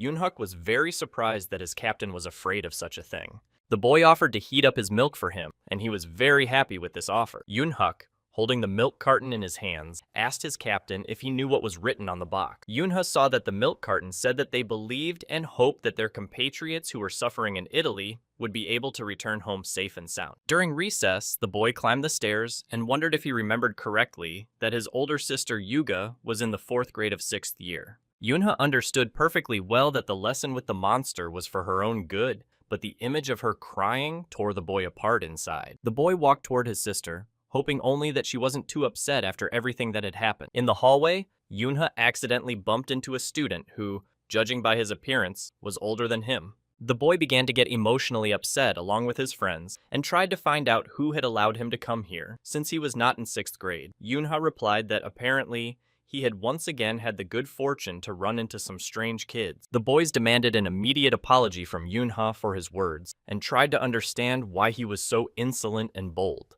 Yoonha looked closely at his interlocutor because he seemed very familiar to him. The boy recognized in this young man the person who had been Yoonha in his past life, and his name was Lee Kang-hyuk. In Yoonhee's past life, Lee Kang-hyuk was a player who ruled the back alleys of Songbuk-gu. He wasn't a very strong player, but he was good at manipulating people and successfully commanded those around him. Without exaggeration, it could be said that absolutely all information in Songbuk-gu passed through his organization. Yoonhee, returning from his memories, decided that the guy had probably lived in this place since childhood, and perhaps that was why he was able to become an information broker. One of the guy's friends pushed Yoonha from behind and said that kids these days had become too arrogant, allowing themselves to stare so intently. Kang-hyuk decided to teach Yoonha a lesson and teach him the proper manners of how to behave with people he didn't know. Yoonha did not resist and allowed himself to be grabbed by his jacket. The boy was simply trying to figure out what to do next with this. The boy did not look nervous and was completely calm because he had already used his mana and was about to use his ability. But one girl, who suddenly appeared in the school corridor, prevented the boy from finishing what he had started. Kang-hyuk did not expect to see this particular girl who addressed him personally by name. Standing in front of the guys was Yoonhee's older sister, and the expression on her face made it clear to everyone that she was not happy with what she had seen. Yoonha had told this guy many times not to dare to bully anyone anymore, and now he was trying to justify himself, saying that it wasn't what she thought. Yoonha was very surprised to notice that he liked her sister. The boy was very angry that Kang-hyuk dared to show attention to his sister, Yoonha. One of the boys tried to justify his friend's actions and told Yoonha that Yoonha had bumped into Kang-hyuk himself and didn't apologize, so they just decided to teach him a lesson for his behavior. Hearing this ridiculous explanation, Yoonha said loudly and clearly that no one should ever dare to hurt her younger brother, Yoonha. The girl moved closer to her brother and decided to make sure that he was all right. Kang-hyuk immediately apologized and tried to convince the girl that nothing like this would happen again. The guy also tried to talk to Yoonho himself and find out if he was hurt, but the boy thought this was clearly too much and let his sister take him away. Kang-hyuk still shouted after Yoonha that if anyone dared to hurt him, he should immediately turn to them and they would deal with his offender. Yoonha didn't understand what he was talking about, because the next time they met, he would simply destroy him. When they had walked quite a distance away from the group of boys, the boy couldn't help himself and asked Yoonha if he liked him. Yoonha assured her younger brother that he had nothing to worry about and that she liked Yoonha the most. He froze and looked at his sister in surprise because he did not expect such an answer from her. Yoonha offered to walk Yoonha to his class. Yoonha accepted Yoonha's offer and thought that her words were pleasant to him. A few days earlier, a woman was returning home late at night, and at that moment, it was raining heavily outside. The woman was carrying her groceries and suddenly thought about how it had been quite a while since her children had visited her. The grandmother talked to her family on a video call on her phone and realized how much her grandchildren had grown. The woman loved her family very much and missed them greatly, but she hoped that she would be able to see them again soon. Walking down a dark alley, the woman suddenly heard strange sounds and tried to figure out where they were coming from. The grandmother stopped and listened, but the sounds did not repeat themselves, so she decided that perhaps she had just imagined them. As she was about to continue on her way, the woman heard a rustling sound coming from the trash cans standing in the dark alley. The grandmother was not afraid and decided to look inside the trash can, but she did not expect to see what was inside. Sitting in the trash can was a half-human child who was cowering in fear and cold and was too afraid to even lift his eyes. The woman was shocked that he was so small and had already had to go through such a difficult journey. The grandmother hoped that he was all right. She touched the half-human child with her hand and realized how cold he was, which meant that he had been sitting there for quite some time and was therefore completely frozen. After the woman touched him, the half-human remembered all the moments from his past, and there was nothing good in those memories. People would touch him at first, and then they would want to sell him or use him as a punching bag and throw him away when they no longer needed him, because no one cared if one half-human disappeared. So when he remembered all this, he couldn't take it anymore and screamed loudly, trying to curl up even more into a ball so that no one would touch him. The half-human jumped out of his hiding place and shouted for her to leave immediately and not touch him. The woman took a closer look at his appearance and realized that no one had been caring for him at all, and it was rainy weather and he was wounded. No matter how much the half-human yelled at the old woman to go away, the woman almost immediately realized that she couldn't leave him there. The woman covered the half-human with her umbrella from the rain and said that if he had nowhere to go, he could go to her house. The grandmother went out to meet her children and grandchildren, who had finally decided to visit her. The woman hugged Yoon and Yoon-ho first, and noticed how much the children had grown since they last saw each other. Dad quietly told Yoon-ha that his mother was a little upset that the boy behaved like a child with his grandmother, but completely differently with her. The woman smiled and looked at her daughter and said that even though she had given birth to 3 children, she still behaved like a child. The grandmother decided to tease her daughter and sympathized with her son-in-law, saying that it must not be easy for him to live with her daughter. The woman turned her attention to the youngest member of their family, a girl named Aini. They had met before, but that was last year, and the girl probably didn't remember her grandmother. The grandmother asked her granddaughter how old she was, and she happily ran out from behind her mother, held up 3 fingers, and shouted that she was 3 years old. The woman hugged her granddaughter with great love because she had missed them all very much. The grandmother assumed that they must all be very hungry, so she invited them into the house for dinner and added that she had ordered chicken for everyone. The whole family took their things out of the car, went into the yard, and looked forward to a delicious dinner. As soon as Yoon-ha entered the yard, he immediately sensed something, or, more precisely, felt the presence of someone else. The boy managed to warn his older sister Yoona not to rush into the house. Yoon-ha scanned the house with his mana and noticed that it was not a monster, as his sister had assumed, because whoever was inside was too calm. The kids figured it might be a burglar, but even if that was the case, Yoon-ha couldn't just leave it at that because he wouldn't let anyone break into his grandma's house and get away with it. Inside the room, they saw a half-human who was watching some program on TV at that moment. Yoon-ha decided not to wait and, before the rest of his family entered the house, rushed to attack the person inside. His grandmother was waiting for her children to gather their belongings and enter the house when she suddenly heard a noise. At that moment, Yoon-ha had already managed to scare the half-human and scattered some of the furniture around the room with his attack. The boy looked more closely at the uninvited guest and recognized him as Jin Parang, only at a young age. The half-human did not understand what Yoon-ha was talking about or who he was, and held his head, which had already formed a large bump from the fall. The grandmother told her relatives the story of the half-human's appearance in her house, and the children replied that the woman should have told them about it right away, since they had no reason to say no. The woman had no intention of making a secret of it and was going to tell them everything as soon as they came to visit her. In fact, that was what she was doing now. Yoon-ha looked at the guy who was eating chicken at high speed and thought that, in principle, if you think about it, this was his hometown.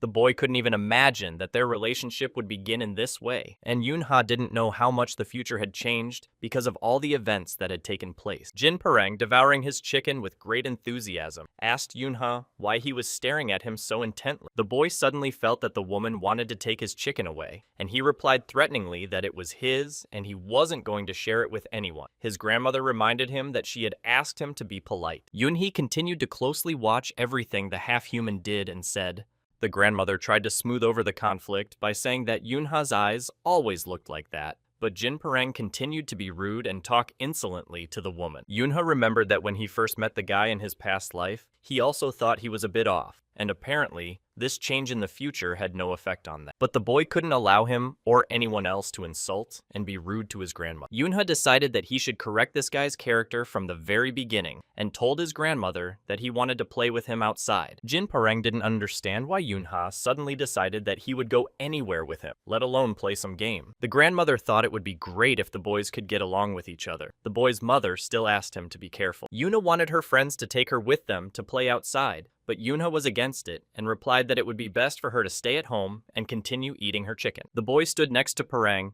and waited for him to finish eating and go outside with him, but the half-human was in no hurry to go with Yoon-ha. Yoon-ha leaned over him and said, so that only Parang could hear him, that it would be better for him if he went without protest. The boy went outside and was going to teach this guest good manners so that he wouldn't dare be rude to his grandmother, so he didn't stand on ceremony or restrain himself and simply threw the guy out onto the street.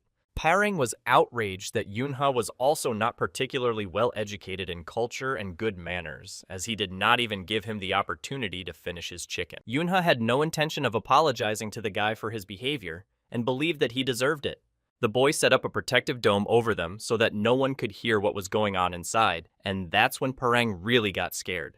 Yoon-ha said that the guy was to blame and that everyone should be able to take responsibility for their words and actions. The boy was sure that everything he was doing was only so that Jin Parang could become a normal person. Yoon-ha didn't like the boy right away, and now he thought that the boy wanted to fight him and thereby teach him something. Parang was attacked by Yunha's abilities and realized that all the talking was over, and now they were moving on to action. Yunha didn't remain silent and told the guy that he didn't like him right away because he hadn't been taught basic manners. Parang dodged the attacks as best he could, but Yunha still managed to hit him with a cannonball and had no intention of stopping there. Yunha punished the guy for the rude words he had said to his grandmother, who had been Parang's savior, feeding him and taking him into her home. The woman had cared for him and nursed him back to health, but he had treated her with such ingratitude, and Yunha was determined to put an end to this behavior. Yunha was angry and determined, and did not plan to stop until Parang finally learned his lesson. In Yunha's opinion, the boy had no manners whatsoever, which was not good, as he continued to live in his grandmother's house. Parang tried to call for help, but Yunha said it was useless, and that the adults wouldn't be able to hear him, adding that everything that happened inside would stay there. Yunha suggested that the boy use his telepathic abilities, as that was the only way he could call for help. The boy didn't know how to do that, and tried to crawl as far away from the boy as possible. Parang added that he was only 10 years old and had no idea how to use telepathy. Yunha remembered him from his past life and how he said he had been able to use telepathy since he was 10,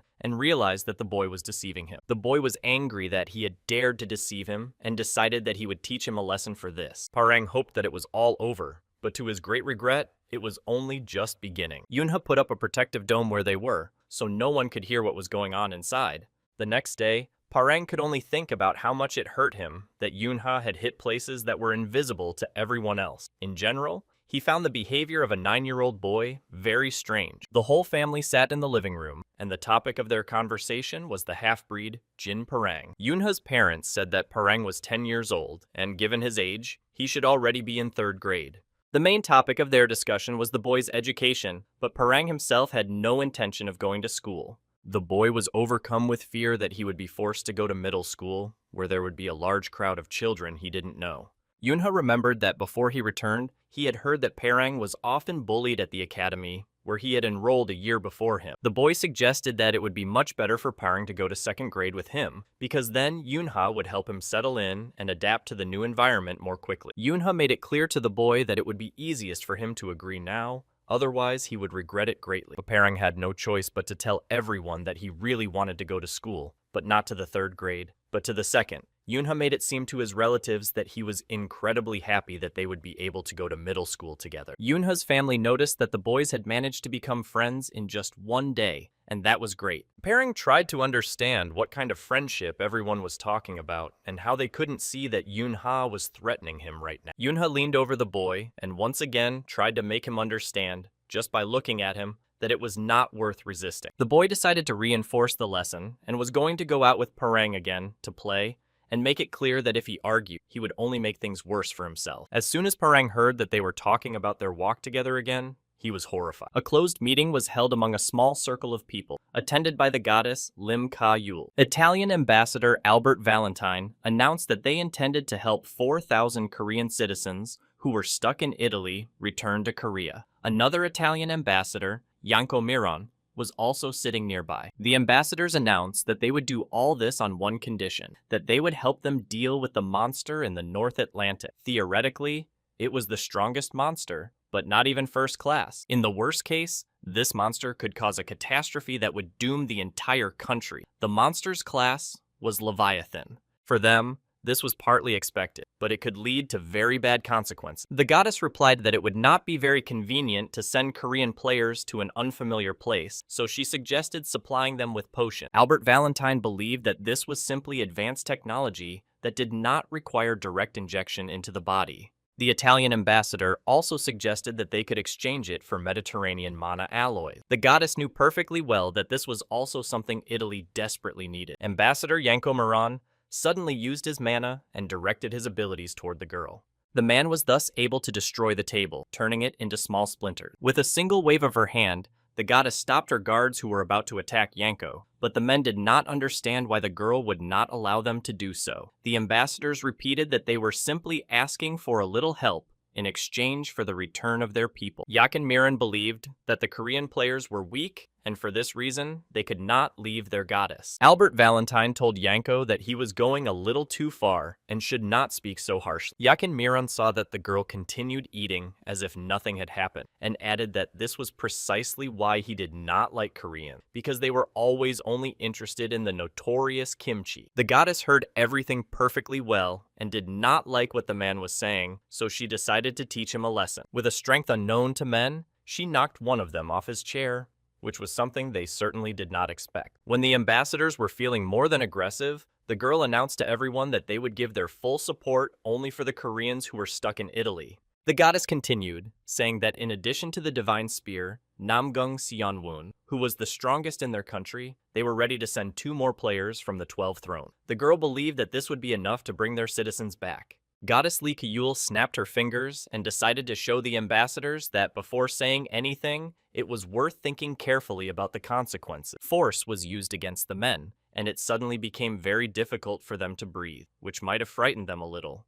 Albert Valentine could barely stand, but when he saw the girl about to leave, he decided to shout one last thing, that her actions would not go unpunished. The goddess replied that if the men wished to speak out against her decision, then let them act, because then the right people would find out that Big Mama had sent some unknown individuals posing as ambassadors to the Mana Control Bureau. The ambassadors were furious at what they had heard. Yanko could no longer contain his emotions after the girl's words, and was about to rush into attack, but his comrade managed to stop him in time. The man whose eyes burned with a bright blue glow used his power on him again. At that moment, Yanko realized that if he moved even slightly, he would immediately be sent to the other world. The goddess saw that the men were no longer trying to rush into battle and was pleasantly surprised that they were at least capable of reasoning adequately. Before closing the door behind her, the girl informed the envoys that their meeting was over and that they should leave the building immediately. Yanko was furious that he had been unable to respond and attack, and now he was trying to control his emotions. The man in the blue house said that such an act was reckless,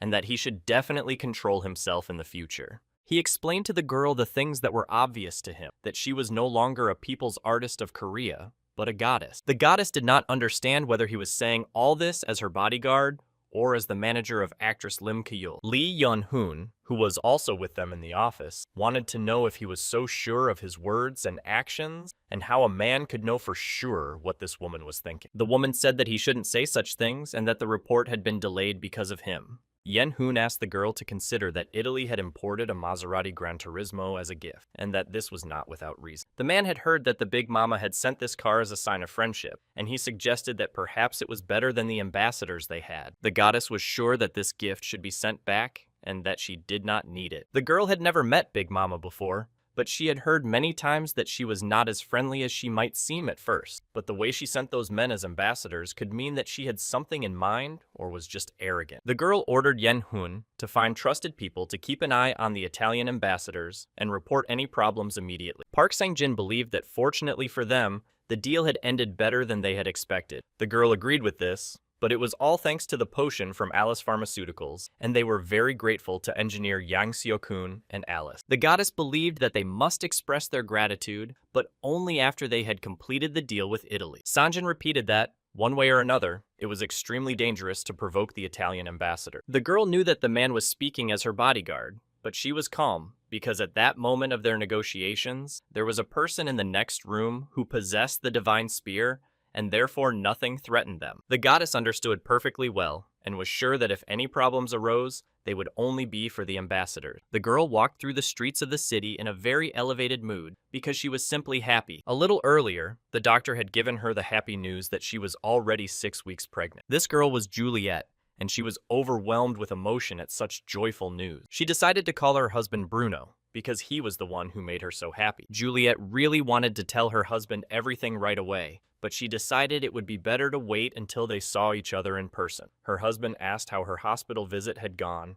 and if everything was okay. She reassured him that everything was fine, but asked Bruno not to stay late at work and to come home early today because she wanted to tell him something. Juliet ended the conversation and was already looking forward to their meeting so she could see the happy look on her husband's face after she told him everything. The girl's happy thoughts were suddenly interrupted by the voice of someone she never expected to hear, let alone meet. Juliet saw Yanko standing in front of her, and the horror of this encounter was written all over her face. The man told the girl that she had become much prettier since their last meeting, But now the girl was not doing well at all, and she realized that she would not be able to escape. Yanko grabbed the girl by the face, preventing her from screaming and calling for help. The man told Juliet that the games were over, and it was time for her to return to her golden cage. Bruno was at work when his cell phone rang, and he saw that it was Juliet calling. The man immediately thought that something had happened because they had just been talking. During their phone conversation, the girl was very brief, and only told the man that she was very grateful to him for what he had done and asked Bruno not to look for her.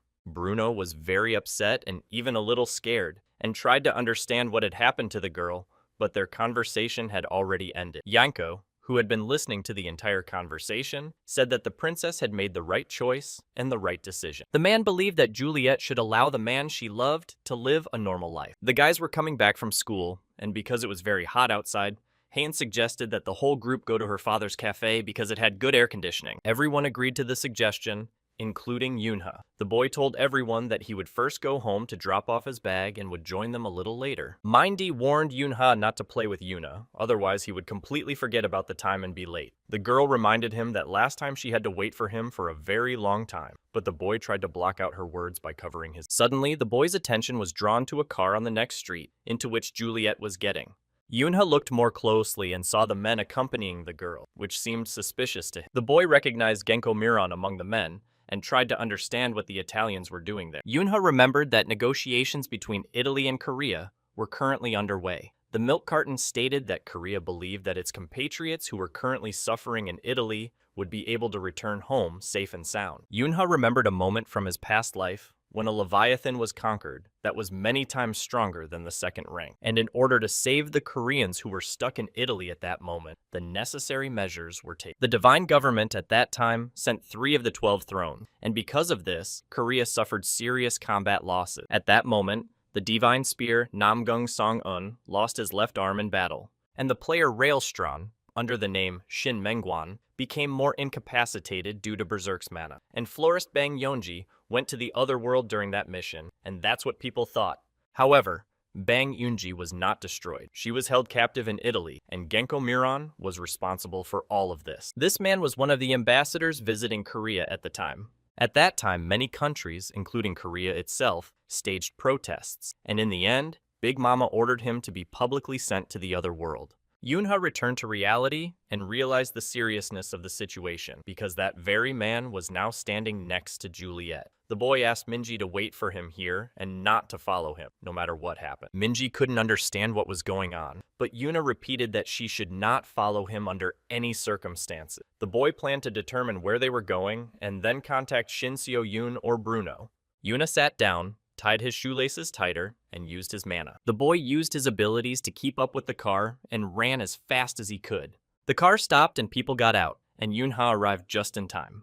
The men were curious to know who was watching them so intently, but it turned out to be just a child. Yoonha realized that there was no point in hiding anymore because they had already noticed him. Miran approached the boy and asked him what questions he had for them and what he wanted in general. The man did not stand on ceremony and asked his questions with a casual pat on Yoonha's shoulder. However, he had no intention of holding back. Yoonha felt very uncomfortable about this, and therefore did not put up with it and jumped away from the man a long distance thanks to his abilities. Myron, watching all this, came to the conclusion that even children in this country could handle their mana well. Another advisor thought that this child was very strange and that something was wrong with him. The man decided that he had no choice and that he should get rid of this child immediately. Miran wanted to destroy Yoonha and attacked him, but the boy managed to duck in time. Yoonha already understood perfectly well that the man was not joking and was trying to kill him, so the boy actively used his mana to survive. The boy used his abilities not only for his own defense, but also to attack the man, and he succeeded several times. Because Yoonha was doing all this in the air, which was very difficult,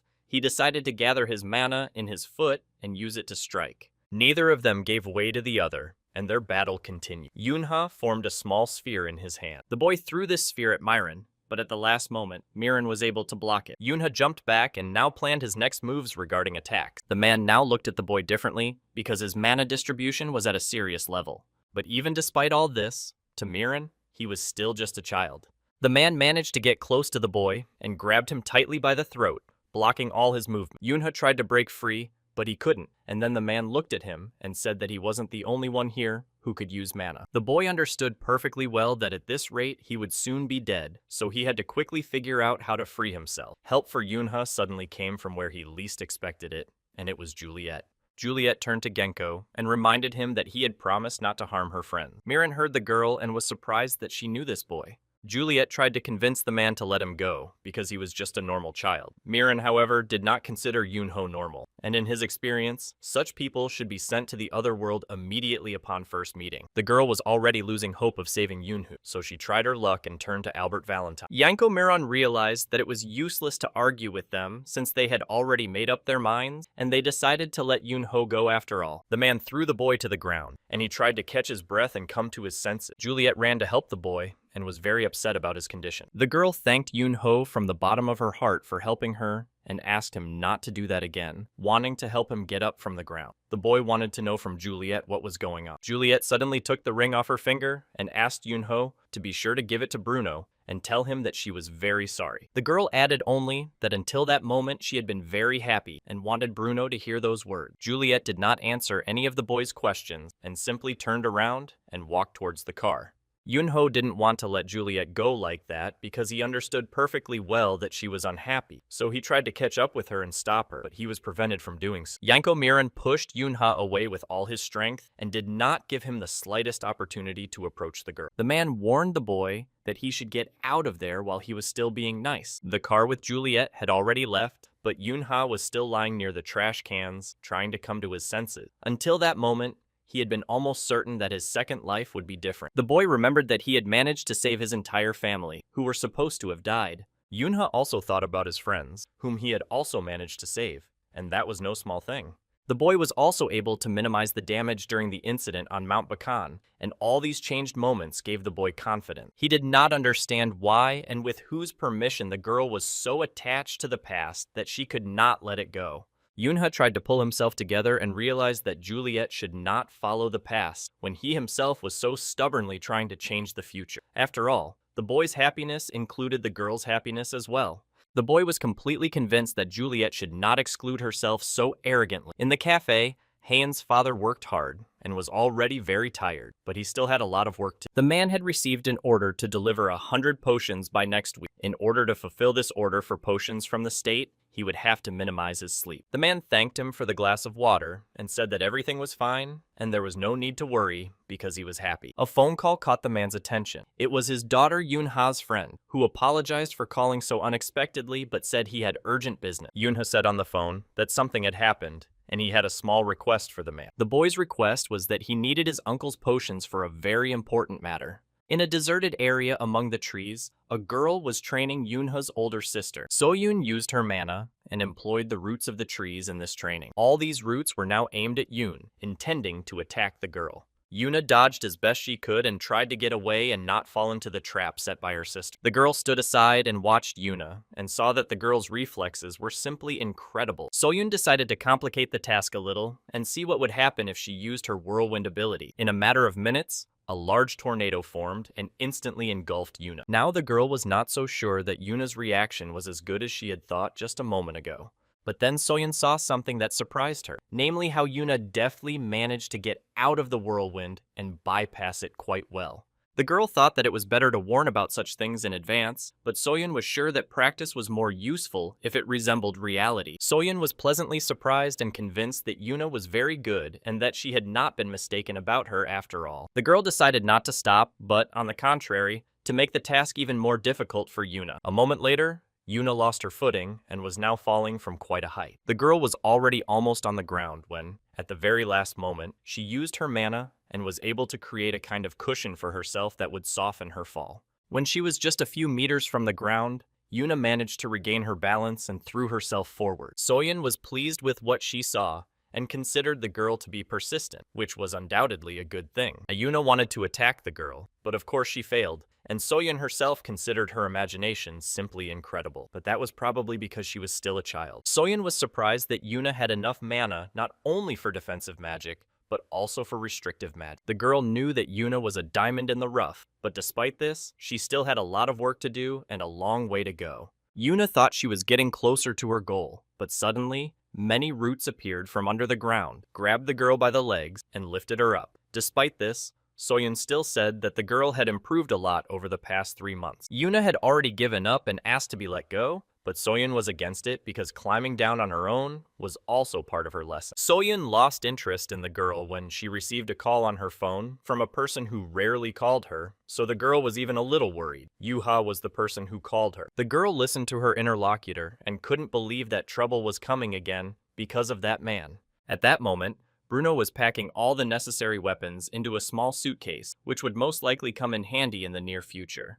The man checked everything again and made sure he had packed everything he needed. Bruno looked at himself in the mirror and noticed that, unfortunately, he was no longer in the same shape he used to be and could no longer be called Grizzly Valentine. The man recalled a moment from his past when men were terrified just by his appearance. The girl pointed at the man and complained to Bruno that he had touched her, and the stranger tried to justify himself by saying that he simply did not recognize Princess Valentine and that he fully admitted that he was wrong. But the princess herself did not consider this explanation to be an excuse. Bruno couldn't understand how there could be anyone in Sicily who didn't know this lady, namely, Princess Juliet of the Valentine family. The stranger continued to justify himself, saying that he really did not know the girl because he had come here on vacation. Bruno still did not consider this an excuse. Bruno took off his jacket and told the man that he had hurt the girl anyway. The bodyguard took revenge for the girl, sending the stranger flying a great distance. The princess got her ice cream and was happy that Bruno was always there to protect her. Juliet told her bodyguard that she would always be grateful to him for what he did for her. A meeting was taking place in the house, and the main news was that the Great Mother had chosen Mayron as the rulers of Sicily. Not everyone agreed with this decision, and they didn't like the idea of being under the rule of the Mayron, and were generally worried about what would happen to them now. One of the men informed everyone that there were those in the room who had already switched sides, and they considered this to be unacceptable.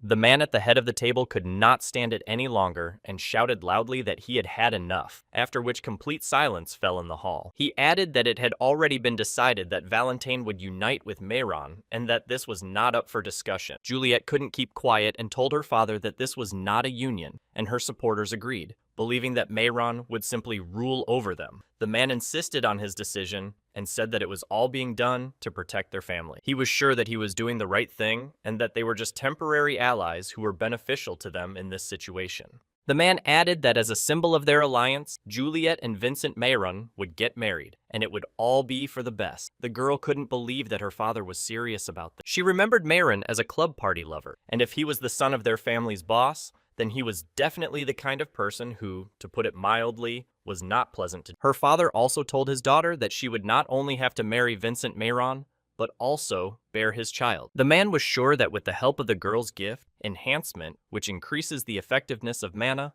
the child born as a result of their union would be able to receive this effect. This meant that the child would have a gift stronger than anyone else in the Valentine and Mayron family, and then they would take him away, so that he could continue the Valentine family business. Juliet listened to all this, and still couldn't believe that her father was serious. Bruno thought about how the man was going to join forces with people he, to put it mildly, did not like and regarded as objects. Bruno did not understand how the boss could now care only about the stability of the family. All the men sitting at the table began to tell the girl that she should think carefully because the future of Valentine was at stake, and it was in her hands. They continued to persuade the girl, saying that the guy was quite good, and they were sure that they would have an excellent heir. Her father said that if Juliet considered herself part of the Valentines, she simply had to accept her new status and do everything possible for the sake of their family. Juliet did not want to accept this situation and tried once again to reason with her father, but the man was adamant and said that as a member of the Valentine family, she simply had to do everything possible for their well-being.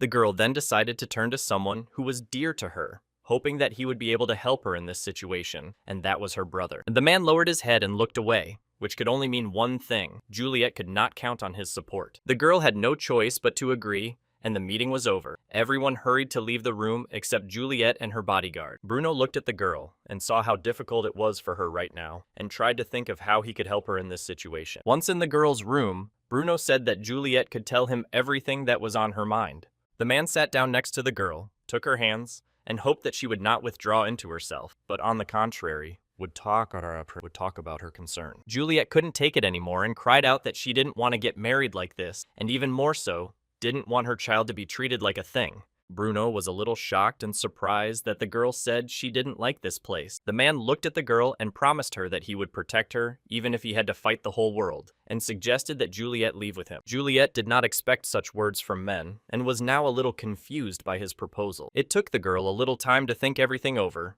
and after a moment, she smiled and agreed. Bruno and Juliet did not delay and left through the window in her bedroom. They went against everyone, and the man gave Juliet hope that all was not lost. Bruno returned from his memories to the present and tracked Juliet's location via her phone. The man was not going to back down and promised himself that he would definitely get the girl out. When Bruno walked out the door to go look for Juliet, he didn't expect to see someone there. Yunha was standing in the hallway and told the man that he was going with him and that it was not up for discussion. Bruno understood perfectly well that Yunha would be stronger than many of the players, but now they were up against the Gredics, and the man did not want to drag the boy into a dangerous situation. So the man told the boy that it was not too late to turn back because it would be dangerous there, but the boy refused, understanding everything perfectly well. Yunha reminded him that they had already discussed all this, and that he was going with him anyway and was not afraid of the danger. Bruno did not try to persuade Yunha any further, believing that he had warned him as best he could, and if the boy wanted to go with him, so be it.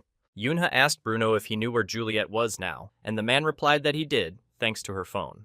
Bruno informed him that the girl was currently at the Alice Hotel, and also advised Yunha to put on armor, as it was dangerous to go unprotected. Yunha didn't mind the armor, but because he was still too small, none of it would fit him, and then the many attachments on it also restricted his movements a little. Bruno looked at the boy and listened to his reasoning and noticed that for Yunha, this was just another day and not an upcoming battle. The boy told Bruno that he had taken the ring that the man had given him earlier, and most importantly, Yunha knew how to use it. It was a wedding ring that amplified mana, and it was actually quite ingenious. The boy thought Julia had done a good job. Yunha recalled a moment from his past life when, in the 26th year of the Goddess Alliance of Southern Europe calendar, they made a successful sortie into the abyss. At that time, everyone on Earth believed that it was simply impossible to survive there, and everyone admired the team that managed to return from the Black Dungeon. The joy after the successful sortie overwhelmed absolutely everyone, because previously it was considered simply impossible to do so.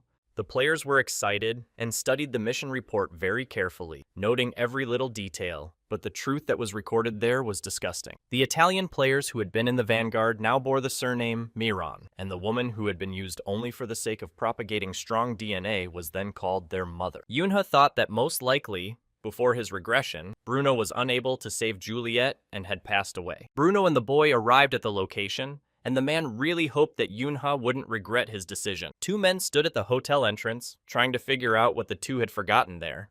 They were already walking towards Bruno and Yuna and chasing them away, saying that this was a restricted area and they had no business being there. Yunha and Bruno didn't waste any more of their precious time and rushed into the attack, intending to clear the way for themselves. Inside the hotel, Yakin Miron sat relaxed on the sofa and was angry that he didn't understand why they had decided to change hotels. One of the men was sure that there was probably some reason for it, but it was strange that they decided to do it on the day they found out about their meeting. Juliet was also in that room and decided to tease Miron a little, saying that people like him were simply not liked anywhere. But one man correctly pointed out that no one knew at the time that Miss Juliet would be there. Yakin Miron added that he also would not have known where the girl was if she had not been shown on the news one day. After all, if it weren't for that, it would be completely unknown when they arrived. When Miron saw Juliet on the news, he didn't believe it, but when the girl's brother confirmed it, he had no more doubt. Juliet couldn't keep quiet because she found it very funny that several men were chasing one girl all the way to Korea. The girl thought that the guys from Mayron must be very familiar with the feeling of shame. Myron warned Princess Valentine that it would be better for her to sit quietly and not make a fuss, and he advised her not to be so sure that they would not touch her. The man said that they were not touching her, not because they felt sorry for her, and that Juliet should still watch her tongue.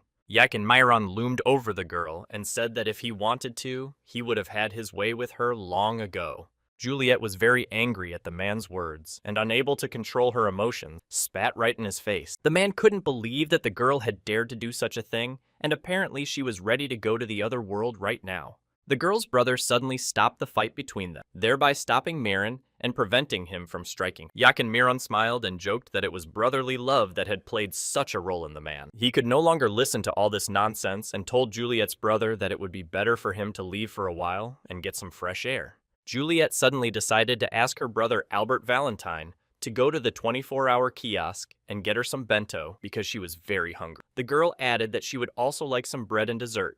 Albert forwarded this request to Tom Marin, but the man thought it would be much easier to just call the servants for this. Juliet's brother reminded him that his sister wanted food from the 24-hour kiosk. When Tom left to fulfill the girl's request, he suddenly decided to remind Albert that he was no longer Valentine, but Maron. Albert looked at the man intently and advised him not to worry about it. Juliet got up from the sofa, and before she could take a step, Albert informed her that she had been ordered not to leave the room. Looking at the man, the girl realized that he still hadn't learned tact after all this time. Juliet shouted that she just wanted to use the bathroom and slammed the door behind her. Only in the bathroom did the girl give free rein to her true emotion, not knowing what to do with all of this now. She remembered Bruno's words, promising to always protect her, even if he had to fight the whole world. And after these words, he suggested that Juliet leave with him. Juliet missed Bruno very much, but she realized that his safety was much more important to her than herself. Yakin Miran also visited the restroom and thought about calling the servants on his way back. Suddenly, thanks to his abilities, the man sensed that someone very close to him intended to destroy him. Yunha himself rushed to attack the man with his weapon in hand and was very determined. Yakin Miran did not expect this attack and therefore could not react to it in time. The man lost his footing and hit his head painfully as he fell. But when Myron looked closely and saw who had attacked him, pure surprise froze on his face. Yunha was more focused than ever and decided to give the man a chance to pull up his pants. The boy gave the man a couple of seconds to do so, and then was going to continue fighting him no matter what. An hour before entering the hotel, Soyun gave Yunha some crash lesson. The girl explained the magic spell. The rush was good because it increased speed incredibly, and the magic spell strengthening could increase muscle mass and strength. The girl talked about many things, namely about restoring mana, restoring defense, and also about resisting magic. Yunha thanked the girl for her help, but did not understand what to do with the hotel guests if they were somehow drawn into the battle. Soyun said that they shouldn't worry about that, as the administration of the Heavenly Maiden had ordered the hotel to be vacated. Yunha fastened his belt and was relieved that nothing was broken, and thought that with the magic potion, he had become much stronger. Looking at his opponent, the boy realized that now was his chance, because there wasn't much space here and the man was currently unarmed. He understood perfectly well that he couldn't make a mistake, because there might not be another opportunity like this. Yakin Miran was going to destroy the boy just for daring to attack him and catching him at such an awkward moment. Yunha was ready, so he managed to dodge the man's blow without much difficulty, but the man had no intention of stopping. Looking at the man, Yunha realized that with such a superior number of reinforcements and potions, they could fight each other for a very long time. The man was angry because he was facing not an adult, but just a child, and he had to admit to himself that the boy was good. Yakin Miran used his mana to create a huge shield in front of him, behind which he planned to take cover. This did not scare Yunhu away, let alone stop him. The boy rushed forward with great zeal and was going to destroy this barrier. Myron could say with certainty that the boy was now completely different from the last time, because the man had already put up 3 lines of shields, but the boy still managed to break through them, which was incredible. Yunhu was confident in his abilities, and even mocked the man a little, saying that was all he was capable of. The boy delivered a powerful blow, and the man lost his balance and flew backward, hitting the wall hard. The man realized that because the room was too narrow, he couldn't give it his all. Yakin Miran understood that he had to get out of there at any cost, and only then would he have a chance to survive. The man tried to dodge the attack as best he could, and tried to figure out what to do next. Miran remembered his weapon, took out his pistol, and immediately pointed it at Yunho. The boy reacted in time and created a barrier around himself, thus protecting himself from the bullet. While Yunha was behind the barrier, the man decided to take advantage of the situation and tried to escape. The boy began to get angry that Yakin Miran dared to run away from him, but he had no intention of letting Yunha escape. He directed his abilities to where the man had been a moment ago, but the man managed to protect himself in time. Yunha realized his mistake in not being careful enough and not taking into account the man's cunning, but he was not going to make that mistake again. Yakin Myron looked back as he ran and saw that Yunha had almost caught up with him, and he didn't like that. The man used his gun, shooting as he ran and shouting that he would definitely send the boy to the other world.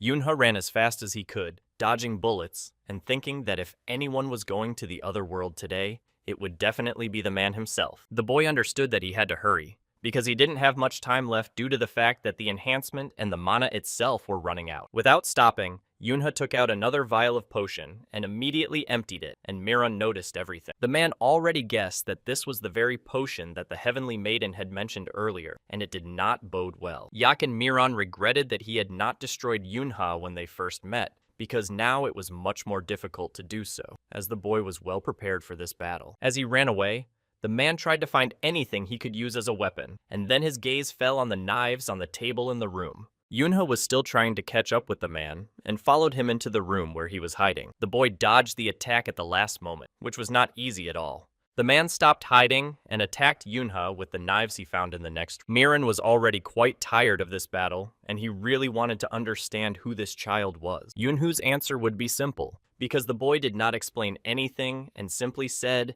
that he was the one who would send the man to the other world.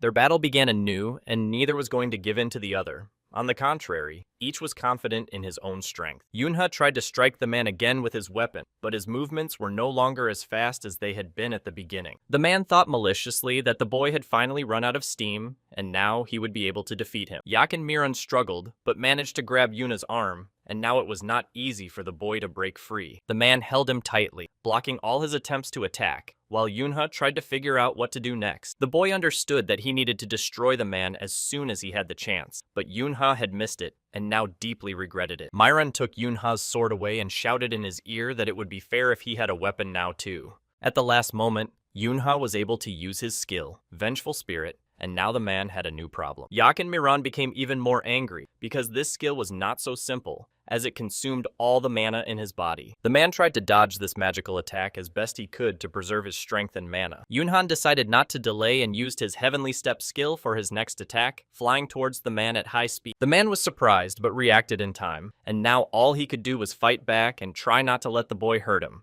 Yunhan did not stop there and continued with his frenzied dance, and now the man considered this child not only strong, but also stubborn, with no intention of stopping at all. The room where their battle took place was in complete disarray, and almost everything around them was destroyed. The man saw that the boy was trying to recover, and was very happy that his attacks had slowed down a little. Miran decided to tease the boy, and said that it was a pity that Yunhee's fighting spirit was no longer so noticeable. Albert Valentine stood in front of the closed door, and tried to explain to his sister that everything was being done for the good of their family, and that she should not only understand this, but also accept it. The man told the girl that he would be leaving for a short while, and if she needed anything, she should ask Ting or use the communicator. Albert had not taken more than a few steps when he suddenly sensed the presence of an uninvited guest nearby. The man adjusted his glasses and calmly greeted the uninvited guest, saying how long it had been since they had last seen each other. Bruno was walking down the corridor toward Albert, looking very serious and determined to free Juliet at all costs. Without any unnecessary greetings, Bruno got straight to the point and asked the man where Juliet was. Albert Valentine looked at Bruno very carefully, trying to assess the degree of danger posed by this guest. He decided to remind Bruno that he had committed a crime when he took Juliet away from her family, and the man said bluntly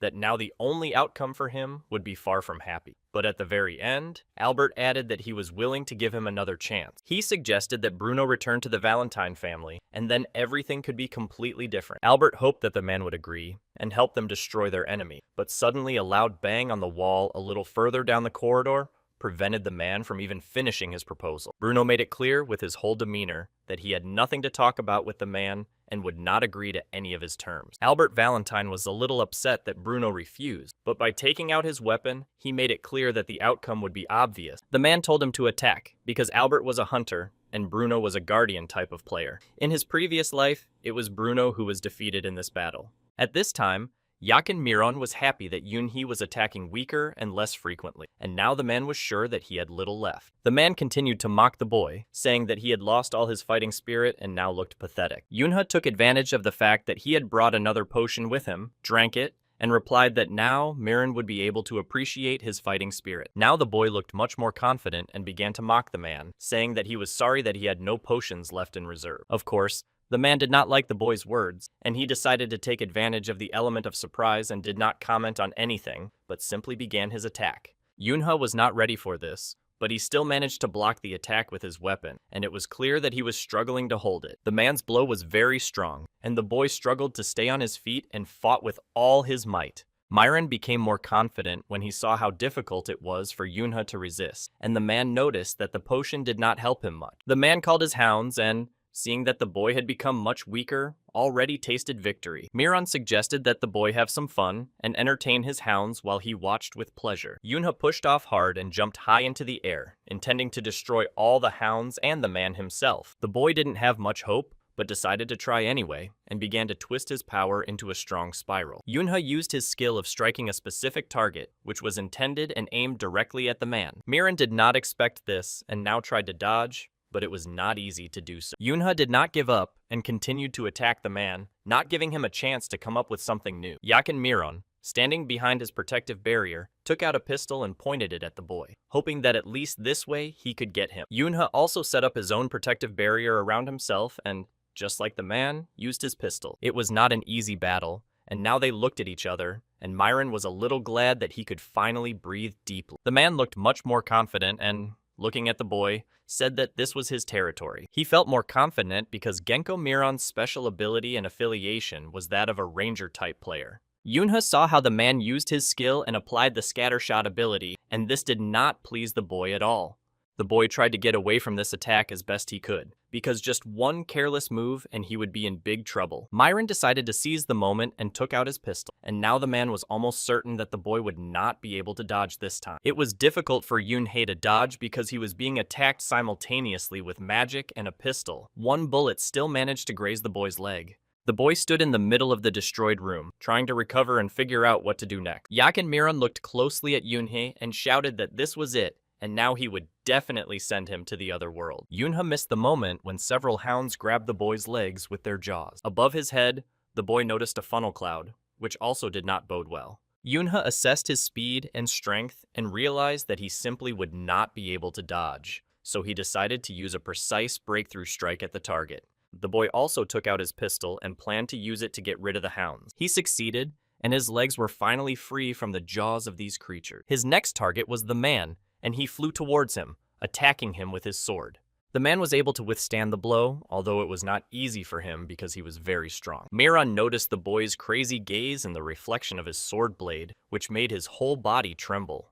But the man was no pushover either, and managed to push the boy away, while simultaneously using another skill. Yunha remained standing, but then he saw magical symbols under his feet. The place where the boy landed and what he was standing on was very dangerous for him, and in a matter of seconds, he had to come up with something. They were magic mines that were activated in an instant and turned everything around into small fragments. The explosion was very powerful, and now the entire room resembled ruins because practically nothing had survived. Yunhu miraculously managed to escape and now lay on the floor, trying to catch his breath, realizing that in this state, he would definitely not be able to run away. The boy took a vial of potion from his supplies and realized that this was most likely his last chance. The man appeared next to Yunho, and the boy was completely unprepared for this and froze in surprise. He grabbed the boy's hand with the potion and was not going to let go, believing that Yunho should share it with him and not be so greedy. Yunha jumped to his feet and deeply regretted not being more attentive and allowing the man to take the vial of potion from him. The man had no doubt that the potions in Korea were effective because they could quickly restore mana and strength. Yunha tried to leave while the man was busy examining the bottle. Yunha used his heavenly steps, but unfortunately, it didn't help because the man had already attacked him. The man had no intention of letting the boy go until he had finished what he had started. After they lost their swords, Yakin Miron struck the boy hard, causing Yunha to lose his balance. The man had already changed his mind and was not going to send the boy to the other world just like that. He did not want to do it so easily. Because the shockwave threw Yunha a distance, he caught the magic mines that had been set earlier. Upon contact with the magic mines, they were activated, and a powerful explosion occurred at that spot. Watching all this, the man thought that it was all over and that he would have no one left to fight. He was completely sure that the boy got what he deserved for daring to attack him. A huge column of smoke rose after the explosion, and it was impossible to see anything. The man could not see Yunho in the smoke and began to think that he had gone to the other world, even though he did not expect it. An empty vial of potion fell at the boy's feet, and he thought he should have done this much earlier. The man could see the boy's silhouette appear in the column of smoke, and it looked very impressive. Yunha emerged completely surrounded by mana, and outwardly he was completely composed and determined. Yak and Miran realized that the boy had managed to drink his potion again, and that their battle was likely to start all over again. Yunha saw nothing wrong with it, because for him, these potions were like fruit juice. The man was amazed that not only was the mana and stamina restoration itself amazing, but the boy had also renewed his buffs without any rollback. Myron also noticed that there was probably more mana than before, and he began to think that it was some kind of gift. The boy heard the man's reasoning and decided to add that this was not all, pointing to the ring that hung cheerfully around his neck. It was the very ring that could be used to strengthen almost anything, and its value was tangible. The man couldn't believe it, and now thought only about how much stronger Yunha had become and what he now had to be prepared for. Yak and Miran remembered something and realized that he still had one chance, and he didn't want to miss it. The man looked at the sword lying on the floor and thought that Yunha was not a very accurate shot, and he was going to take advantage of this weakness. Miran was completely confident that he was definitely much better at this than the boy. Yunha decided to use his weapon, namely his pistol, and pointed it at the man. The man thought that this was Yunha's mistake because the boy pulled the trigger too quickly. Now Miran pointed his pistol at Yunha and was sure that he would be able to defeat him. Yunha did not stand still, but dodged the bullets in every way possible, and did so with incredible speed. The man was not prepared for this, and seeing how fast Yunha was moving, he simply froze with surprise on his face. Yunha was so fast that at the last moment he managed to stop with difficulty and was already standing behind the man. The boy thought this man was not very smart, since he hoped to win so easily and quickly. Thanks to his speed and agility, Yunha managed to wound the man in the arm, and now he was mocking him, saying that this was only the beginning. The boy decided to use the man's own methods and had no intention of showing sympathy because the man did not deserve it. The man was angry because he had underestimated the boy and lost his arm, but he was going to fix that quickly. He stood in front of the boy and realized that this had gone on too long, and it was time to finally end it all. Yunha did not look frightened. On the contrary, he was ready for any further actions the man might take because he had no doubt in his own strength. At that moment, an equally important battle between two men was taking place in the hotel corridors, and one of them was thrown back by the shockwave. Bruno put all his strength into the blow, which was intended for Albert Valentine. The man had not earned the nickname the Ferocious Beast for nothing, and now he was clearly demonstrating his abilities. Albert Valentine decided to use his weapon, a pistol with which he intended to send Bruno to the other world. Bruno, with his powerful blow, destroyed everything around him, and Albert had no choice but to run away, trying to survive. The man thought only of how to save and free his Juliet as quickly as possible, so he attacked Albert Valentine again. Albert was only able to dodge the blow at the last moment thanks to his skill, but he managed to notice that Bruno's level had remained the same all this time. Valentine was able to block his attack and was even a little disappointed because he still wanted to see what the man was capable of. Bruno was now in a bad position because Valentine's gun was pointed directly at him. Albert Valentine took advantage of this situation and did not hesitate to pull the trigger of his pistol. The men froze facing each other, and Albert wanted to know what Bruno was planning to do next. At the last moment, Bruno managed to surround himself with mana and set up a protective barrier that allowed him to survive. The man had already aimed his fist at the other man, but Adbert was surprisingly calm and had no doubt that Bruno would lose today. Albert Valentine believed this because Bruno's movements had not changed at all during all this time. And the most important reason was that Bruno's mana and buffs were also running out. The man also noticed that Bruno continued to use defensive magic regardless, but this greatly affected his mobility. Albert Valentine believed that the man had brought this defeat upon himself and that he alone was to blame for it. Bruno, meanwhile, had already realized and understood all this, and was now trying to figure out what to do next. Valentine did not wait any longer, and immediately pointed his gun at Bruno, planning to finish him off as quickly as possible. But his sister Juliet, who suddenly appeared in the corridor, prevented him from pulling the trigger. Juliet was outraged that Albert had promised her he would not harm the people around her, and she was angry that he had broken his word. Albert Valentine listened to the girl and didn't see it as a big deal, and didn't understand why Juliet was there at all, unless it was just to tell him all this again. The man threatened the girl with his weapon and told her to stand still and preferably remain silent, adding that it would all be over soon. Juliet moved so close to her brother that the barrel of his gun was now pressed against her forehead. Without any unnecessary emotion, the girl told her brother that he could pull the trigger if he could do it. Juliet also asked Bruno to leave immediately. The girl was most afraid that he might get hurt. She told him that not only her brother was there, but also Tom, Myron, and Genko. Juliet believed that, given all this, Bruno's actions were pointless, and that did not make her happy at all. Bruno didn't even let the girl finish and said that he didn't care, because he had already promised to protect her at any cost. The man needed only one word from Juliet, and that would be enough. Albert threatened him with his weapon and ordered the man not to move. Bruno was not afraid and was not going to listen to anyone. Only Juliet's words mattered to him. Albert Valentine saw that Bruno had already started moving toward them, so he didn't hesitate and pulled the trigger. With a single movement of his hand, Bruno used his mana to prevent the bullet from hitting its target and thus remained unharmed. Albert Valentine saw all this and was, to put it mildly, surprised that Bruno had succeeded. Bruno clenched his fist, which was wearing brass knuckles, and repeated once again that he would only need one word from Juliet.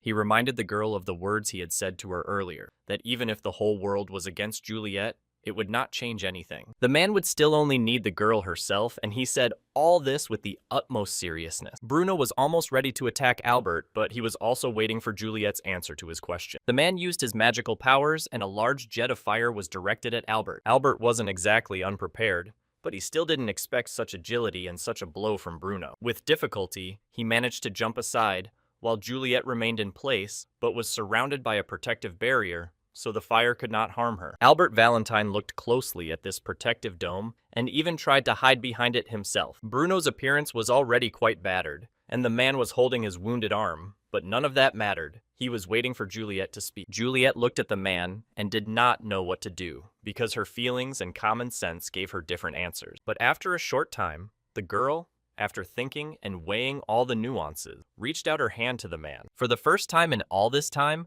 a smile appeared on Juliet's face, and the girl gave her answer because, in fact, she really wanted Bruno to save her. At that moment, the girl used her magical power to enhance her ability. In another room, the battle between the man and the boy was still going on, and neither of them was going to give up. Genko didn't look very good at that moment, and was holding the place where his hand had been until recently, and Yuna couldn't help but mock him, saying that it was very unusual to see him like this. Yuna knew that if he didn't hurt the man's arm anymore, he would be able to heal it with magic in the future. Genko understood what Yunha was talking about and tried to stop him and give him the opportunity to carry out his plan. Yunha was ruthless and stepped on it anyway, thereby depriving the man of the opportunity to heal it and restore it in the future. Genko was outraged by Yuna's actions, and anger filled him completely. The man was inside the magical symbol, and because he was so angry, he decided to activate the explosion. Yunha saw all of the man's actions and realized that he had used magic to blow up a large area. The boy thought that there was no time to waste, so he would try to run as far away as possible before everything exploded. Yunha's plan did not work because the magic reacted to his heavenly steps, and at that moment, a powerful explosion occurred. At the last moment, Yunha tried to put up a protective barrier, but the shockwave still threw the boy back. The boy used his sword and tried to use it to grab onto something on the floor and slow down his movement. Yunha had not yet recovered from the explosion when the man fired a scattered shot, and now the boy had even more problem. The boy tried to block this attack because it would be unpleasant for him to come such a long way and now lose. Yunha tried to quickly come up with a new plan of action for himself, not only to defend himself, but also to be able to attack. So the boy made a decision and used his precision strike ability, hoping that it would help him. It wasn't easy for Yunha, and he kept telling himself that he just needed to push a little harder and everything would work out. Genko was in almost the same position and encouraged himself, telling himself that he needed to be a little faster. It was as if two complete opposites were fighting each other, and each of them thought that with a little more effort, he would succeed.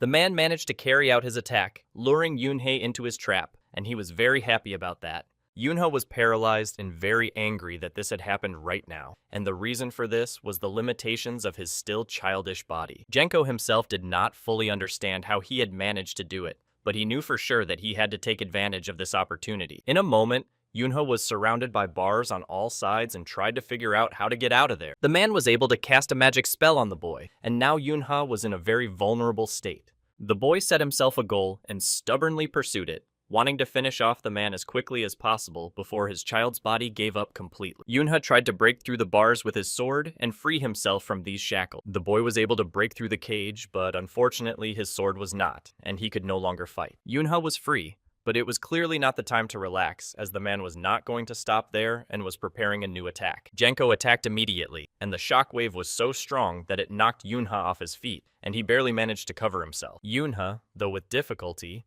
was able to slow down, aided by his pistol, which he used for this purpose. The boy decided to use the man's own methods and immediately began to use magic, applying the skill of the Vengeful Soul. The man did not immediately understand what the boy was doing, but he was already surrounded by this magic on all sides. Genko tried to fight and not get caught in these nets because he still couldn't get over the loss of his hand. After a few minutes of attacking and resisting each other, a shockwave threw them both back. Yunha got up and now tried to gather his strength and thoughts, clutching his gun tightly in his hands. The man threw himself at the boy with his last ounce of strength, hoping that this time he would be able to send Yunha to the other world. But he failed, and Yunha, on the contrary, was able to deftly dodge the blow and ended up practically behind the man. As soon as the boy saw his chance, he decided to take advantage of it, and aiming at the man, pulled the trigger. Genko could not have expected such a turn of events and did not have time to react, so the bullet hit its target. The man staggered and, unable to remain on his feet, leaned on his knees, but at the same time, he did not stop and continued to weave magical rope. With his last ounce of strength, he held his sword and aimed his blow at the boy, hoping that maybe now he would succeed. Genko finally achieved his goal, and the magical ropes were tightly wrapped around the boy's legs, preventing him from moving. The man swung his sword to the side, knocking the boy to the floor,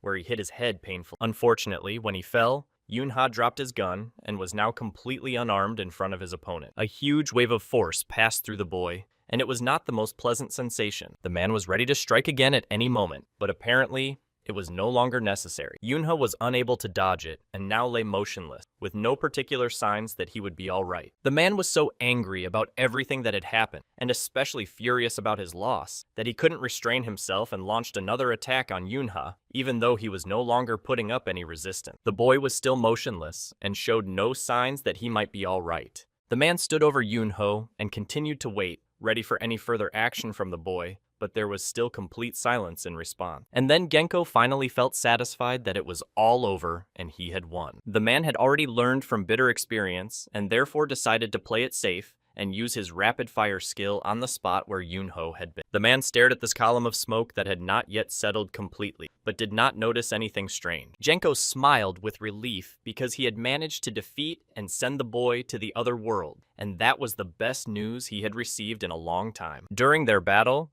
the man had already stopped being surprised by anything, so he began to think that perhaps the boy was pretending and was still fine. Genko decided to use harsh methods to make sure of everything and reached out his hand toward Yunho. And then what he had feared so much happened, but he still hoped that it would not happen. Yunha grabbed the man's arm tightly. Genko tried to break free, but Yunha held him tightly and then bit his hand, which was very unexpected. The man tried to free his hand and only managed to do so when he used all his strength and was able to throw Yunha aside. The boy flew straight into the wall and hit it hard. Genko stood aside and began to hurl insults at the boy, thinking that Yunha had no chance. But after a few seconds, something strange began to happen to the man. Namely, his health deteriorated sharply. The man couldn't believe that his wound was so serious that he suddenly felt so bad. Genko realized that, unfortunately, it was not all because his mana had become uncontrollable, and that was very, very bad.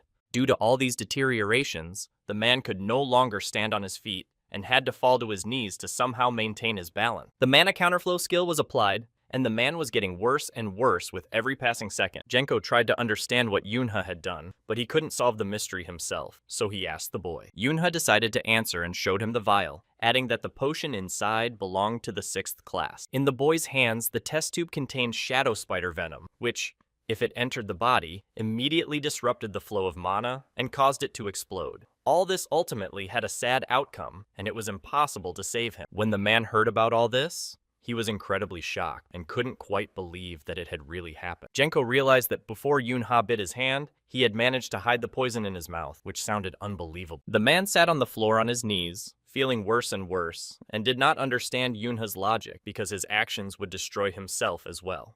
Yunha thought the man wasn't very smart if he thought that way. The boy said that who would carry only one poison with them? The next thing the boy did was take out another vial and prepare to drink it immediately. Yunha thought this was obvious, but he told the man again that of course he had brought the antidote with him. The man could do nothing else but insult Yunha once again, which he did. Yunha walked over to his weapon and picked up his pistol, telling the man that his pronunciation didn't sound very good. The boy decided that their conversation was over and that they had nothing more to discuss, so he pointed the gun at Genko. Genko tried to dissuade the boy and persuaded him not to do it, saying that if he killed him, it would affect the situation in the whole world. The man continued to say that if the boy sent him to the other world, then the whole planet would turn against him, and Genko did not think that Yunha was ready to stand up to the whole world. Yunha listened to all this with an indifferent expression on his face, but he was tired of this chatter, so he told the man to shut up and stuck the gun right in his mouth, preventing him from speaking further. The boy sat down and, looking the man in the eyes, said only that the survivor determines the price of destruction itself. Yunha was absolutely sure that only he, and no one else, would decide whether the whole world would be his enemy or not.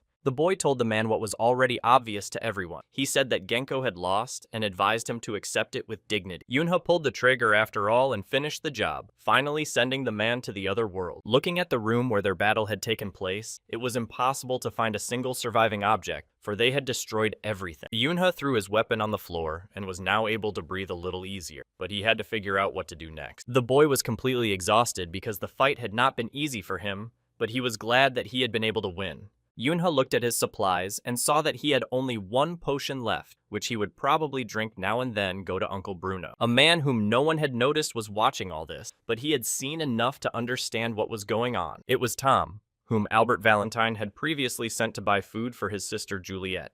The man couldn't believe his eyes at first, because it turned out that some kid had managed to destroy Tradici himself, and that in itself was simply impossible. Tom understood perfectly well that even he would have needed much more time if he had been faced with Genko in the same deplorable condition. At that moment, Soyun was telling the girl in the office that until the Korean players arrived, Juliet Valentine would be the priority for everyone, and the listeners found it very doubtful that Azure Ocean himself would check into the Alice Hotel. At that moment, Tom ran to the room where Albert and Juliet Valentine were as fast as he could. Near that room, Bruno continued his battle, attacking Albert Valentine, while Juliet herself watched everything from the sideline. Bruno was serious and intended to defeat the man by any means necessary in order to free Juliet. Albert barely managed to dodge Bruno's next attack, and it was not as easy as he had initially expected. Watching all this, the man noticed that things were not quite the same as before, and assumed that perhaps it was all due to the increase in strength. Bruno did not give the man a chance to recover, and continued to attack him again and again, each time with increasingly powerful blows. Albert Valentine, watching all this, realized that he needed to change his tactics as soon as possible, otherwise it would not end well for him. But suddenly, the men had to stop and cease attacking each other, which came as a complete surprise to both of them. The man who was holding a sharp knife to Juliet's throat informed him that his game was over. It was Tom who told the man that if he wanted Juliet Valentine to remain safe and unharmed, he should immediately remove his hand. Bruno was very concerned that the girl was now in such a situation, and the man was also very afraid that Tom would still be able to harm her. In order for Bruno to understand the seriousness of Tom's intentions and remain where he was, he pressed the knife blade slightly, and the man could see everything clearly. Tom demanded that the man stand up straight and raise both his hands. The man warned that if he thought he wouldn't dare send Juliet to the other world, he was sorely mistaken. Bruno didn't want to risk the girl's life, so he immediately raised both hands. Tom told Albert that it was time to end all this because they had very little time left, and added that he had personally witnessed Genko's destruction. Albert listened carefully to Tom's account of Genko's destruction, but at the same time, the man reloaded his gun. Tom said that they needed to leave before the Korean players arrived, but the man did not finish his sentence because he was killed by a bullet fired by Albert. Before closing his eyes forever, he wanted to understand what was going on, but he never got to find out. Juliet Valentine was slightly surprised by what had just happened and tried to understand her brother's logic. Albert Valentine, on the other hand, looked very pleased because Tom had finally gone to the other world. The man had been waiting a very long time for the right moment to destroy Tom. Bruno, seeing all this, was not opposed to such an outcome and did not feel sorry for the man at all, because if it weren't for Albert, he would have had to do it himself. Albert Valentine was glad that after Tom Myron's elimination, there were most likely no more of their people left in the country. The man had another proposal for Bruno and Juliet. Albert wanted the guys to return to Valentine. After all, once it became known that Genko had been destroyed, Albert wanted to deal with all the Mayron. The man believed that the time had come to rebuild Valentine. Juliet thought that her brother had some kind of problem and that he was not himself, since he was making such suggestions and reasoning that the Mayrons would not fall apart just because Genko was no longer with them.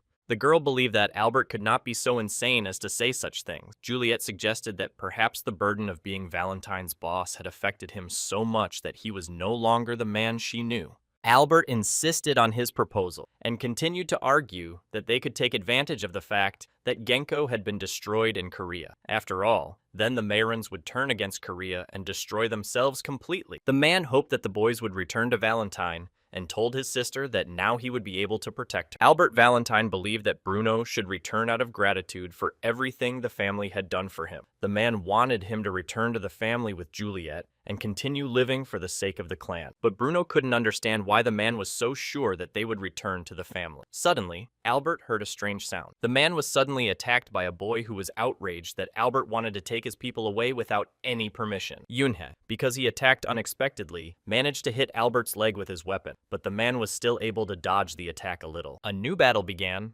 and everyone tried to win as quickly as possible. Albert Valentine looked down at the boy and tried to understand how he could have allowed this to happen. Although Yunha was now a child, his combat experience was invaluable, and he managed to wound the man again. Albert Valentine summoned his mana and decided it was time to use his weapon, pointing the barrel of his pistol at the boy. Yunha saw all this and reacted almost instantly, trying to knock the gun out of the man's hands with his foot, but his leg was injured in the attack. They jumped away from each other and now each tried to recover from their injuries and think about a plan for how to proceed. Albert Valentine realized that he had already spent too much time on all this and decided to get rid of Bruno first, but he was a little too late, and Juliet, hugging Bruno, surrounded them both with her magical abilities. Yuna, who still hadn't fully recovered, confidently said that he would decide whether to let the others go or not. The boy asked Juliet not to even think about leaving without saying goodbye, and to himself, Yunha wondered if he had already gained enough time. The girl looked closely at the boy and promised him that she would not leave anymore. Juliet Valentine's next move was to use a magical enhancement, and it was all thanks to Yunha being able to stall for time and distract her brother. Juliet and Bruno were completely covered by a magical dome that protected them from everything that was happening outside. Albert Valentine saw all this and was angry that he hadn't been able to prevent it in the first. Bruno, who was completely enveloped in Juliet's magical enhancement, decided that he would no longer hide and was going to attack them. At that moment,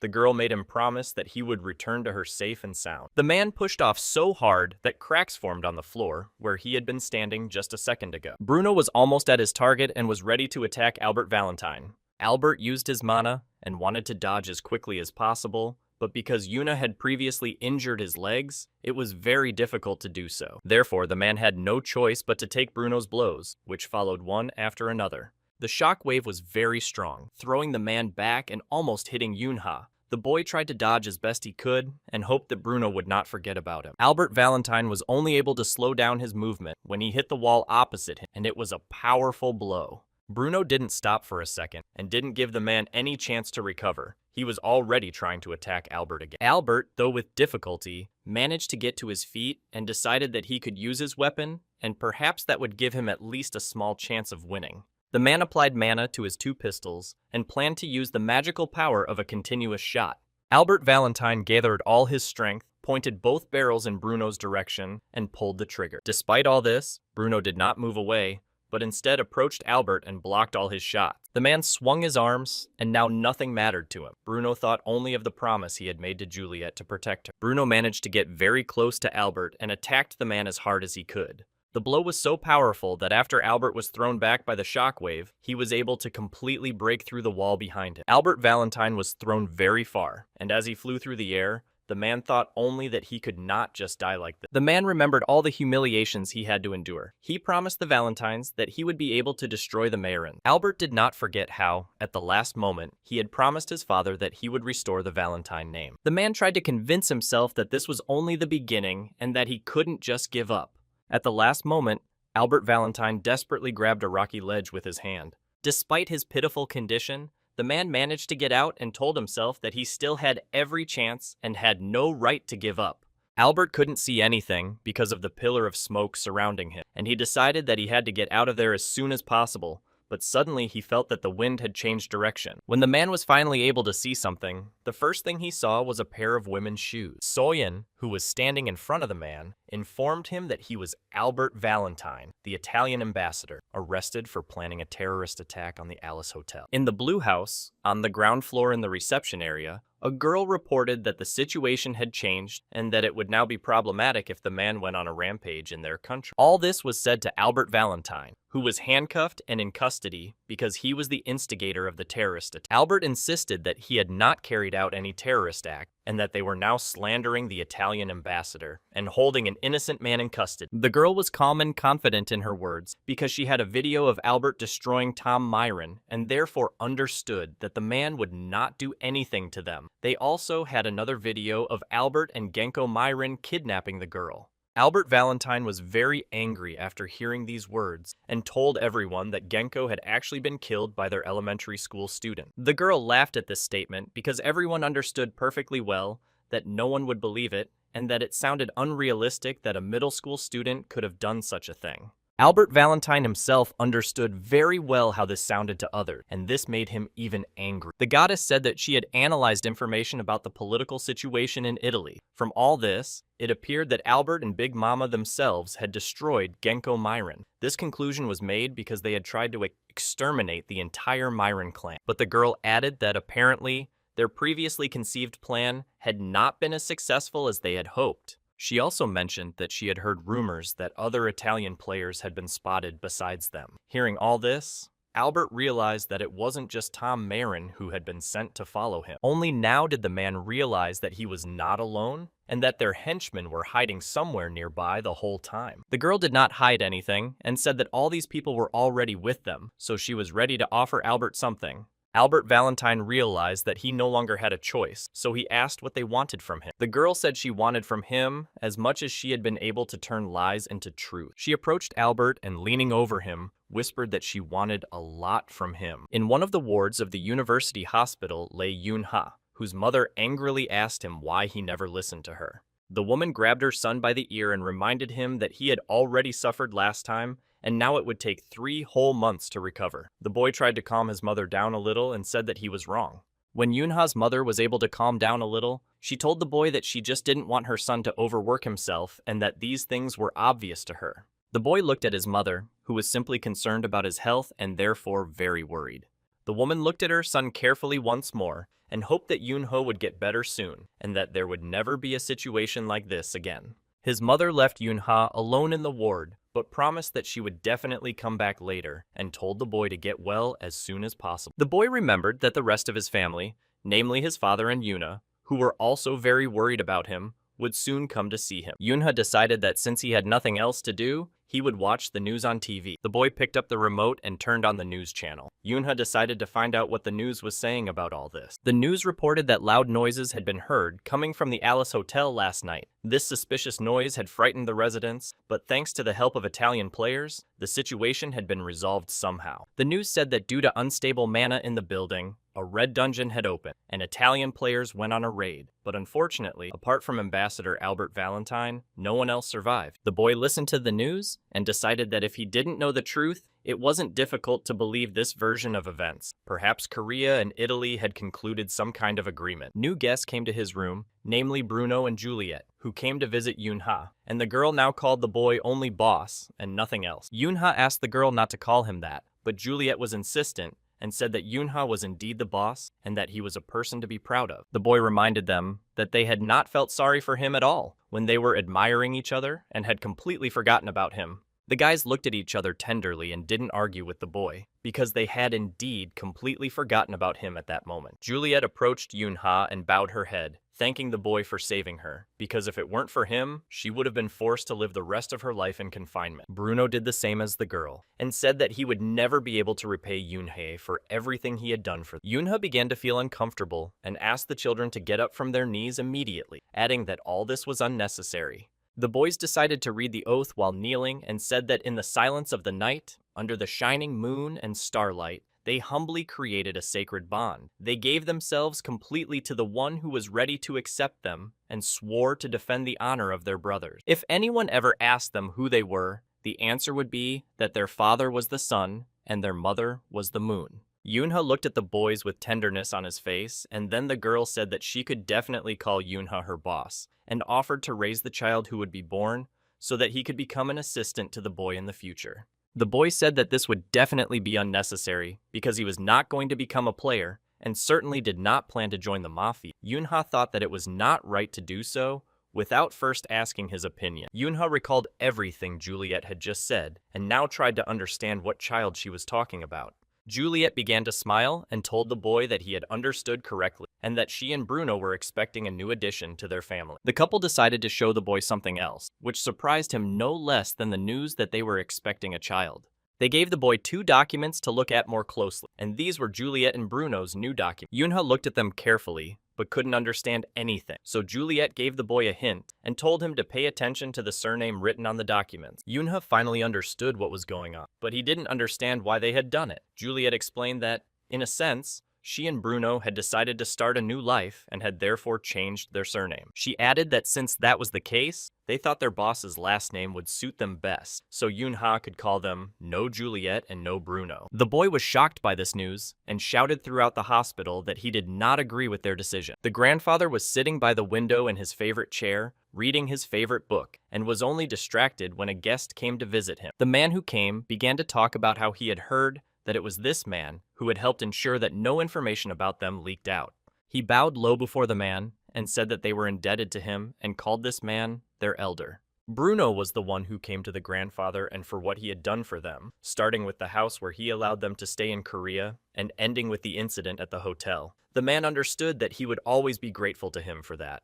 Grandfather did not hide the fact that it was actually he who had approached the right people to do what he wanted. He also asked Bruno to stand up. He decided to tell him that the saint was extremely interested in their identities and that it was very difficult to do. Bruno believed that there were no excuses for them and simply thanked the man. Grandfather began to say that during their conversation, the topic of potions came up, because the Alice Hotel was in many ways inferior to its competitors. Grandfather announced that since everything had turned out this way, he had decided to get out of this business and invest more in pharmaceuticals. He warned Bruno to be as careful as possible. Although the saint said she would not continue the investigation, the grandfather believed that her words should not be entirely trusted. Bruno thanked her again and added that he and Juliet would be very careful in the future. Grandfather decided to offer Bruno a job as his personal player, since the man was now unemployed. Bruno did not respond, and the grandfather said that if he did not want to, there was nothing he could do about it, as he was not going to force him. But he added that Bruno did not need to follow him. Grandpa pointed to a photo on his desk and said that while Bruno wasn't protecting him, he should protect these children. Basically, just as he had been doing all this time.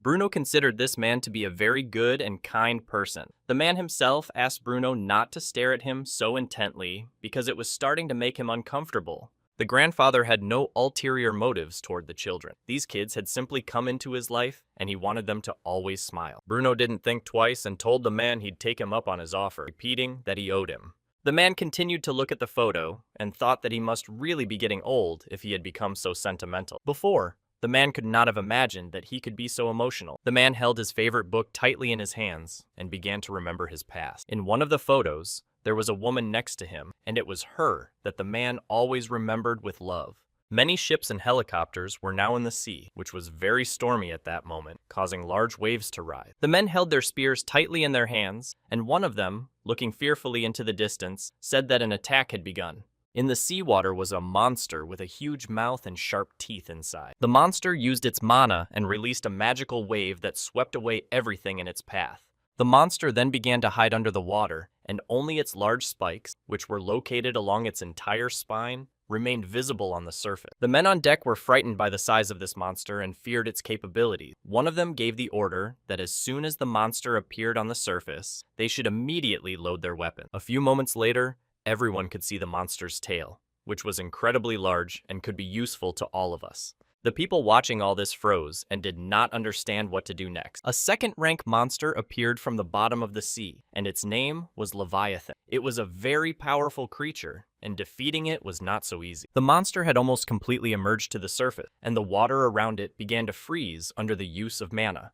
The man who had used magic a few minutes earlier to freeze the water around the monster ordered everyone else to start moving. This man's nickname was Divine Spear, and his name was Namgung Sunwon. The monster tried to hide back under the water, but everything around it was already covered in solid ice. Namgung Sunwon told everyone that the way was clear and was the first to jump off the ship, but he held his weapon tightly. After jumping, the man was already walking confidently on the solid ice a moment later. Sungwon approached the spot where the silhouette of the monster was visible under a thick layer of ice and said he would give it one of his hands. Large chunks of ice began to rise up, already several times higher than the ship itself. After a while, the monster broke out, and all the fragments flew around. Namgung Sungwon was determined and prepared to attack the monster with his weapon. The man was almost at his target, and using his magic, cast a spell. Namgung Sungwon decided not to delay and used the Northern Blizzard spell, which was aimed directly at the monster. The monster had no chance of avoiding this attack, and its fate was obvious. Yunha was browsing the news on his phone,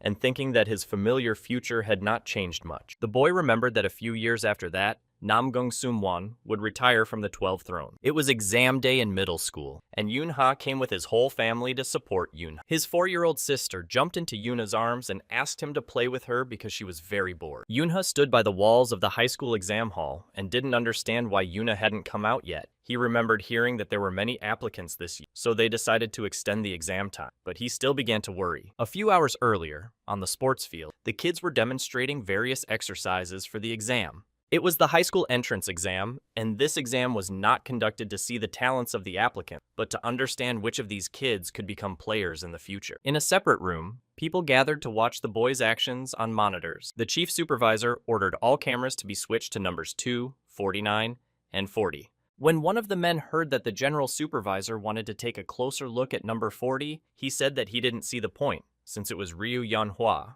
who had the highest level of internal mana of all the applicants. The man was absolutely certain that there was no reason to doubt the girl's abilities, even before she enrolled. She was the child who had been recognized as the seed. It was the girl whose name was Ryu Yanhua, and her data was at the highest level. The general supervisor decided to take a closer look at number 39, and that number was now performing one of the assigned exercises. The girl who was number 39 was named Yuna, and she was Yoonhee's older sister. The girl was very deftly and quickly completing all the test tasks assigned to her. The supervisor watched the screen closely, observing Yuna, and began to think that she too was recognized as a seed, but this was not the case, and this was confirmed to him. The man heard all this and realized that they had another talented newcomer besides Yeonhwa.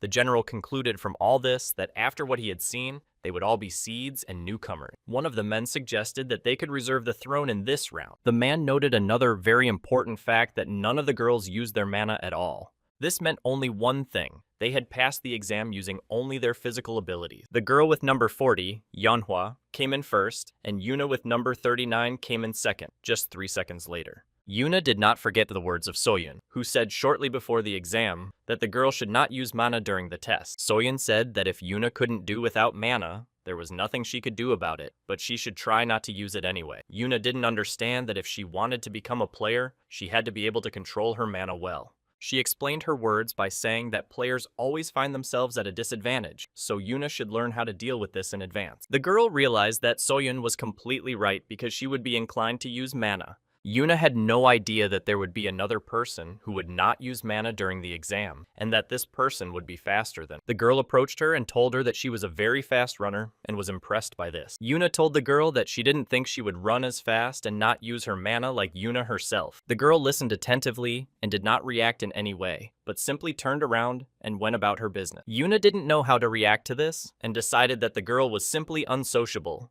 The man in the hall gathered all the children to tell them about the details of the final exam. Pointing to the door, he said that behind it was a large maze that they would have to go through. The man explained that the structure of the maze would change at a set time and that all the children would enter it from random positions. He also added that there would be assistance with food and drinks in specially equipped areas of the maze so the students could take a break. The man said that mana and weapons were allowed in this exam. The man also said that during this exam, it would be possible to work in teams with other applicants. One of the girls suddenly asked Yuna if it was true that they had taken first and second place in the previous exam.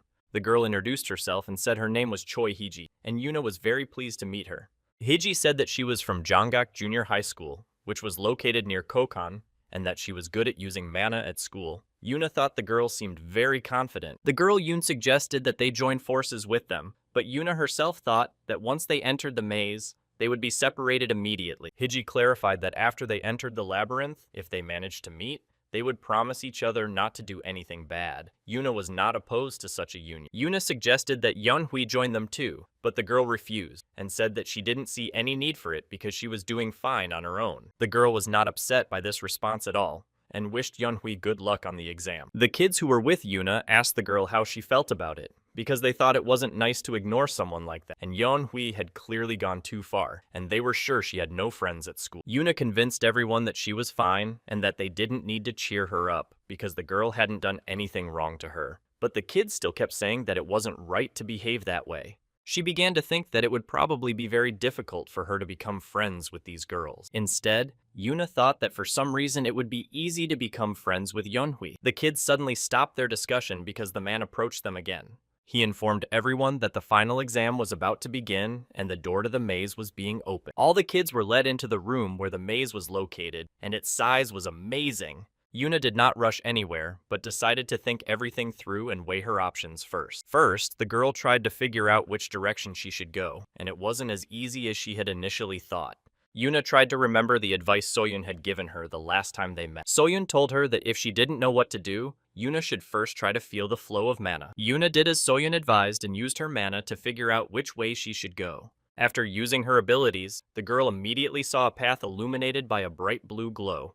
Yuna noticed that the flow of mana led to the exit and decided that she should simply follow it. The girl followed the path strictly until she heard a man's voice greeting her. The man was standing near a table with food and drinks and told Yuna that she was the first to arrive. He offered the girl some water, removing the cap from the bottle first, and asked Yuna if it had been difficult for her to get there. Yuna was actually very thirsty from all this, so she drank the water with great pleasure. The man decided to give the girl a hint, but Yuna was unsure if it was okay to do so during the exam, but he replied that everything was allowed since it was their last exam. He pointed the way and told Yuna that this was the right path and that she should go there. Yuna bowed low and sincerely thanked the man for his help. The man said goodbye to the girl and wished her a safe journey and a quick arrival. The girl walked some distance in the indicated direction and suddenly stopped. Yuna could no longer see the flow of mana and began to wonder if her teacher had lied to her and pointed her in the wrong direction. Until that moment, the girl had thought she was going in the right direction because her teacher was there. Hiji, who was standing with the other children near the teacher at that moment, suddenly saw Yuna standing to the side. Yuna was very happy to meet the girl, and Hiji told her that she was just in time because they were asking the teacher which way to go. The teacher gave them a hint and told them to go in the direction where the sun rises, and the children easily guessed that this meant east. Hiji was happy that they now knew the way and called Yuna to come with them. Yuna didn't understand what was going on, but for the girl, everything that was happening was very strange. She had doubts for one simple reason. Her mana flow was pointing in the completely opposite direction. Hiji took the girl by the hand and led her along, but Yuna wasn't sure that this was the right way. Yuna immediately realized that all this looked very strange and suspicious to her. The teachers continued to lead them in the wrong direction. One of the teachers suddenly shouted to all the children that they were doing well and had managed to get this far, and announced that they had reached the last crossroads. The man told the children that one of the 3 paths led straight to the exit and that the exam would end very soon. The children begged him to give them a hint and tell them which one it was. The teacher looked at all the students and said that he couldn't possibly give them such important information. But then he winked, and all the kids understood where they should run. They were very happy with their work and thought they would be the first to arrive. Only Yuna remained motionless, so she called out to the children and stopped them. Yuna told everyone that she didn't think the path indicated by the teacher was correct and pointed in the opposite direction. The girl explained that the flow of mana was going in a completely different direction. The children only believed the teacher's words and did not understand why Yuna was behaving this way at the very end. Yuna heard from the children that the exit was right in front of them and that they should only go there. They were very grateful to the teacher for showing them the way, and the children added that they were already very tired of all this and that Yuna should not behave like this. Yuna tried once again to convince them all, including her friend Fiji, but none of the kids agreed with her. Hiji looked at Yuna and was sure that the girl was wrong and that she should stop complicating things immediately. The guys thought that because Yuna had come in second place, she thought she was the smartest, even smarter than the teacher himself. Yuna herself began to doubt her word. The girl simply told them what she saw and didn't understand what to do now. Yuna thought of her brother Yunho and began to wonder what he would do in such a situation. Yuna remembered her younger brother Yunha's words that you should never trust anyone. Yunha had repeated that players should not trust anyone, and it was these words that Yuna remembered now. The boy was trying to convey to her the most important thing, that a player should only trust himself. Yuna listened to her younger brother's advice and promised that she would do so in the future. The girl returned from her memories and remembered Yunhe's words, which he had asked her never to forget. Yuna didn't know why she remembered all this now, but she was now sure where the exit was and pointed it out to the other kids. The kids didn't believe her and told her to go where she wanted, but they would listen to the teacher. Yuna didn't mind this outcome. A few minutes later, the girl used her mana to get to the exit as quickly as possible. The kids looked at Yuna in surprise and couldn't believe she had made that decision. They considered Yuna's actions unwise, but the girl herself was glad that she had finally been able to make a decision and was now running as fast as she could. Hiji told everyone that they shouldn't care and shouldn't pay any attention to Yuna. The girl was sure that the answer was right in front of them, and that Yuna's choice was none of their business, and that they would still follow the path they had chosen. The kids didn't waste any more time and ran to the exit that the teacher had pointed out, already mentally celebrating their victory. Hiji was even happy with this turn of events, because she would then be able to come in first, which meant a lot to her. And as soon as the girl reached the end and was practically celebrating her victory, mana was suddenly activated. As it turned out, there was nothing to be happy about, because all the kids were scattered throughout the maze again and returned to the places where their exam had begun. Yuna stood near the drink machine, trying to catch her breath, still unable to believe that the exit was right next to her. The girl thought about how the test had ended later than she had expected, and worried that they were probably waiting for her. Yuna wanted to drink something and leave, but suddenly someone handed her an open can of lemonade. Yunhwa approached Yuna and handed her one of her drinks, explaining that she had accidentally gotten 2 cans and wanted to share.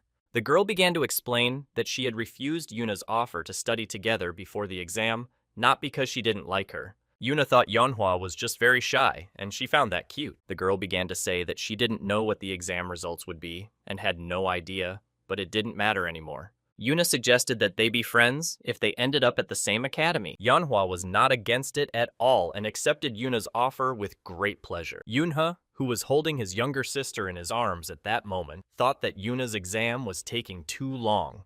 Yunha's parents also looked tired and were dozing off while sitting on a bench, continuing to wait for their daughter. In the classroom, the lesson was in full swing, and one of the students was reading the material to everyone. Yoonhook tried to discreetly get his boss Yunha's attention without the teacher noticing. He wanted to tell his friend that this year, teacher Do-hoon was their homeroom teacher again, and Yunha noticed that they were also in the same class. Young-hook guessed that they would be together in the same class, but he still thought it was great. Sona, who was sitting behind the boys, on the contrary, found it strange. Sona suddenly remembered her conversation with her grandfather, who had asked her who she wanted to be in class with, and in the end, that's exactly what happened. Even the homeroom teacher remained the same, just as Sona had wanted. She turned to Yunha because she was sure that the boy had also noticed this, and found it a rather strange coincidence. Yunha remembered how his grandfather had asked the doctors to keep an eye on him because the boy had only recently been discharged. And of course, they promised to take good care of the boy because the president of Alice Group himself had asked them to. Sona was sure that the boy knew something, but for some reason he didn't want to share this information. The girl was so engrossed in her conversation with Yunha that she didn't notice the teacher approaching her desk and only caught Sona's attention thanks to the textbook. The teacher was unhappy with the girl's behavior and even considered her brave for being willing to skip new material at the very beginning of the school year. Sona was very ashamed because it was the first time she had been scolded, and the teacher told her to stay after class to clean the staff room, which was a small punishment for her. The teacher added that Yunha, who had also been talking during class, would join her, which he thought was fair. Yunha did not argue with the teacher because he understood that he was completely right and that the punishment was deserved. Yunha sat quietly on the sidelines and was glad that he had been spared.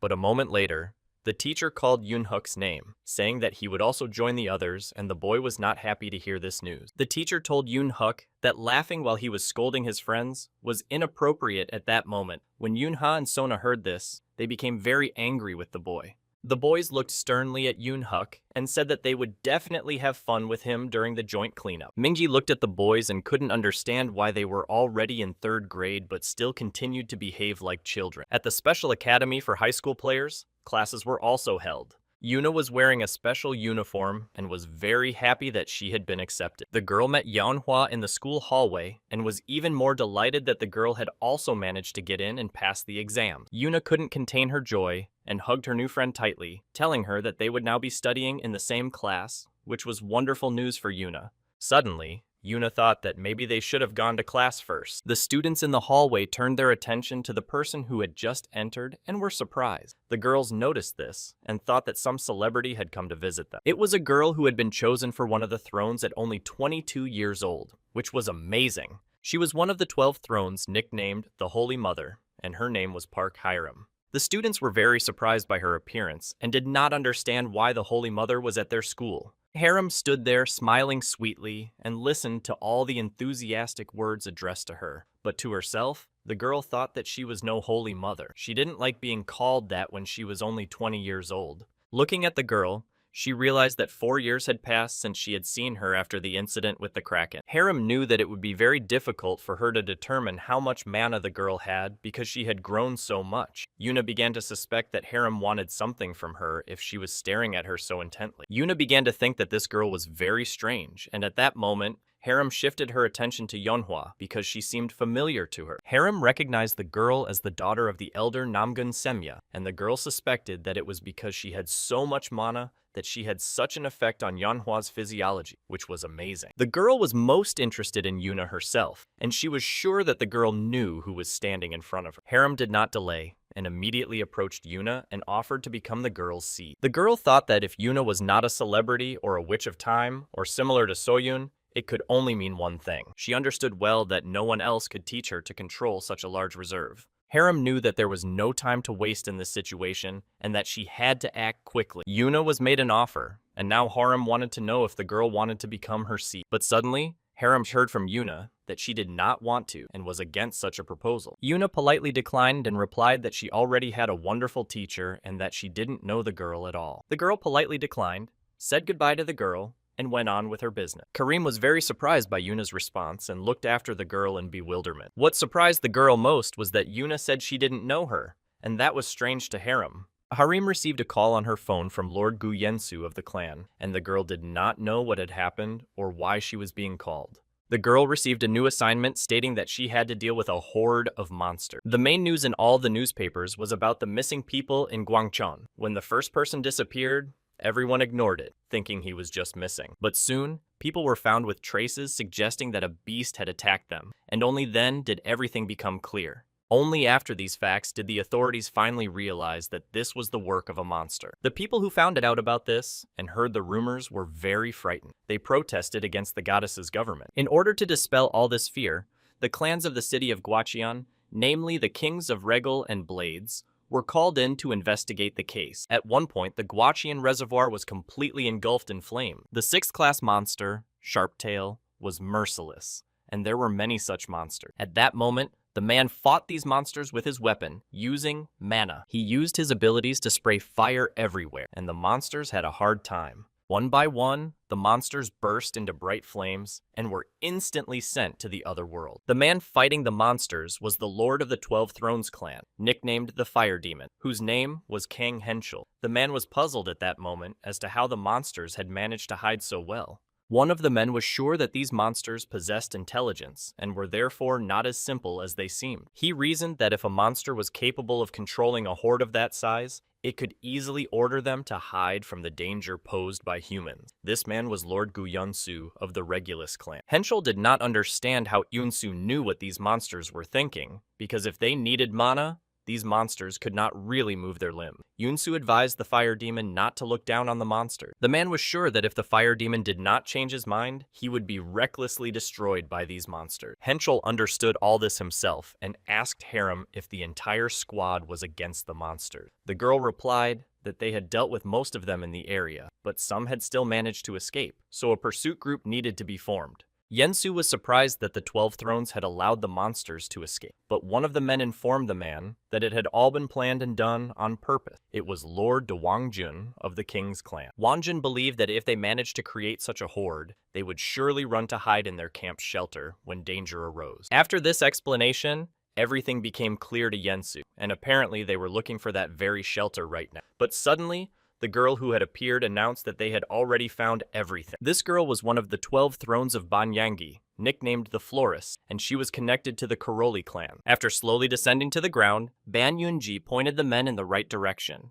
The girl pointed to the location of a large reservoir, and that was where the refuge was located. At the very bottom of this reservoir was the leader of the monster, and the monster was unhappy with the appearance of people. The entire squad gathered near the shore of the reservoir, pondering their next move. Harem found it all amazing because the entire lake was covered in mana and glowed with a bright blue light. The girl was sure that no matter how hard she tried, she would never be able to perform such magic. Harem understood that their talents were very different, but she still found it all amazing without any doubt. However, the girl was brought out of her thoughts by a man who caught her attention. The fire demon caught the girl's attention by snapping his fingers on his forehead, and he did so because he wanted to know what Harem was thinking about. Harem was angry that the man had allowed himself to do this, but he said that the girl knew perfectly well why she was here. The girl tried to convince the fire demon that she was there for support and treatment, and Sue told the guys to stop flirting and look at something more important. Harem blushed at these words because she had no intention of playing games with any of them, and Henschel looked in the direction indicated. Right next to the reservoir was a pipe, and the kings decided that they would explore the area and take control. Ensu told Clinky and Ragul to gather groups of people and then immediately go to the shelter one by one. The man asked Enji how long she could maintain her magic, and the girl replied that if she had enough mana, she could definitely last another 4 hours. Ensu informed Enji that he would leave a couple of players with her for protection, and added that the girl would be responsible for protecting the reservoir. Henschel didn't waste any more time and immediately began to descend to the water along a very steep slope. At the very entrance to the pipe, he told the rest of the guys that he would go first. Harem thought this was very foolish and was unhappy, but the other guys thought that the fire demon acted this way because he was still very young. The other players also began to descend as quickly as they could and asked the fire demon to wait for them. All news channels reported that the goddess's government had announced that it would make every effort to deal with the monsters that inhabited the Gwaxian Reservoir. According to the Korean Mana Control Bureau, 12 thrones were involved in the case, namely the players Ban Yeonji, Park Hae-rim, and Kang Hyun-chil. All this news was on TV, in the room where Yoon-ha and his whole family were sitting. The boy was having lunch, and when he heard everything on TV, he was sure that this task would have a negative impact on the future. Yoon-ha didn't know what to do or how to act. The boy remembered that the mission to subdue the monsters had been only half successful. However, all the players who took an active part in the mission were unlucky because they were doomed to failure. The fire demon did not expect what they would soon see before them, and it surprised him greatly. The monster did terrible things to those who fell into their trap, and it was even hard to watch. All the players witnessed this unpleasant spectacle as the monsters demonstrated their cruelty. Looking at this scene, Harem began to understand where all the missing people were. The monsters were so absorbed in their activities that they did not immediately notice that they had observers. Some of the monsters immediately got what they deserved from the player, and they didn't have an easy time of it. The fire demon used his power and gave the monsters no hope that their destruction would be quick. Henschel was now completely in his element and planned to get even with every monster. The other players decided not to stand on the sidelines anymore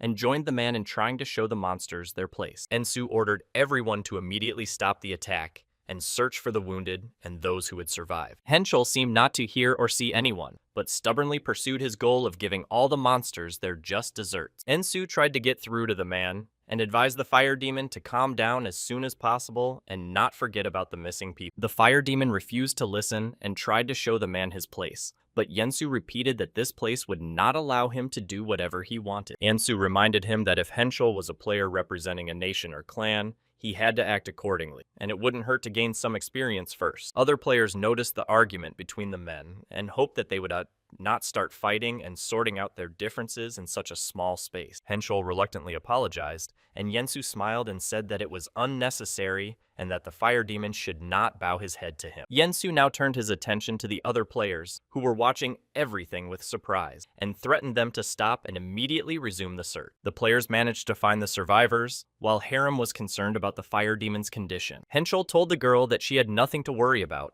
and that all the words he had heard from Ensu a while ago were justified and deserved. The fire demon could see and understand perfectly well that the other experienced players were secretly looking down on him. The man knew that Yensu had deliberately called him a fire demon, instead of addressing him by name or by the title of clan lord. Henschel understood perfectly well that he still had a long way to go to catch up with some of the players, but that did not make him any less angry. The girl suddenly took Henschel by the hand and offered to teach him. Harem also understood that compared to experienced players, they essentially looked like beginners, and she wanted to change that. The girl thought it was right and commendable if they could learn when their mistakes were pointed out to them. The fire demon addressed the girl by name, which surprised Harem because Henschel hadn't done that in a long time. The man did not deny that he was not himself, but he was not going to repeat such a mistake again. The fire demon promised himself first and foremost that one day he would definitely be able to catch up with the others. After a while, the players apparently managed to find the leader and pointed to the door. They based their assumption on the fact that the mana wavelength was densest in this particular spot. Ensu gathered all the players and announced that the monster leader was in the next room. The man asked everyone for their attention and said that they would now form a squad to attack. Ensu suddenly asked the fire demon if he would mind if he were the leader, to which Henschel replied that he would not mind at all if they made him the leader. The man agreed to this condition and added that he would be there to help if necessary. Harem really hoped that everything was now in order with the fire demon. The girl was told that she would be responsible for support, and she was ready to use acceleration, protection, and blessing amulet. Ensu told the guys that as soon as they entered, everyone would need to keep formation. The man separately told the guides not to stray from the spellcasters and rangers under any circumstance. After giving everyone their instructions and making sure everyone had their weapons in hand, they moved forward. The fire demon rushed ahead, ready to fight and defeat the monster inside the room.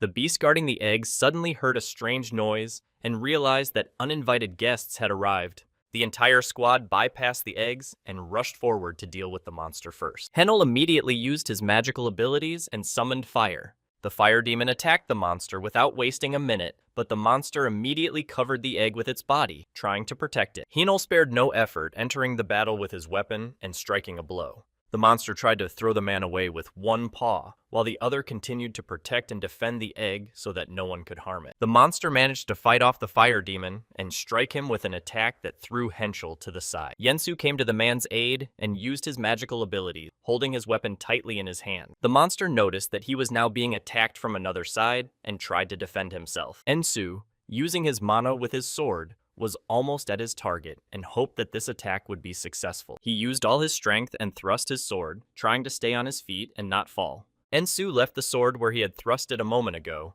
and now tried to run away from the monster as quickly as possible. Henschel was already ready to join in and used his fire ability. The sword that Yensu had previously thrust caught fire and burst into flame, engulfing everything around it. The monster was completely engulfed in flames and had no way of escaping. Yensu realized that it was not Henschel's sword and believed that other people's things should be handled with care, but the fire demon replied that he had no choice because the most important thing was to defeat the monster. Harem told the men not to get distracted or relax because it wasn't over yet, so they had to focus and finish the job. Without wasting any time, the girl used her abilities and threw ropes at the monster, tying it up on all sides. Harem ordered all the other players to use all their strength and be ready for a wild shot. Following her command, the players used a catapult and a rain of arrows, and it all fell on the monster. The men stood behind all these actions and watched from the sideline, hoping that this would be enough. But the monster managed to break all the ropes, and now looked at them viciously and said that they would regret their decision to attack it. The fire demon was surprised that the monster could not only think,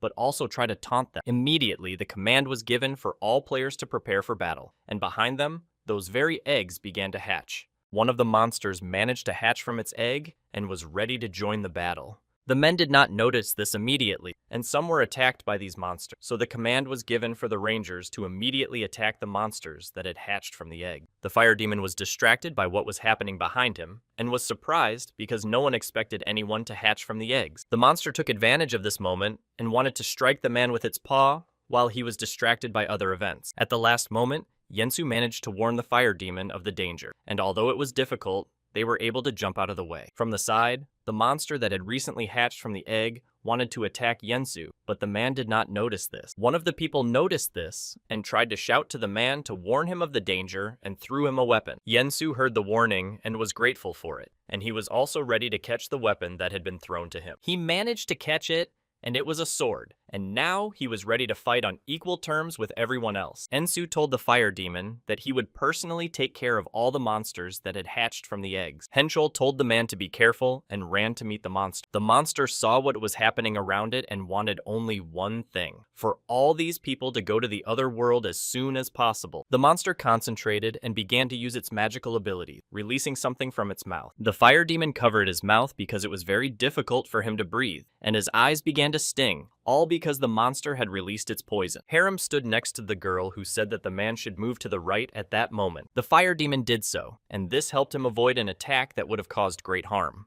Henschel couldn't fight properly because he could hardly breathe due to the poison released by the monster. The man thought that the only thing he needed now was to get the antidote as soon as possible, and the girl said that there was no need to worry about that. She asked the man to trust her and attack. The fire demon did not hesitate and immediately rushed into the attack. In an instant, the fire demon was enveloped in a magical glow and rushed forward to attack the monster. The man was given a detoxification amulet, which was to be expected from the Holy Mother. She indignantly said that she had asked him many times not to call her that. The monster did not expect such an outcome, and now did not know what to do next. The monster tried to attack only the fire demon, but this did not scare him, and he still rushed towards his goal. Henschel was already almost at his target and prepared his weapon to launch his attack. Ensu hoped that the fire demon would succeed this time and destroy the monster. Henschel wanted the same thing, and for this battle to finally end with their victory over the monster. The fire demon used purple flames and aimed them directly at the monster. The monster was trapped, but still continued to fight, hoping that it would be able to escape and survive. Harem waited for the right moment and gave the order to open fire on the monster. Most of their squad opened fire on the monster at that moment, and it was impossible to hide from such a barrage of bullets. The monster had only one thought in its mind. It could not give up because it was obliged to protect the king. The monster lay motionless in its nest, and next to it was one surviving egg. The fire demon really hoped that this monster was finished, but Yensu said that wasn't quite the case. He meant that the eggs were still intact, and he took out his sword and smashed one of them. Ensu ordered all the other guys to immediately destroy all the eggs. The monster watched and could do nothing. It wasn't easy for the monster to watch all this, because he had been so careful to protect all these eggs. One of the eggs was destroyed, clearly showing the monster that the guys would spare no one. Hiding in a pipe, another monster watched, and it was the king. The monster hoped that all his efforts had not been in vain, and that the king would not only survive but also grow very strong. The king of monsters decided not to stay there any longer, to get out of there. In the middle of the night, a monster wandered through the park, looking lost and not knowing what to do next. A week had passed since the successful victory over the Guachian monster, and it was only thanks to the active participation of the 12 thrones that many were saved. At that moment, Yunhee's friends were actively and carefree playing in the street.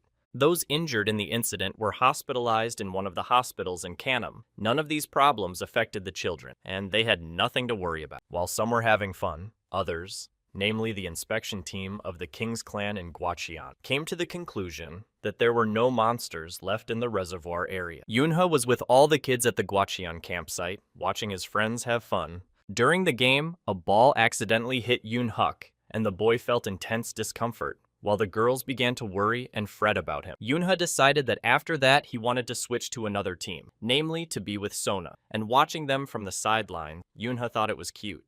At that moment, Uncle Bruno was preparing lunch for everyone, and Yunhuk thought that all the kids should thank the man for that. Yunha's parents came here only because they were able to convince Bruno to be with them. Otherwise, it would not have happened. Yunha decided to thank the man for agreeing to go with them, but Bruno replied that it was not necessary because everything was fine. The boy even apologized for making him come along and was sincerely grateful for that. Yunha peeled all the potatoes and said that he had some business to attend to and needed to leave for a while. Bruno understood what he was talking about and didn't mind, and even offered to help the boy.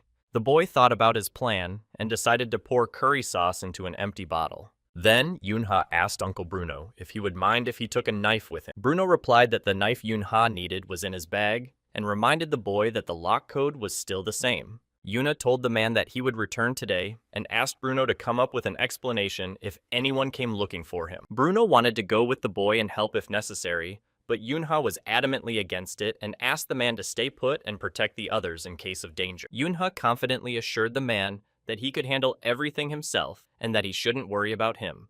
After a while, The boy arrived at a small park behind a fence. Yunha repeated to himself that he had already arrived at his destination and was now mentally thinking through his plan. Unlike in his previous life, the boy no longer felt helpless and was determined to deal with the Lizard King. A moment later, the Lizard King himself rushed at Yunha and wanted to destroy the boy as quickly as possible.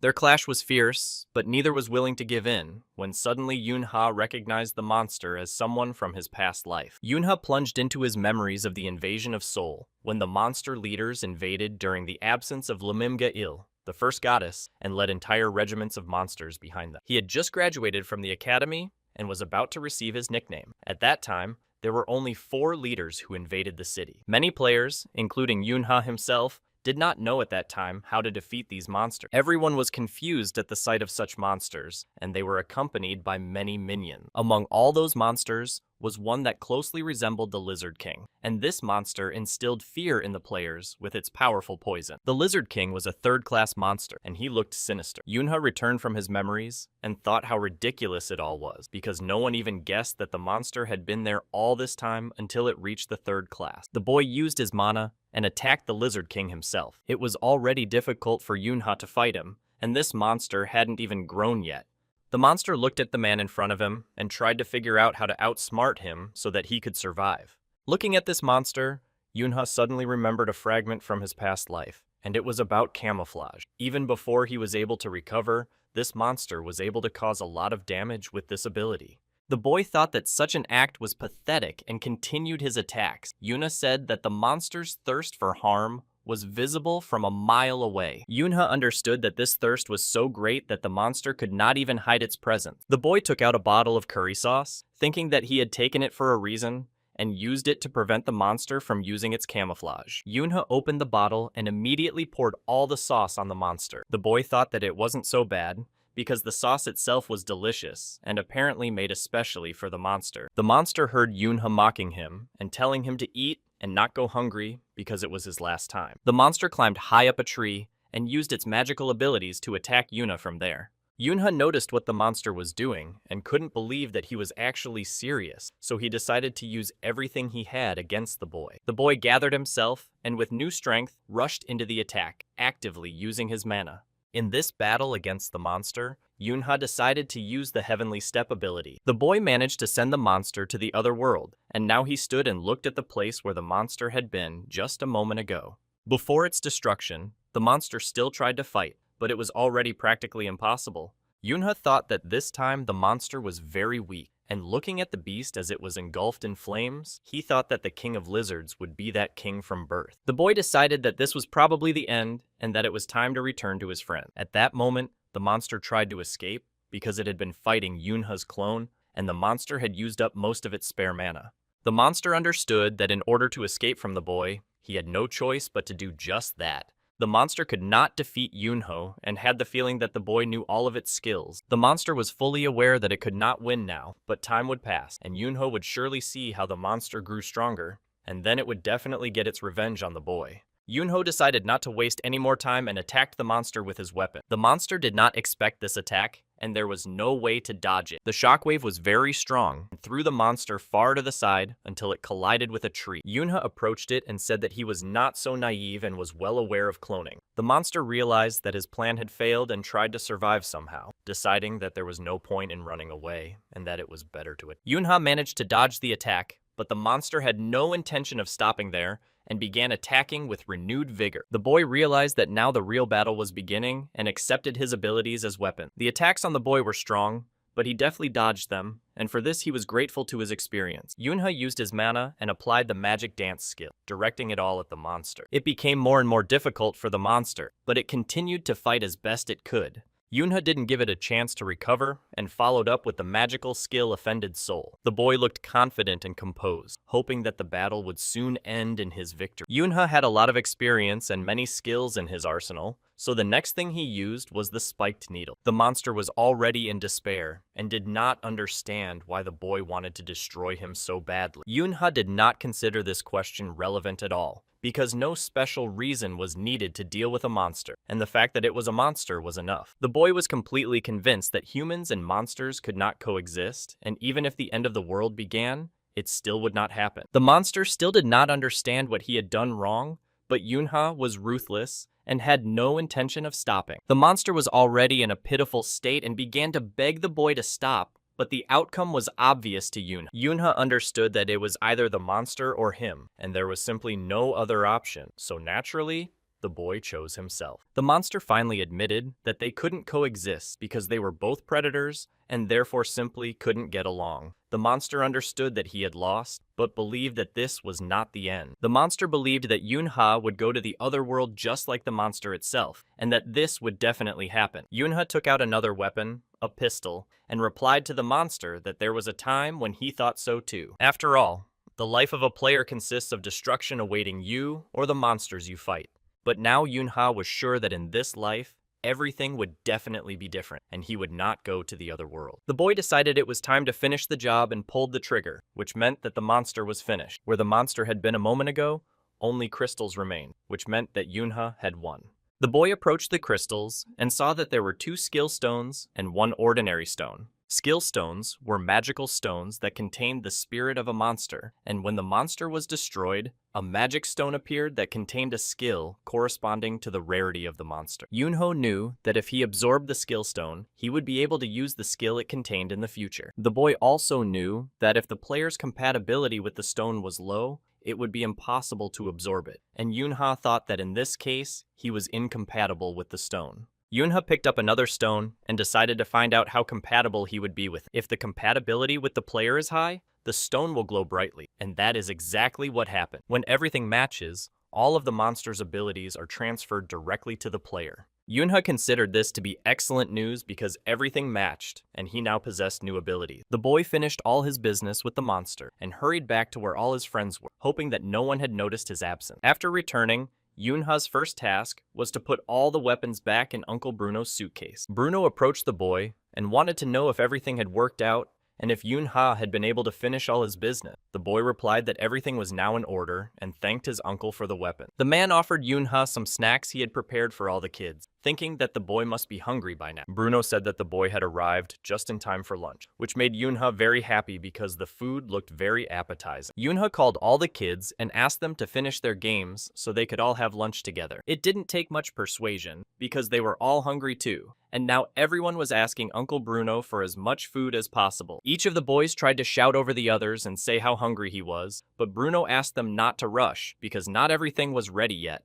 Yunha watched the usual hustle and bustle of his friends, and at moments like this, the boy felt truly happy. There was a large mansion, and it was the city estate of the president of Sirius Company in Pyeongchang. Yunha and his entire family were in this mansion, drinking tea and waiting for the owners of the estate to arrive. The father of the family turned to his wife and asked her not to worry, but the woman herself thought she looked very strange now. The man tried to convince his wife that she did not look strange at all, but rather the most beautiful woman in the world. At that moment, Yunha was holding his younger sister in his arms and looked bored. A man who was the temporary president, Sirius Handoan, entered the room with his wife, Choi Subin. The family greeted their guests and asked if they were tired after such a long journey. The president personally greeted Yunha's father, who was now the manager of the No branch. Meanwhile, the women exchanged pleasantries. The women decided to switch to a more casual format of communication, and since they were the same age, they decided to address each other simply by name without formalities. Subin said that their chef was currently doing his best to prepare a delicious dinner. Yunha noticed that the woman was keeping her distance, but was quite friendly. Suddenly, another member of the family entered the room and immediately greeted Yunha. It was Doan's eldest daughter, whose name was Han San. The girl told Yuna that she had entered her first year of middle school this year. Yuna replied that she and the girl were the same age. Cyan was happy to hear this because she didn't have many friends her own age and wanted to be friends with Yuna. Sion learned that Yuna was attending a gaming academy and thought it was quite difficult. Yuna replied that it was, but since she really wanted to become a gamer, she was ready to deal with it. Sion's daughter thought it was very ambitious, but she liked Yuna's determination and persistence, so she suggested they exchange phone numbers. Another girl appeared in the room, and Yunha smiled and told her that they hadn't seen each other in a long time. The girl didn't respond, but his sister noticed that Yunha's brother had apparently been rejected. She was Do Yoon's second daughter, and her name was Sihen. The girl had already asked Yunha to treat her differently. 2 years ago, at the end of Yunha's first academic year, a large crowd gathered at the Seebeck Hotel branch in Mendo. Every year, Sirius and all its branches held a party for employees to thank them for their hard work throughout the year. Yunha looked at his sister Yuna and thought it was quite strange that she was actively communicating with everyone, but it was amazing that she had come to the party for the first time. Yunha's father was sad that his mother and Yoon couldn't come today because the woman was looking after a girl who was still too young for such an event. A man suddenly approached the head of the family and said that he was glad to see the director of the No department at this event. The man replied that he had not yet taken up the post, but in response, he heard that the new year was about to begin and therefore he could already be called director. Yunha heard that his father had been promoted from department head to director of one of Sirius's main branches, the device department. The boy was surprised that such a loving father could already become a director, and Yunha hoped that everything would be fine with the company. Yunha remembered from his past life that Sirius devices would become famous in the future, so there was no need to worry. He wanted to find a quiet place to eat. The boy was looking for a cozy and quiet place when he suddenly saw a girl standing alone on the side.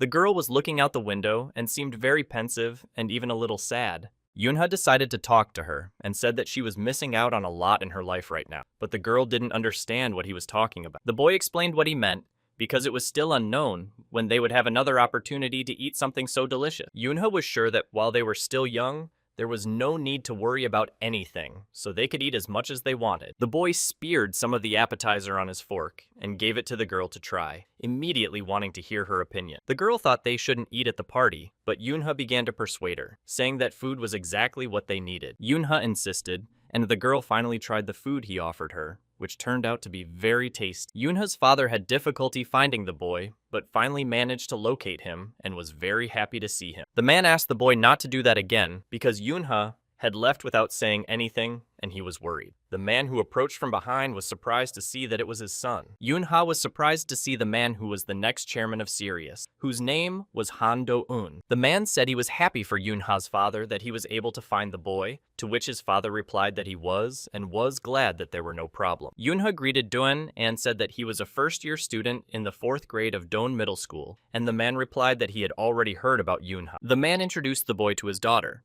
whose name was Han Se-eun, and the girl said she would not mind if they got along with Yunha in the future. He remembered that she was Do-eun's only daughter, who would become an excellent manager, and that he needed to prove himself worthy in front of her. But as it turned out, she was not alone. There was a second daughter, the very girl whom Yunha had treated to food, and her name was Han Se-hen. The girl hoped that they would become friends in the future. But Yunha remembered well that in his past life, Do-eun had only one daughter, and that was Se-hen. It all seemed a little strange to the boy. Se-han said she was 2 years older than him, and then Yunha realized that the girl was probably trying to rein him in when he spoke to her informally. Yunha decided to ask her if he could address her informally, to which the girl replied that he should talk to her as usual. The boy decided to double-check and asked Se-hen again if she would mind if he ever said hey, or something like that to her. When Se-hen heard Yunha say hey, she immediately flew into a rage, and the boy didn't understand what was wrong, since she had just given him permission. Yunha didn't understand why she was angry, and the girl advised him to just call her by her name, or more precisely, just Se-hen, and that would be best. Do-eun hoped that the children would get along, and promised that next time, he would definitely send an invitation so that they could play with his daughters. Yunha came back from his memories, and thought that Do-eun had said that just to be polite, but the man had actually sent an invitation, and here they were. Do-eun's wife hoped that everyone enjoyed the snacks, and Yuna's younger sister responded on behalf of everyone, shouting loudly that everything was very, very delicious. Yuna was asked if the girl had actually managed to get into the academy, and she confirmed it, adding only that it would be her first year. Suddenly, Do-eun decided to tell Yuna something, saying that it should have been done much earlier, but apparently the right moment was needed. The man explained that since the girl had become a student at the academy, she needed to have a way to contact them under any circumstance. Yuna's father expressed his gratitude, but said that it was unnecessary and that there was no need to give his children any gift, especially such expensive ones. Do-eun said that he thought it was right to help them so that in the future he could count on them, and therefore it was worth accepting the gift. The man asked Yuna to open the gift, and as soon as the girl saw what was inside, she emotionally told everyone that she already had a phone. Do-eun explained with a smile that this model was much better and more practical. Most importantly, it was a product made by Sirius himself, which meant a lot, which Yuna looked around suspiciously and couldn't quite believe that she could accept this gift after all. While the girl was thanking him for the gift, Yunha thought everything was too strange and tried to understand what was going on. Yoonha tried to understand why Doan was suddenly so helpful, because he not only invited them all to dinner, but also shared his new products with. While the boy was thinking about all this, his younger sister decided that Yoonha needed to be fed cookies, but first asked him to open his mouth. The eldest daughter told Yoonha that she would now call her as soon as there was a social event, and hoped that the girl would find the time to come. Yoonha didn't understand how Yoonha had managed to get there and promised to come to the events. Suddenly, Yoonha heard that he would be coming too. Seon continued to drink her tea and looked closely at Yoonha, and personally repeated to him that it would be very good if the boy came too. She explained that Sehen wasn't getting along with her friends, so she rarely attended meetings, and Sayen would be happy if Yoonha became friends with her. Sehen disagreed with the opinion that she had no friends, and then her older sister asked her to name at least one person with whom the girl got along well. Seon hoped that Yoonha would not mind joining them, and then Sehen would have a chance to talk to him. There was only one reason why children were invited to social events, namely, to create a clique. A clique is when a group of people are united by political or economic interests, as well as social ones, and that is what a clique is called. Yoonha understood that, in other words, the girl wanted him to become part of her clique, and not long ago, the boy would have refused such an offer. Sehan would be delighted if Yoonha could come, and her father thought it would be useful for her to learn about such events at a young age. The boy understood how beautifully it was all presented, and it turned out that they had been easily led around by the nose. Yoonha had assumed that the girl was indeed the successor who would eventually take Don's place in Syria. The boy could already appreciate that the girl was quite good at conversation, even though she pretended to be someone who wasn't particularly interested in it. In any case, Yoonha couldn't leave his sister Yoonha there alone, and the boy had no reason not to trust the company his father worked for. He agreed, of course, and said he would definitely come when he had time, and Don was glad to hear this, because Sehen would have a reliable friend. The man was walking alone down the street in the dark, and was resting when he suddenly heard someone tell him to stop behaving that way. He looked back but saw no one, and decided that he must have imagined. But then he heard the incomprehensible words again, and when he turned around once more, he froze because he did not expect to see something in front of him. An insect of astonishing size was staring at the man, and its appearance inspired only fear. A mosquito stood before the man, and it was a monster belonging to the 7th class. The monster did not hesitate, and in the next moment instantly attacked the man, who had no chance to dodge. The monster's eyes showed that it had achieved its goal, and now the man lay unconscious before it. The monster suddenly heard a large number of people running from the side and immediately realized that they were after him, so he needed to fly away from there as soon as possible. The monster did just that after glancing at the man once more and making sure that it had succeeded. The people who were rushing to get to the monster as quickly as possible saw that it was trying to escape and tried their best to prevent it. One of the people saw a man lying on the ground who was apparently feeling ill, but their commander replied that he had simply overdone it and should be left alone. One of the men insisted that they had to follow instructions, so it was decided to take him to the hospital anyway. On the day when the incredible heat was announced, the boys' summer vacation began in 3rd grade, and they decided to visit their friend in the hospital. No, Juliet was lying in one of the hospital wards, and the boys were going to visit her that day. The whole group went to see the girl and were very happy about the meeting. Juliet had recently given birth to a baby, and the kids also wanted to see him very much. But when they entered, the girl asked them not to make too much noise. They leaned over the crib, where the baby was sleeping, and were delighted with the child, finding him very cute. The girls repeated one after another that this child was really cute, and that his little hands were beautiful. Yoonha noticed that the baby liked being around people, and Juliet replied that it was because his mother was just as sociable. Yoonha didn't surprise anyone when he asked if it was a boy or a girl, to which Juliet replied that it was a healthy boy. Yoonha said that Yoon was now an aunt. Juliet added that Yoon had come today and was happy to meet the baby. Yoonha wanted to know if they had already chosen a name for the child. The girl knew what she would name him even before he was born, and that name was Avenir, which meant dreams and hope for the future. Yoonha had heard that name before. Before his rebirth, Yoonha had read the Abyss Dungeon raid log and seen this name on the list of raiders. His nickname was Diamond Fist, and Yoonha had heard that this man played a key role in the Abyss Dungeon raid because of his skills. Recalling all these moments, Yoonha assumed that this might be the same person. Only now did Yoonha see the very young Avenir in front of him, and it was unknown how his future life would unfold. Before Yoonha's rebirth, there was only one reason why Juliet did not choose to destroy herself at that moment. Even when the girl was in a very difficult situation, there was still only one reason, and it was precisely because of this child. At that moment, The children were holding the boy in their arms and continuing to enjoy how cute he was. Yoonha thought that since the boy was Yoon's younger brother, he must be his younger brother too. Juliet replied that everything was correct and that Avenir was his younger brother. The girl asked Yoonha to look after him so that this child would grow up quickly and be able to help him. Juliet was also going to put all her efforts into this. Yoonha suddenly asked an exciting question about whether Averin's surname was now also No. Juliet thought it was obvious and not even worth asking. The boy's full name was No Averin, and Yoonho was very surprised to hear this. The guys had a great time with Juliet and her child, and then the whole friendly group left the hospital and went outside.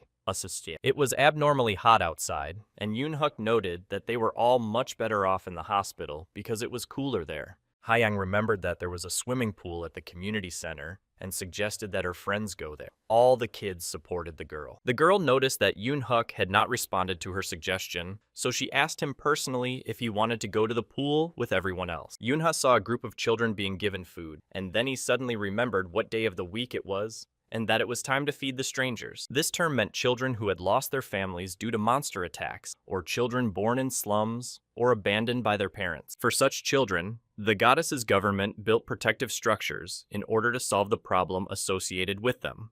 These children were given food every Wednesday, but unfortunately, their sad situation did not change much after that.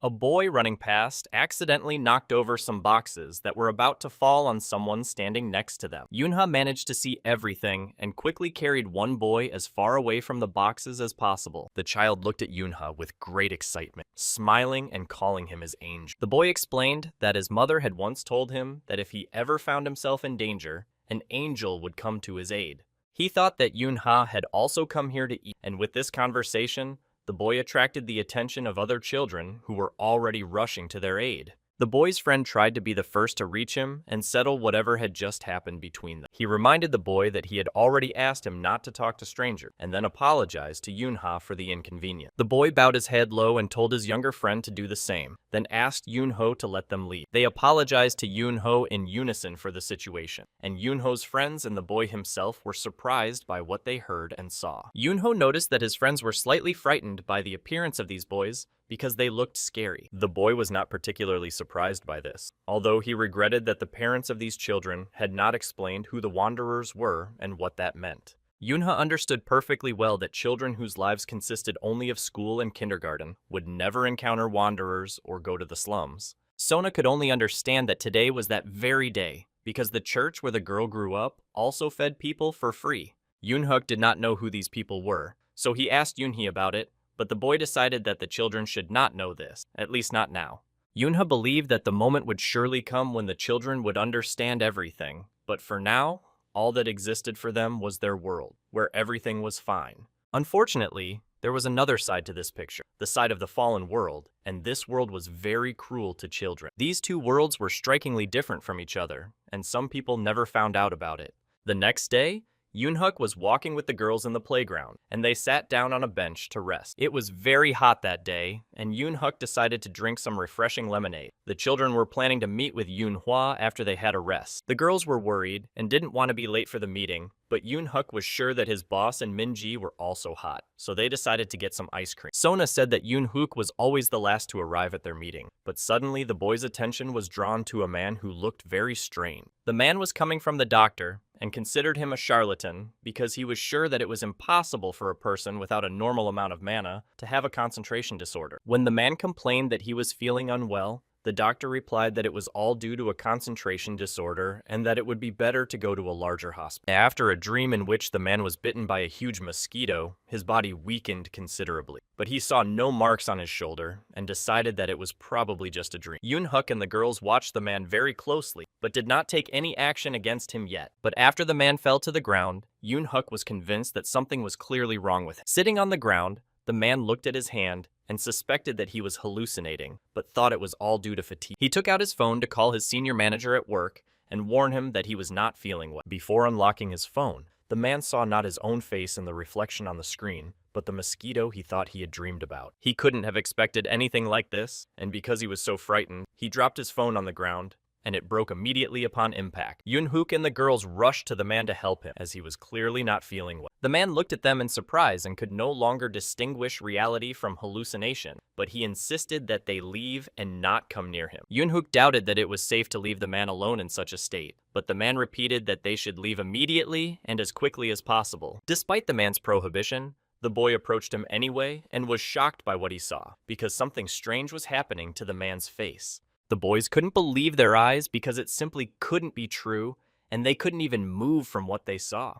Yoonhook now looked at the place where the man had been a moment ago, and now there was a very large mosquito. Yoonha was walking down the street at that moment, and because it was very hot, the boy was not very active. Mindy was walking down the street next to the boy, and the abnormal heat was making her feel no better. Yoonha suggested that the girl get some ice cream, and maybe then the heat would be a little easier to bear.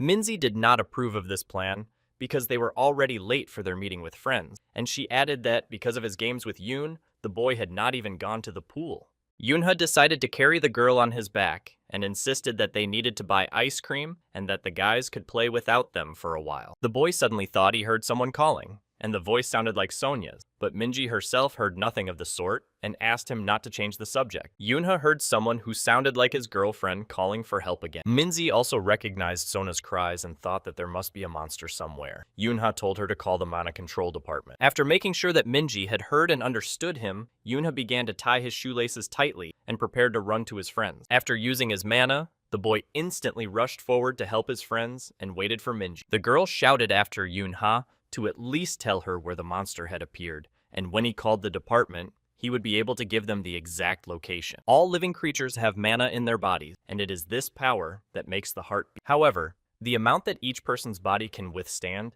is always individual, and there is a reason for that. If too much mana accumulates in the body, the organism turns into a monster that no longer resembles a human being, and this is what happened to the man. Yoonhook and the girls tried to run away, but the boy still couldn't believe that this was real and that the man had just turned into a monster before his eyes. Sona believed that now was not the time to think about all this and that they just needed to run as fast as possible and try to survive this whole situation. The boy looked back and still couldn't quite come to terms with what had happened, but he kept running. The boy saw that at this pace, the monster would soon catch up with them. Yoonhook wasn't sure he could run and fight off the attack at the same time, and he doubted he could do it. If only Yoonha were with them now, everything would be different. Then the boy remembered the words of his friend Yoonhee, who said that he was the only one who could protect everyone. The boy tried with all his might to pull himself together, and convinced himself that only he could save his friends now, and that he had to rely only on himself. Yoonha understood perfectly well that he had no other choice, so he asked Sonu to put Hyeon on her back so they could run together, because the girl was stronger. Hyeon thought this was unnecessary and that she was quite capable of running on her own, and she didn't want to burden Sonu. Sona complied with Yoonhook's request and asked Hyeon not to argue with him, but to do as the boy asked, because he surely had some kind of plan. Yoonhook did indeed have a plan, so he told Hyeon to put up a barrier to keep the monster from getting close, hoping that the girl would succeed. Hyeon had her doubts,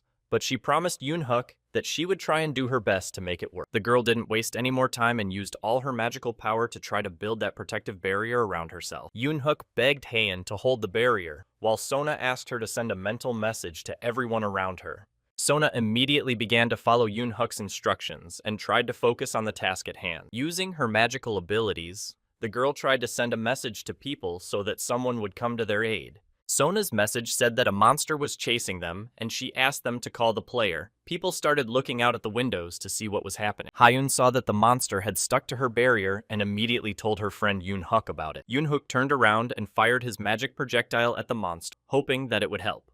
The projectile reached its target, giving the kids a little hope that they could make it and hold out until help arrived. Yoonhook praised Hyeon and said she was doing well, and the kids ran as fast as they could, leaving a large column of smoke behind them. The monster managed to survive, and suddenly it realized that it did not want to die, and continued its pursuit of the kids. The kids saw that, unfortunately, it wasn't over yet, and thought it was very strange that the monster's mana was mixed with human mana. They couldn't believe that a human could turn into a monster. Yoonhook shouted at Hyeon to put up a protective barrier immediately. Hyeon did not react in time, and when the monster was already practically hanging over her and Sona, the girl froze because she was so scared.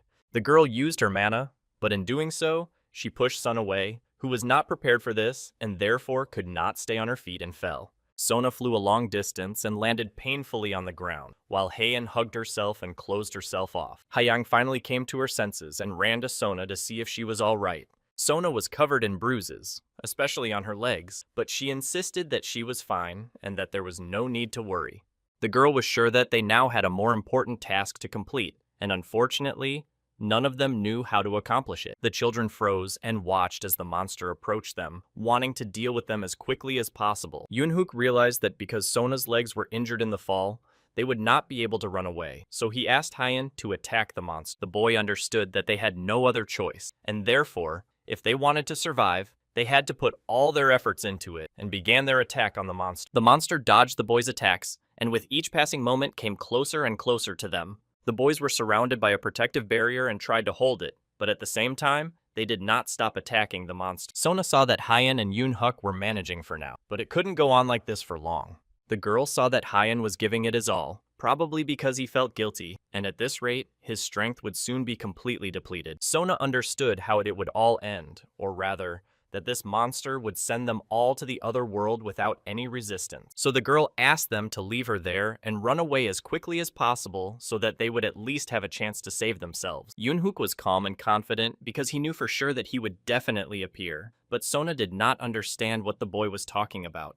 But a moment later, she realized who he was talking about, and now the hope for their salvation grew with every passing minute, and Sona's smile grew wider and wider. He hadn't even jumped to the ground yet, but he had already begun to attack the monster, thus protecting his friends. Haiyang also believed until the very last moment that he would come, and Yoonhook, in his usual manner, said that he could hurry up. Yoonha was exactly the person the guys had been waiting for, and he didn't let them down, coming to their aid just as he had in all other situations. The boy thought that there was no point in complaining because he had made it in time, and Yoonha said all this with a smile on his face, simply because he was glad to see that his friends were unharmed. Yoonha told his friends to stay where they were until the other players arrived and not to get involved in anything else. The guys began to explain that this monster had been an ordinary man until recently, and then suddenly turned into this monster. Yoonha was surprised at first when he heard this, but then he realized that this mosquito was taking mana instead of devouring people. When these monsters absorb their mana, their ability to control it becomes useless, and in order to recover, they try to accumulate it excessively. As a result, their bodies either burst from an excess of mana or turn into monsters, and there was no other outcome for these creatures. Yoonha didn't wait for anyone and struck the creature with his fist. The boy believed that if a person bitten by a mosquito could roam freely around the area, then the hospital or the players needed to keep a closer eye on everything. Yoonha also suggested that perhaps they did not yet have the appropriate instructions on how to proceed in such situations, and therefore the necessary measures had not been taken. The boy did not focus on this at the moment because it was no longer important and the problem had to be solved. He had no choice, since the people who were supposed to be watching him did nothing. It turned out that solving this problem fell on the boy's shoulder, and no matter how much he wanted to, he could no longer ignore. Yoonha was able to pin the monster to the ground with his fists, and the monster began to try to talk, asking to be saved. When the boy heard the monster's request, he was very surprised because he realized that it was still conscious and delivered his finishing blow. The boys thought that it was finally over, but Yoonha was in no hurry to rejoice prematurely because he noticed something strange. The hands were unlike human hands or mosquito paws, and the boy guessed that demonization had begun to take place with this monster. The monster stood up to its full height and looked very scary, but continued to speak and asked to be saved. Yoonha thought that before his rebirth, every member of the Kuma demonic organization was called a disaster, and among themselves, they referred to each other as ninthropods. The boy knew that the chance of becoming a demon was so small that it was close to zero. He asked Heian if she was sure that when he turned into a monster, he was a human being. Haiyang was completely sure of this, and Yoonhook confirmed her words by saying that he also saw that he was originally an ordinary-looking man. Yoonhook then realized that it was not one of the members of Kuma, the woman nicknamed Beelzebub, because Kuma had not appeared for another 10 years. The boy missed the moment when the monster was able to fly away, but he continued to hear words of salvation from him. Yoonha was angry that he had missed such a trivial opportunity to kill the monster, so he used his magical abilities to create a large pulsar. Without wasting any precious time, he immediately launched the pulsar at the monster, but it managed to dodge and avoid being hit. Yunha used his mana and jumped high above the monster, but then realized that his mana charge was insufficient and that he needed a weapon to catch it. The boy looked around for something useful that could be used as a weapon and stared at where the mosquito had flown, and suddenly saw what he needed. In an abandoned house, a mother was holding her crying child close to her, and above them hung the very monster that had been lost. The woman and child were very frightened, and the monster planned to take advantage of this weakness and was about to attack them. Yunha suddenly appeared, breaking through the window of the room, and the monster did not expect to be found so quickly. The monster was thrown back when Yunha attacked it, but it still managed to jump aside. A few moments later, the monster flew high into the sky, and Yunha told her to go to the hospital to have her mana checked, just in case. A real chase began, and Yunha was almost able to catch up with the mosquito, but the mosquito, in turn, did not give up hope that he would be able to hide and survive. The boy used his magical abilities and applied the Mana Destroyer skill, directing it all at the monster. Yunha hit the target, and now the mosquito was a little disoriented, but it still stubbornly continued to fly forward. The boy decided not to stop there, and used the small needle skill, launching it at the monster. The monster dodged these attacks as best it could, and its evasion ability was at a high level, but Yunha was not going to give up. Once again, when the monster dodged, it flew into the window of another destroyed building. Yunha watched all this, and now thought about how he could get there too, and he had to do it as quickly as possible. The boy used what little mana he had left, and flew into the same abandoned building as the mosquito had earlier. In this abandoned building, Yunha saw something he wasn't ready for, and regretted only that he hadn't been able to get there sooner. The boy stood in an empty room filled with people whom the monster had already tortured and, unfortunately, sent to the other world. Yunha was angry that it was already too late and understood that if they took away their mana, many would simply be torn apart. And of course, before anything worse could happen, it was safest to get rid of this monster as soon as possible. The monster could cause too many problems and misfortune for many people, and the consequences could be catastrophic. Yunha used his power and attacked the monster, and he managed to achieve his goal. The shockwave threw the monster aside, and it hit the wall hard, and Yunha hoped that now the battle would come to an end. Yunha looked closely at the monster and noticed that its appearance had changed again, becoming even more terrifying than before. From this, it could be concluded that the monster had not finished its demonization because it was still conscious, and while Yunha was thinking about this, the monster managed to fly away again. Yunha thought that the monster was just mocking him, but suddenly a voice behind him caught the boy's attention, and that voice called the boy an angel. The boy turned around and couldn't believe his eyes, hoping that it wasn't true. An explosion sounded in the abandoned building, and at any moment the structure could collapse. Yunha saw people running across the rooftops, trying to find the monster. The boy was surprised that the players were able to react so quickly and come to Sona's call. Yunha decided not to interfere and figured they could handle everything themselves now. The boy turned his full attention back to the child he had found. Of course, he recognized the child because he had seen him just a moment ago, but now he looked completely different. Yunha now looked in the face that had begun to transform due to the bite of the Kimura, and it was not a pleasant sight. The boy returned to his memories before the resurrection, when the city of Suwon was practically destroyed due to constant attacks by monsters. At that time, one of the monsters felt insulted after hearing the news that people who were not even the 12 thrones would soon arrive, and that it was the Mist Flower team. However, the monster had to give credit where credit was due, and admitted that these guys fully lived up to their name. All this was said by Beelzebub, the ruler of the 9 demonic flies. Perrin was outraged by what this creature said, and Beelzebub herself recognized in this guy the one they called the Mad Dog. The Mad Dog couldn't stand still and immediately rushed to attack the monster. The guys saw that the guy had failed and was lying on the ground, having been hit hard. The girl shouted at him to stay and hurried over to him. The monster identified the girl and realized that she was the only support for the Misty Flower, and that her nickname was the Grim Reaper. The Grim Reaper shouted menacingly for the monster to immediately take its hands off and immediately launched her attack. The monster turned its attention to the guy, and it was the famous berserker, who had a very serious appearance. Berserk told the girl to leave immediately and made it clear that he would take care of everything himself. The monster saw another person behind the man and immediately recognized her as the girl.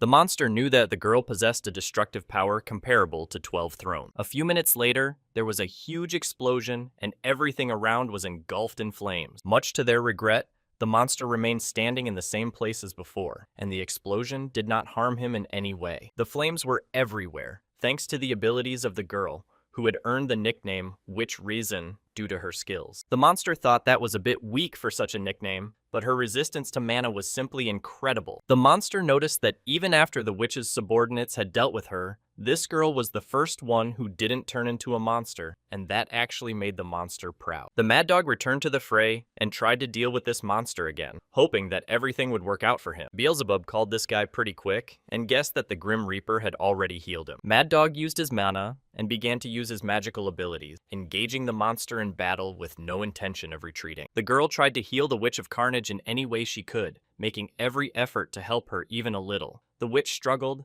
but still called out to their leader. Berserk suddenly heard her ask the man to send her to the other side. The witch looked at him and asked him not to say that he had already grown attached to her. It was really hard for the guys to do this, but the witch was right, and they simply had no other choice. Berserk approached her and whispered that everything was true and that he was indeed the one.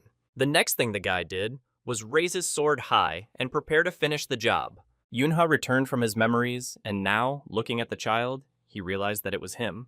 The child suddenly decided to share and say that all his friends had gone to the other world. Yunha moved even closer to the child, who in turn said that his friends had treated him very well. The child, looking at Yunha, decided to ask him directly if he too would soon be going to the other world. Yunha already imagined a monster in front of him, but at that moment, the child asked why the angel wasn't smiling. The boy plunged into his memories of when he was a child, hugging a photo of his family tightly and asking his sister not to leave and not to leave him alone. Yunha said the same thing about his mom and dad. Yunha emerged from his memories and replied to the child that he had long forgotten how to smile. The child was sure that his angel should do it after all, because he simply had to smile. Yunha didn't understand why he should do it. He replied that his friends had told him that if you smile, someday something will appear that will definitely make you smile. Yunha didn't know how to respond or how to react, so he just remained silent. The boy decided it was time to end all this because the child's body had already begun to mutate, so he used his mana. Yunha decided to tell the child that it would hurt a little, but the child didn't mind. Before finishing the job, Yunha asked if the child had anything to say. Yunha heard only that the child missed his mother very much and how much he missed her. It was not easy for the boy to hear these words, and unfortunately, in this situation, there was nothing he could do. He looked at him again, but he couldn't think of anything to say because there was only one outcome. Yunha remembered that before his rebirth, after he lost his family, he didn't like small children at all. Sitting on the swing, he watched how these children behaved, and their behavior did not evoke any positive emotions in him. Yunha didn't like their selfish behavior, nor did he like their confidence that their parents would do anything if they just cried.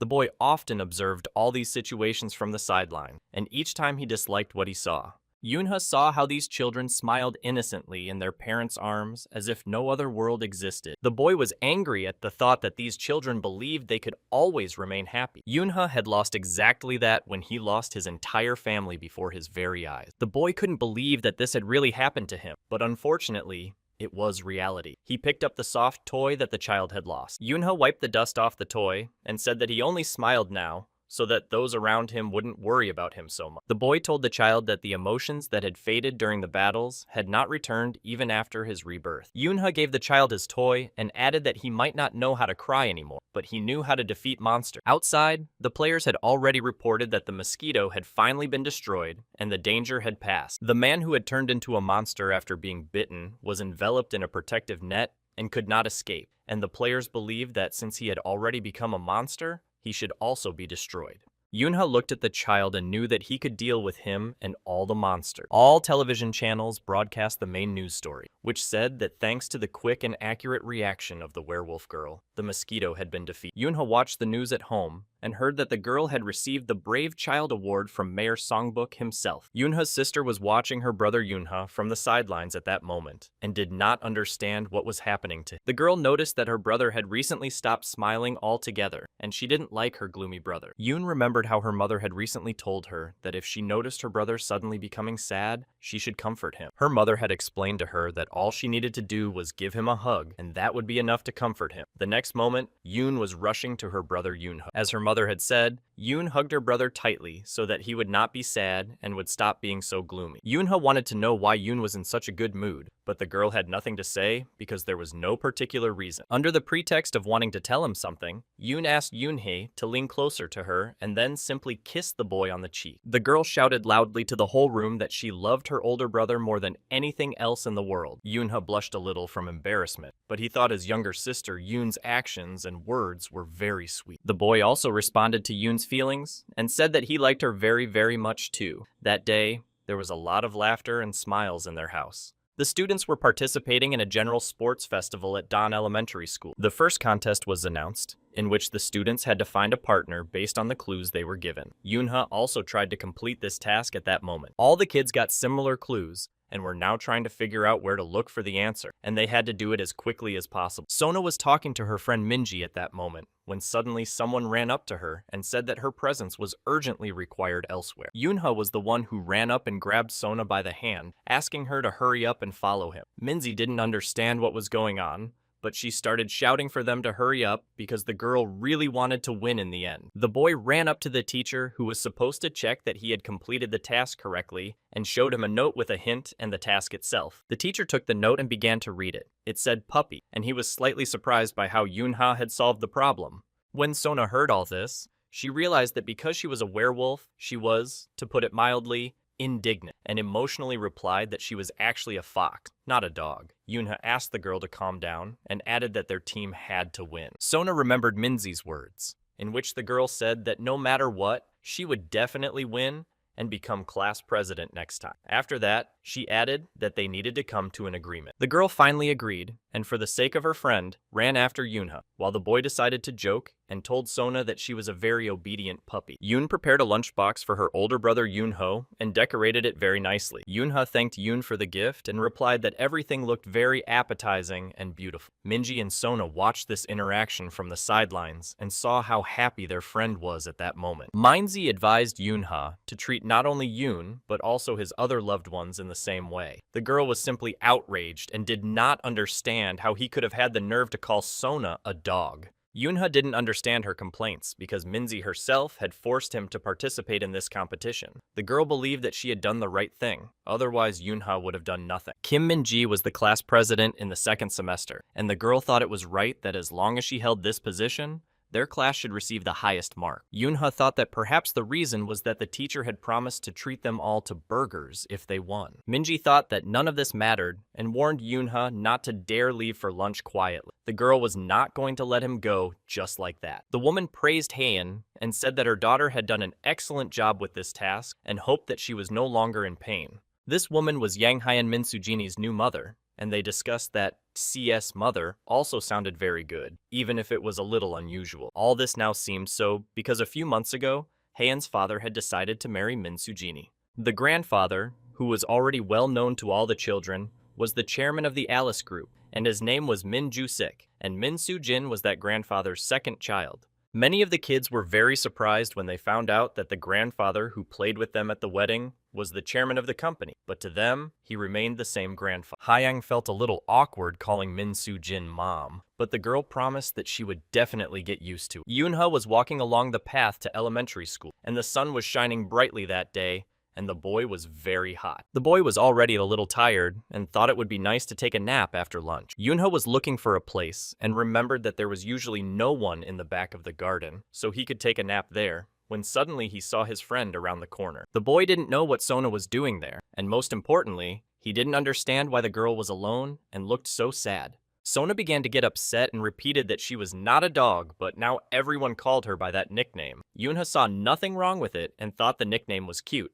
Yoonha asked again what she was doing there, wondering if something had happened, and she needed help.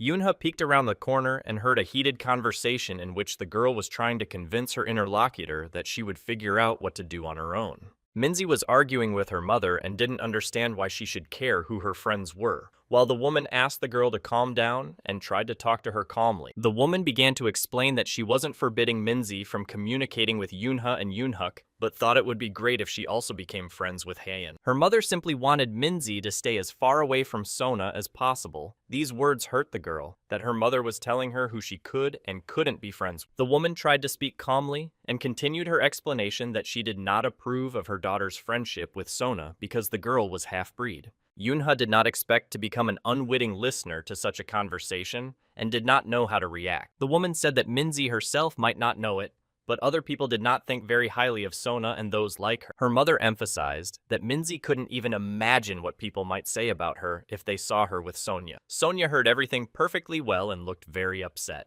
Sona told Yoonha that she was fine because she saw how the boy was worried about her. She added that she had long realized that someone like her would never have friends. Yoonha disagreed with this opinion because he considered her his friend. Sona was very grateful to him for everything and asked him to forgive her for all the inconvenience. Sona began to explain that she had actually come here for Minji, but had overheard this conversation and now felt awkward about the whole thing. The girl asked Yoonha to leave. Yoonha stopped the girl and took her by the hand, asking Sona to look him in the eyes. The boy tried to convince Sona that she just needed to trust Minzy and then everything would be fine. The woman insisted on her point and began to say that other mothers were against Minzy communicating with their children and that it was all because of Sona, and she didn't understand if her daughter liked it when people said such things behind her back. Sona continued to listen to all this, and it hurt the girl very much. She asked Yoonho to leave again. Minzy stood in front of her mother with her head bowed low and looked very lost. The girl considered Sona her friend, and didn't understand how she could abandon her just because someone didn't like it. Sona heard these words and was very pleased. No matter what she said,